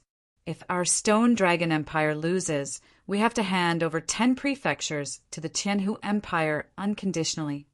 10 prefectures? Isn't that a little too much? Du Xiaofu was surprised. In the empire, there were prefectures above a city, prefectures above a prefecture, and prefectures above a prefecture were directly under the empire's control. According to Du Xiaofu's knowledge, the Stone Dragon Empire currently had a total of 365 prefectures. Rumor had it that the 365 prefectures of the empire were all abnormally powerful. Each prefectural lord was equivalent to a feudal lord of a region. Under each mansion, there were hundreds of counties. Under each county, there were dozens of cities of varying sizes. A prefecture was definitely extremely large and had countless people. 10 prefectures were equivalent to thousands of counties and tens of thousands of small cities. How enormous was that? Du Xiaofu couldn't help but be surprised when he saw that the wager for the younger generation of the empire was 10 prefectures. Last night, Du Xiaofu remembered that Emperor Cheng had mentioned the Tianhu Empire to him. When his master's revered weapon cave abode opened, people from the Tianhu Empire had appeared in the dark forest. He had killed a few of them, including the palace lord of the Tianhu Empire. Therefore, Du Xiaofu didn't have a good impression of the people from the Tianhu Empire. After Du Xiaofu asked, Du Xiaofu found out about the wager for the younger generation of the 2 empires. The wager for the younger generation of the 2 empires was 10 prefectures. Therefore, it was called a kingdom war by the outside world. It was said that the Stone Dragon Empire and the Tianhu Empire had always had a lot of grudges between them. This grudge originated from the friction between the 2 empires' borders. The friction between the 2 empires had been going back and forth for a long time. Naturally, the grudges between the 2 empires became deeper and deeper. In the end, the grudges between the two empires couldn't be suppressed. There were many fierce battles between the two empires on the border. However, in terms of imperial strength, the Tianhu Empire was much stronger than the Stone Dragon Empire. However, the Tianhu Empire seemed to have some misgivings. So the two empires didn't go to war.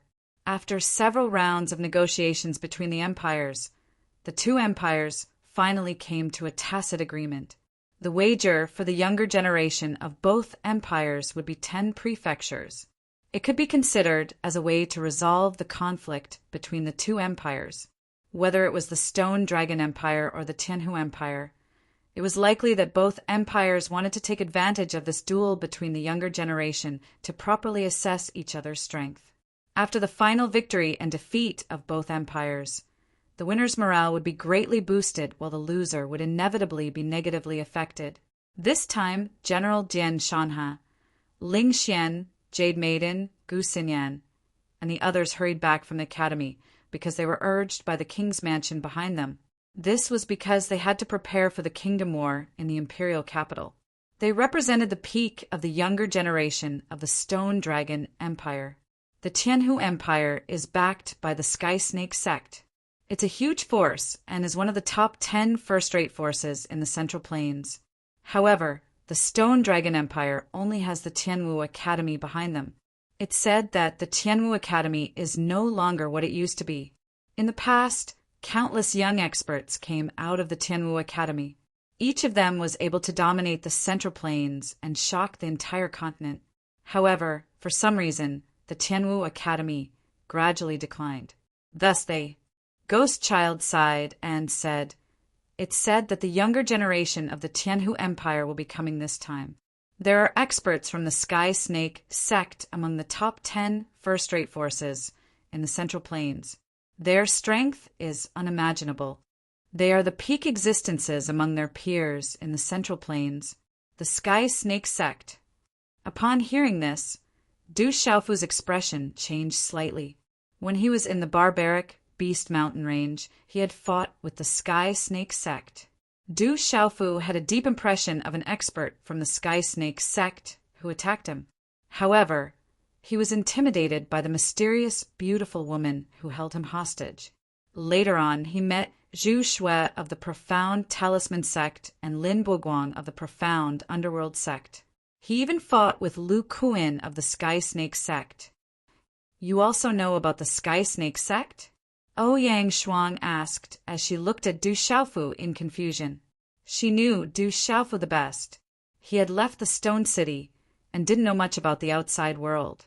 It wasn't easy for him to know about the Sky Snake sect. "I've only heard about it." Du Xiaofu had only heard about the Sky Snake sect from Zhu Shui, Lin Boguang, and the others. He didn't know much about it. He didn't know that the Sky Snake sect was one of the top 10 first-rate forces in the central region. Upon hearing this, Gu Xinyan seemed to want to know more about the origin of the Sky Snake sect from Du Xiaofu. She said, "The Sky Snake sect is one of the top 10 first-rate forces in the central region. It is rumored that the experts in the sect are as numerous as the clouds. Every one of them has an exceedingly high cultivation and strength, and they own many empires. Perhaps the Stone Dragon Empire is just a drop in the ocean in the eyes of the Sky Snake sect. However, every disciple from the top 10 first-rate forces is incomparably powerful. Moreover, there are many outstanding talents who can shake the heavens and earth as soon as they step out of the sect. Their names resound throughout the world." After Du Xiaofu heard Gu Xinyan's words, he asked Gui Hua, Wu Kei, and the others, "Will you be participating in the duel the day after tomorrow?" "We don't have the qualifications to participate. There will be a total of 5 people in the duel tomorrow. Only the general and Gu Xinyan from the Tianwu Academy will be participating. This is also because we have the backing of the king's residence. The academy will never interfere in this kind of matter. As for the other 3, one of them is the eldest princess, Cheng Shengnan. Her status in the Divine Light Court is not low. It is rumored that her cultivation and talent are extremely terrifying. She shouldn't be below Du Yi, but she has been hiding it very deeply. The other two are Du Yi and Du Chang from the king's residence. However, Du Yi has already been defeated by you. I'm afraid that the duel the day after tomorrow will be even more disadvantageous for us, Guo Xiaofeng said to Du Xiaofu. When he mentioned Du Yi, he couldn't help but look at Du Xiaofu helplessly. How can the eldest princess be from the divine light court? Du Xiaofu raised his eyebrows slightly. He didn't have a good impression of the people from the divine light court. It's a long story. Perhaps we don't know much, so we don't know how to explain it. Ghost Child said, without a powerful force behind them, it's not easy for an empire to establish itself. Perhaps it's because the Tianwu Academy has been declining over the years and has never cared about the matters of the outside world. They also don't take orders from the Imperial Palace, so the Imperial Palace wanted to find another way out. Otherwise, not to mention the surrounding empires eyeing them covetously, even the Tianhu Empire wouldn't be able to deal with them. Therefore, back then, the eldest princess went to the Divine Light Court. Is the Divine Light Court also one of the top 10 forces in the central region? Du Xiaofu asked curiously. Of course. The Divine Light Court, the Sky Snake Sect, the Mysterious Underworld Sect, and the Profound Talisman Sect are among the top 10 forces in the central region. There are countless forces of various sizes in the central region, and experts are as common as clouds. However, the Divine Light Court, the Sky Snake Sect, the Mysterious Underworld Sect, and the Profound Talisman Sect are the top 10 forces. Ghost Child said to Du Xiaofu. Then he looked at Du Xiaofu and said, Are you interested in the day after tomorrow?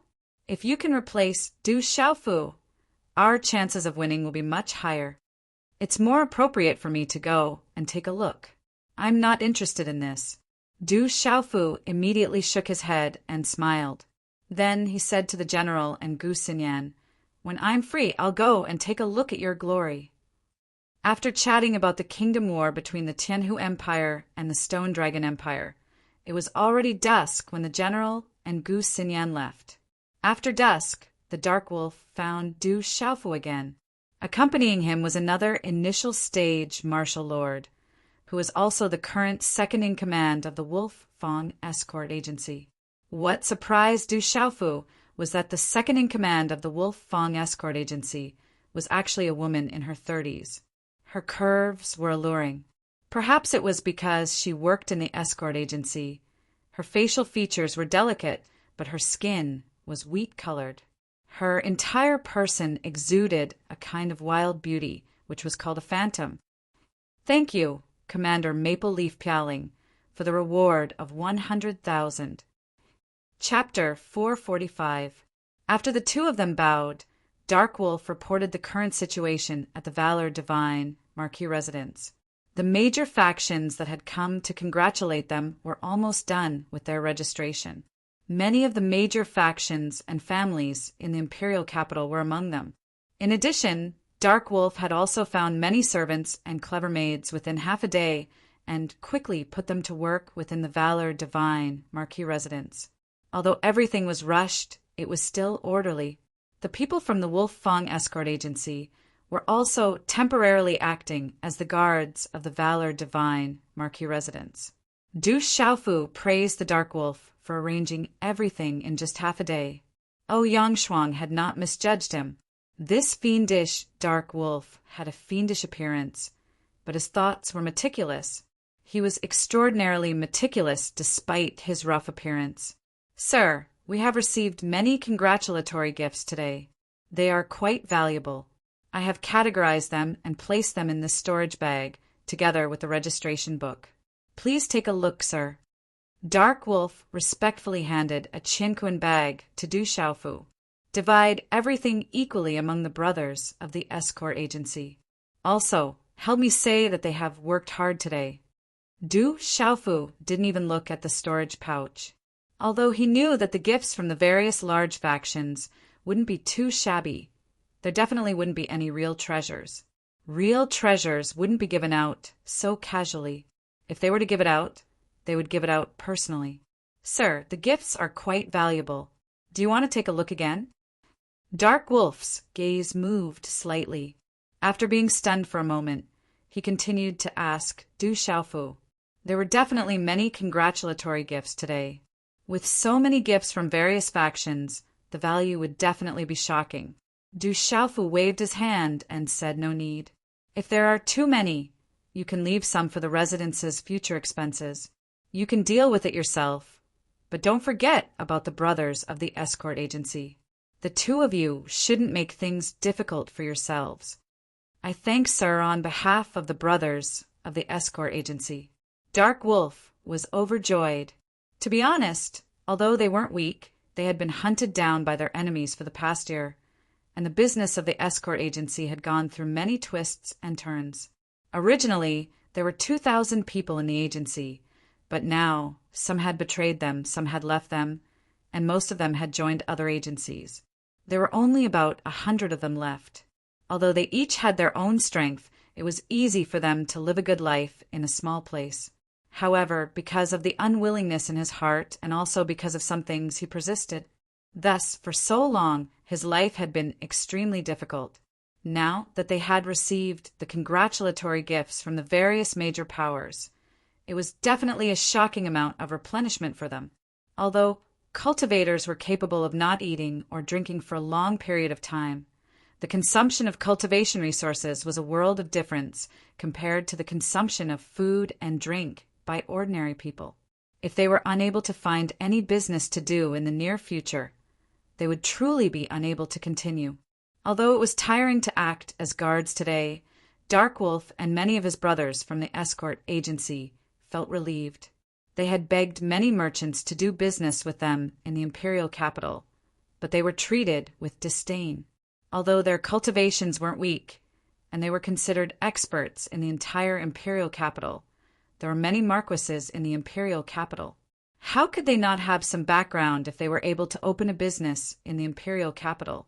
Naturally, there was no need for them to give face to the current Wolf Fong escort agency. But today, outside of the Valor Divine Marquis residence, they saw many people from the major powers and families that they had lowered themselves to beg. After being dumbfounded in front of them, they immediately turned around and fawned over them. Although they didn't deliberately make things difficult for them, they did vent their anger a lot, and they felt relieved. This is what I should do. There's no need to thank me. Du Xiaofu smiled, then continued to speak to Dark Wolf. Remember to go to the Imperial Palace tomorrow and ask for money. According to the rules, we can receive the salary of 100 guards and quite a few servants. I don't know how much, but I'll share it with everyone. Our residence, Dark Wolf muttered softly as he looked at the purple-robed young man. There was some fluctuation in his eyes. Then he turned around and left. Outside the hall, Phantom was dressed in tights and had a short sword hanging on her waist. When she walked, the accessories on the short sword jingled. She said softly to Dark Wolf, "Although he's young, I believe in you. Perhaps it's an opportunity for the Wolf Fong escort agency to follow him. Thank you. If you didn't support me, I'm afraid that all of our brothers wouldn't have followed," Dark Wolf said to Phantom. "As long as we can protect the Wolf Fong escort agency and avenge our boss in the future, I'm willing to try," Phantom said. "I believe in my own choice," Dark Wolf said softly, his eyes filled with determination. "I didn't expect you to be so good at winning people's hearts. If they follow you wholeheartedly, they can be considered as your foundation in the imperial capital." Ouyang Shuang said to Du Xiaofu after Dark Wolf and Phantom walked out of the hall. Du Xiaofu smiled faintly and said, "If they follow me wholeheartedly, I won't mistreat them." Ouyang Shuang didn't say anything. After pausing for a moment, she said, "Among the 8 great palaces, only Du Palace and Xie Palace didn't send anyone today. Du Palace naturally wouldn't send anyone. If Xie Palace sent someone, it would make us seem estranged." Du Xiaofu smiled faintly. The Du household probably wished for him to disappear right now. So why would they come to the Divine Valor Marquis' mansion? And with his current relationship with the Xie household, if they came to join in the fun today, it would instead seem estranged. At night, the sky was inky blue, and there was a patch of jade in the sky. Twinkling stars hung in the sky. Du Xiaofu sat cross-legged on the bed. After instructing little Tiger to protect him, he started to comprehend the holy body technique. After a while, Du Xiaofu's body was enveloped by an ancient white light. He gradually immersed himself in the comprehension. The next day, there was still a long queue outside the Valor Divine Marquis residence. There was an endless stream of people who came to visit and give gifts. However, with Dark Wolf and Phantom making arrangements, everything in and out of the Valor Divine Marquis residence was in order. The situation was much better than yesterday. Everything was gradually going on the right track. These days, Du Xiaofu's name was often discussed in the streets and alleys of the imperial capital. However, as the date of the Kingdom War drew closer, the matter of the Kingdom War gradually heated up. I heard that the Tianhu Empire actually bet 10 palaces with our Stone Dragon Empire. They are really bold. Our Stone Dragon Empire has the talent from the Du family and the other great palaces. I'm afraid they will lose for sure. Someone had absolute confidence in the Stone Dragon Empire. I'm afraid it's not optimistic. The Tianhu Empire is not weak. Rumor has it that they are even stronger than our Stone Dragon Empire. They must have extraordinary talents in their younger generation. Otherwise, they wouldn't have agreed to compete with our Stone Dragon Empire's younger generation. There were also people who were worried. The Stone Dragon Empire had young experts, but so did the Tianhu Empire. I'm afraid that the Tianhu Empire's 10 palaces is just the beginning. Their true goal is to conquer the entire Stone Dragon Empire. Someone was worried about the Tianhu Empire's true goal. How dare the Tianhu Empire? Do they think our Stone Dragon Empire has no one? Someone was furious. As a citizen of the Stone Dragon Empire, how could they tolerate the Tianhu Empire plotting against the Stone Dragon Empire? Roar! Suddenly, in the cloudless blue sky, the roar of a flood dragon suddenly sounded. The sound waves rolled and surged out, resounding throughout the entire imperial capital. Following which, 2 tiny dots of light appeared in the distant sky outside the imperial capital. Faintly, an extremely shocking aura swept over like a storm. The pressure caused huge waves to appear in the air. Roar! The 2 dots of light swept across the sky at an extremely fast speed. The dragon-like roar became louder and louder. Everyone in the imperial capital raised their heads to look at the sky. In just a short moment, many people's faces were filled with shock. At that moment, in the sky, 2 gigantic creatures that were dozens of feet long swept across the sky. From afar, they looked like 2 gigantic dragons. However, upon closer inspection, one would realize that they were 2 huge green pythons. They were covered in scales that looked as if they were made of metal. Runes shone brightly, causing the surrounding air to surge like waves. Waves of ripples spread out, causing the xian qi in people's bodies to stagnate. The most shocking thing was that the 2 giant green serpents that looked like dragons were standing side by side in an orderly manner. They were extremely tame, and in the middle of the 2 giant serpents, there was actually a huge palace on their backs. Runes were fluctuating above the palace, and its aura spread out. It was extremely terrifying. It's actually 2 jade blood dragon pythons at the Beast Lord realm. How terrifying! That palace has the insignia of the Tianhu Empire. They're from the Tianhu Empire. They must be here to participate in the Kingdom War tomorrow. The jade blood dragon pythons are demonic beasts on the heavenly beast ranking. 2 jade blood dragon pythons at the Beast Lord realm. The Tianhu Empire must be here to show off. Jingyue Minghu, long time no see. Come down. Suddenly, a deep voice soared into the sky from within the imperial capital, resounding through the sky.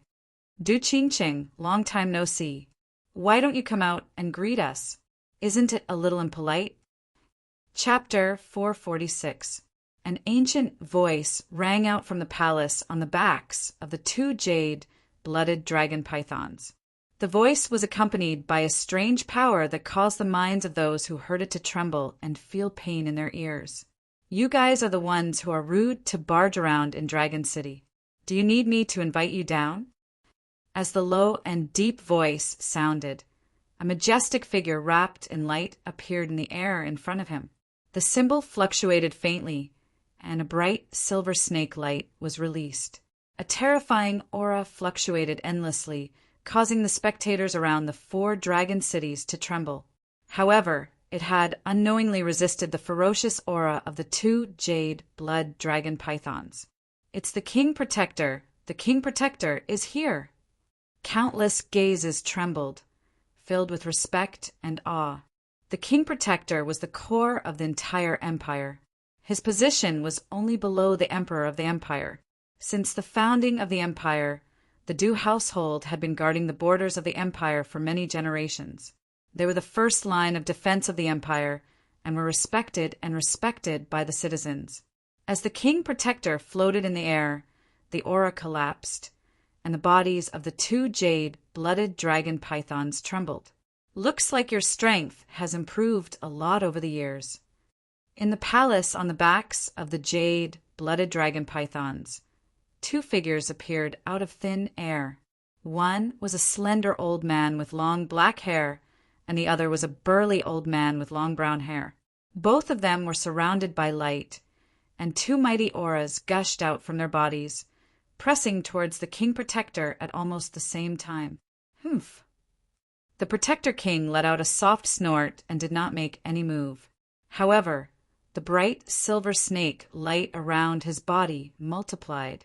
A frightening and vigorous aura fluctuated endlessly like destructive waves, directly blocking the aura of the 2 old men. The entire sky shook at this moment. This is Dragon City. Does the Tianhu Empire want us old men to fight first? I'm more than happy to oblige. A faint voice rang out, but it contained some dominance. Immediately, a skinny old man appeared in midair. The sunlight shone on his tanned face, and the wrinkles on his face swam. The wrinkles on his face were like small paths that covered the fields. A bone-chilling pressure spread out, as if it wanted to freeze the entire space. The aura of coldness spread out, and the light around the black-haired old man and the brown-haired old man was immediately affected. The aura of coldness began to freeze them. I didn't expect the North Vanquishing King to come as well. However, there's no need for us to fight first. This time, we're just here to compare the younger generation. We hope that the younger generation of the Stone Dragon Empire can be as extraordinary and as powerful as the North Vanquishing King Protector King and the King Protector King, haha. The black-haired old was the black-haired old black ha-ha-ha? The black-haired black ha-ha-ha king. The dragon. These 5 people were all around the age of 20 to 24 or 25. Their temperaments were extraordinary. Their silhouettes stood quietly, and they could invisibly attract everyone's attention. The young man in the middle appeared to be around 21 or 22 years old. His eyes carried a smile. His slender figure and handsome face definitely appeared to be the type that was extremely popular with girls. However, that pair of slender single eyelids contained a dark coldness, causing his entire person to give off an evil feeling. Behind these extraordinary young men and women, there were also many burly men standing in the air. There were no less than 20 of them, and their auras surged. Their cultivation levels were all at the martial lord realm. Following the appearance of all these people, the wind and clouds in the sky faintly surged. An inexplicable aura suppressed the sky and spread out mightily. Then, under the gazes of many in the imperial city, the 2 enormous jade blood dragon pythons shrank in size. The runes on the palaces on their bodies flickered, and in the end, they were taken into the palm of the black-haired old man. Whoosh, whoosh! Immediately after, dozens of figures flew down from the sky and disappeared. Oh my God! Did the North Vanquishing Prince personally appear just now? The North Vanquishing Prince is one of the few kings left in the 8 king palaces. The Xia King Palace's influence has always been below the Du King Palaces. The Protector King and the North Vanquishing Prince appeared. It seems like this war between the two kingdoms is very important to Emperor Cheng. He actually handed over the Du King Palace and the Xia King Palace at the same time. The aura of the people from the Tianhu Empire just now was so strong. The invisible power blocked the Xian Qi in one's body. It's too terrifying. At night, a bright crescent moon hung high in the sky, decorating the boundless night sky. It seemed vast and mysterious. The Du King Palace was grand and vast. It had been passed down for a long time in the Stone Dragon Empire, since the founding of the Stone Dragon Empire. The Du family had many experts since the founding of the Stone Dragon Empire. It was said that among the founding elders, many families and forces had been submerged in time. However, the Du family was the one that had lasted the longest. It had been passed down since the founding of the Stone Dragon Empire. Every generation of the Du family would produce several top-notch youngsters, ensuring the strength and prosperity of the Du household, standing tall within the entire empire. In the main hall, many elders of the Du family and the Du family were seated. In the middle of the hall, there was a middle-aged man sitting upright. His aura was vigorous and domineering. In his deep eyes, there were flashes of lightning. His aura was terrifying. He was the Protector King of the Du family, Du Qingqing. Tomorrow is the Kingdom War. The young experts from the Tianhu Empire are extraordinary. Du Yi is also injured. This seems to be extremely disadvantageous for us. An elder of the Du family said, "The people from the Tianhu Empire are indeed extraordinary, but Du Yi has almost recovered. Moreover, with Du Chong here, we don't have to worry. Among the younger generation, there are only a few people who have the strength of Du Chong. We have been hiding for so long, providing Du Chong with the best cultivation resources. We have been waiting for this opportunity to let Du Chong soar into the sky and lead our Du family to rise up and prosper in the central region." An extraordinary old man said. His eyes trembled slightly and his aura was oppressive. His cultivation was very strong. In the imperial palace, this time the emperor ordered Du Xiaofu to be sealed. Is he deliberately trying to embarrass our Du clan? Tomorrow, when Du Chong makes his move, he will definitely let the Cheng clan know how wrong their decision was. A thin man said, "Du Xiaofu and his son are extraordinary. A small branch family with a bloodline that is about to disappear can actually produce such a talented person. I'm afraid there must be some treasure left behind by our Du family's ancestors." A white-haired elder was full of expectation. His eyes trembled as he said, "Our main family has already gone to the Stone City's Du family branch family. They will definitely find the treasure. At that time, our Du family will have hope of prosperity." Du Qingqing sat in the middle of the hall. He didn't speak, but his eyes flashed like lightning. It was extremely frightening. "Father!" At this moment, a young man slowly walked in from outside the hall. This was a young man in his mid-20s. He had a handsome face and an elegant figure. He wore a light green robe that was appropriate for him. It was not ostentatious, but it exuded an extraordinary air of nobility. His entire person exuded an innate noble and extraordinary aura. The young man's eyes were filled with arrogance. That arrogance came from his innate nature. His eyes were the same as Du Qingqing's, flashing with a sharp light like lightning. "Ju, are you ready for tomorrow's battle?" As the young man appeared in the hall, Du Qingqing finally spoke. His gaze was fixed on the young man. "Tomorrow I will give it my all. I will not disgrace the name of the Du family." The young man raised his head. On his handsome face, there was a proud arc at the corner of his mouth. This kind of pride made people feel comfortable looking at him. It was as if he was born with this kind of pride. Imperial Palace, Golden Dragon Palace. The dragon stone pillar was lifelike and had an astonishing aura. "Father, I've just received news from the sect. Among the 5 people from the Tianhu Empire, 2 of them are extraordinary existences in the Sky Snake sect, especially the leader. He was originally unknown. His talent wasn't weak, but it wasn't extraordinary either. However, in the past 2 years, he seemed to have obtained some benefits. He actually activated the hidden ancestral bloodline in his body and became a human king. In the past few years, the Sky Snake sect had put in all their effort to nurture him. He even obtained the inheritance of the Manchues powerhouses. His cultivation base has reached a terrifying level.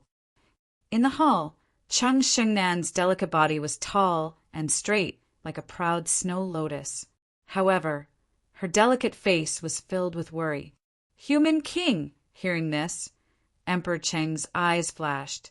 Instantly, a serious look appeared in his eyes. Far away in a quiet palace, under the night sky, a 21-year-old man and a 21-year-old woman stood quietly in the palace. "How are the two of you preparing?" A black-haired old man appeared and asked the man and woman. "I'll do my best. I won't embarrass the Mu family." The woman's red lips were slightly parted. Her hair was soft and smooth, with a few strands hanging by her ears. Her waist was slender, her legs were long and slender, and her figure was graceful. She wasn't an ordinary woman. Her delicate appearance revealed an extraordinary temperament. It was difficult to find someone who could compare to her in the crowd. "It's just a small stone dragon empire. It should have been destroyed long ago. If the Manchu didn't want me to come, I wouldn't have bothered to come." Chapter 447. It's just a small stone dragon empire. We should have destroyed it long ago. If it wasn't for the Manchu wanting me to come, I wouldn't have bothered to come. The young man's gaze was cold and sinister. His eyes flickered with a hint of arrogance. The stars in the sky flickered like the ripples in the sea. There was a boundless mountain range with countless people. Huge cities were built one after another. At this moment, all of them were shrouded in the night sky. It was like a black, ancient, heavenly serpent coiling across the horizon. It was incomparably majestic and gave people a strong sense of oppression. The mountain range overlapped with each other, and numerous palaces stood tall. It was as if a heavenly palace had descended upon the mortal world. In one of the tall and majestic palaces, there was a huge shadow of a snake coiling around the palaces, which turned into inscriptions. I didn't expect the Sky Snake sect to participate as well. Could it be that they want to interfere as well? The Chung family of the Stone Dragon Empire isn't easy to control.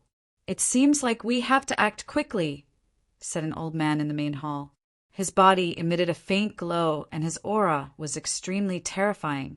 "Then let's make a move as soon as possible.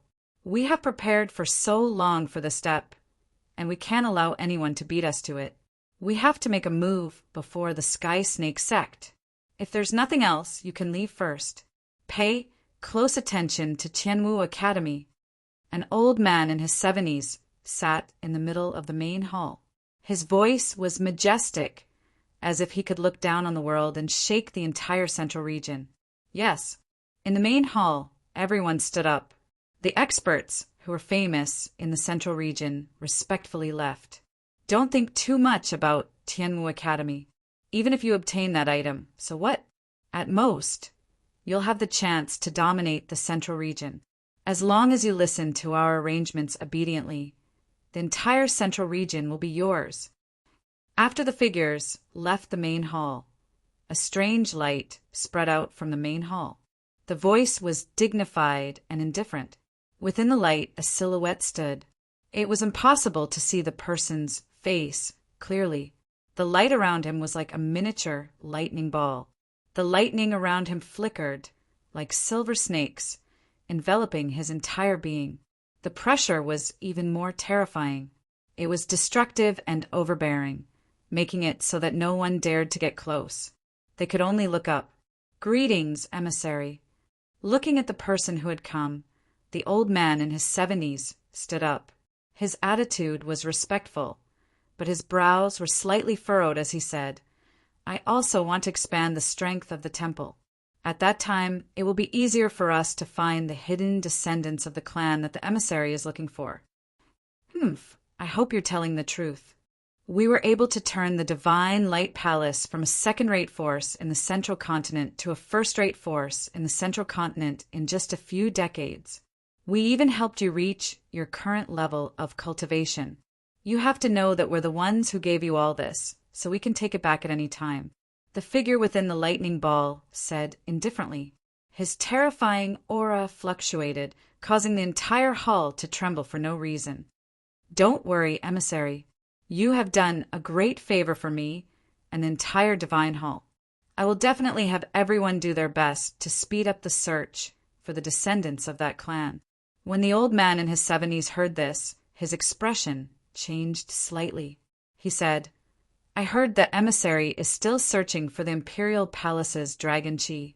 The Stone Dragon Empire has existed for thousands of years, and the Imperial Palace's dragon chi is even denser. When the matter with the Tianwu Academy is resolved, I will definitely give the Imperial Palace's dragon chi to you. A wise man submits to circumstances. My support of you back then was not in vain, allowing the Divine Light Palace to reach its current status. The Imperial Palace dragon chi is a treasure, and it will be of great use to me when I take it back. If the Imperial Palace dragon chi is really rich, I will definitely reward you. Within the lightning ball, the indifferent and dignified voice chuckled sinisterly. He continued, if you want to deal with the Tianwu Academy, you have to be careful. The Tianwu Academy wasn't simple back then. Even though they suffered a calamity in the end, they might still have some hidden trump cards. Our identities are extremely sensitive in the outside world, and it's not the time to expose ourselves. If we expose ourselves before we achieve great things, it will be inconvenient for us in the future. You have to be careful. Thank you for your reminder, emissary. The old man in his 70s nodded. Find the hidden descendants of that clan as soon as possible. We can't delay any longer. Over the years, we have found quite a number of them, but none of them have the rightful owner. We have to speed up the search. As the indifferent and dignified voice sounded, the silver lightning snake flickered and everything disappeared from the hall. Looking at the disappearing figure within the lightning ball and silver snake, a trace of coldness flashed through the old man's eyes. A cold glint flickered in his eyes as he muttered, when I obtain the item from the Tianwu Academy, I will strengthen the deity's hall. When that time comes, I will no longer be controlled by you. Another day had passed. Early in the morning, the first rays of the morning sun shone across the sky. As the first ray of sunlight appeared on the eastern horizon, the entire imperial capital was in an uproar. Figures began to gather at the central plaza of the imperial capital. Today was the day of the battle between the younger generation of the Stone Dragon Empire and the Tianwu Empire. It was known as the Kingdom War, and no one wanted to miss such a grand occasion. However, the Imperial Palace had already issued a ban. In order to maintain order, no one was allowed to ride on demonic beast mounts or fly. Those who disobeyed would be severely punished. Thus, early in the morning, figures gathered on the streets and surged towards the central plaza of the imperial capital. At the center of the imperial capital, there was a huge plaza. It was surrounded on 3 sides and could accommodate millions of spectators. On the 4th side, there was a huge city tower. Standing on the city tower, one could overlook the entire plaza. Usually, this was the place where the imperial capital held important events or offered sacrifices. Although the plaza could accommodate millions of spectators, it was already a terrifying number. However, compared to the hundreds of millions of people in the entire imperial capital, it was extremely small. First come, first served. Those who were late could only wait and watch from the nearby streets. The duel between the younger generation of experts would definitely be held in mid-air. At that time, they would be able to observe the fight from afar. Phew! Du Xiaofu, who had quietly trained for 2 nights and 1 day, withdrew the white glow around his body this morning. After spitting out a mouthful of turbid air, he slowly opened his eyes. A powerful aura shook the entire room, causing it to tremble slightly. Immediately, he walked out of the room. After walking out of the room, Du Xiaofu saw Ouyang Shuang, Du Xiaoyao, Du Xiaoqing, Little Tiger, Dark Wolf, and Phantom who were already in the hall. Someone from the imperial palace is here to bring you to the plaza, Ouyang Shuang said to Du Xiaofu. Go. Du Xiaofu smiled faintly. A battle between the younger generation of the Stone Dragon Empire and the Tianhu Empire. Du Xiaofu naturally did not want to miss such a lively event. Furthermore, the Emperor Cheng had mentioned that he would send someone to bring him to the plaza. Hence, he had already made plans. After speaking, Du Xiaofu looked at Dark Wolf and Phantom. His index finger gently stroked his chin as he smiled and said, The two of you can accompany me. Bring along a few smart brothers as well. It's the first time the Valor Divine Marquis residence is going out. We can't be too shabby. Yes. Dark Wolf and Phantom both had the intention to go. Following the Valor Divine Marquis would naturally give them a different treatment. They might even be able to see the famous experts of the Empire up close. Hearing this, the two of them were immediately overjoyed and went to make arrangements. In a short time, under Dark Wolf's arrangements, 7 burly men in brand new armor arrived in the hall. Each of them held their heads high and their chests puffed out. Among the 7 of them, 5 of them were at the perfect pulse spirit stage. The remaining 2 were at the peak of the pulse spirit stage. Even though the 7 of them were not at the martial Marquis realm, they were still considered top figures in the imperial capital. Even if they were in the imperial palace, they would still be mid-ranked leaders. However, the 7 of them were dressed as guards, which made Du Xiaofu stunned. It seemed that although there were not many people left in the Wolf Fong escort agency, their overall strength was the most elite. Du Xiaofu felt that it wouldn't be too shabby to bring 7 Meridian Spirit Realm guards and 2 Martial Marquis Realm stewards to the plaza to participate in the competition. After a while, a flying demonic beast from the Imperial Palace circled outside the Valor Divine Marquis residence. Everyone leaped onto the flying demonic beast and headed to the plaza. In midair, on the back of the flying demonic beast, Du Xiaofu couldn't help but suck in a breath of cold air as he looked down at the terrifying number of densely packed figures on the streets of the city. Du Xiaoqing was rather excited. If not for Du Xiaofu holding her back, she would have run down to the crowd below to join in the fun. After that, Du Xiaofu found out the rules of the competition between the 2 empires from Ouyang Shuang. Each empire would send out 5 people, and the loser would leave the stage. The winner could continue to fight or take the initiative to leave the stage. In the end, it would be considered a loss until all 5 people from one of the empires were defeated. Although it was said that there was an agreement not to take the lives of others on purpose during the competition, there were also rules. If the loser didn't take the initiative to surrender and still fought with his life, then life and death could only be left to fate. The rules are simple and neat. Du Xiaofu said softly. When Du Xiaofu arrived at the plaza, he was somewhat speechless when he saw the densely packed crowd below.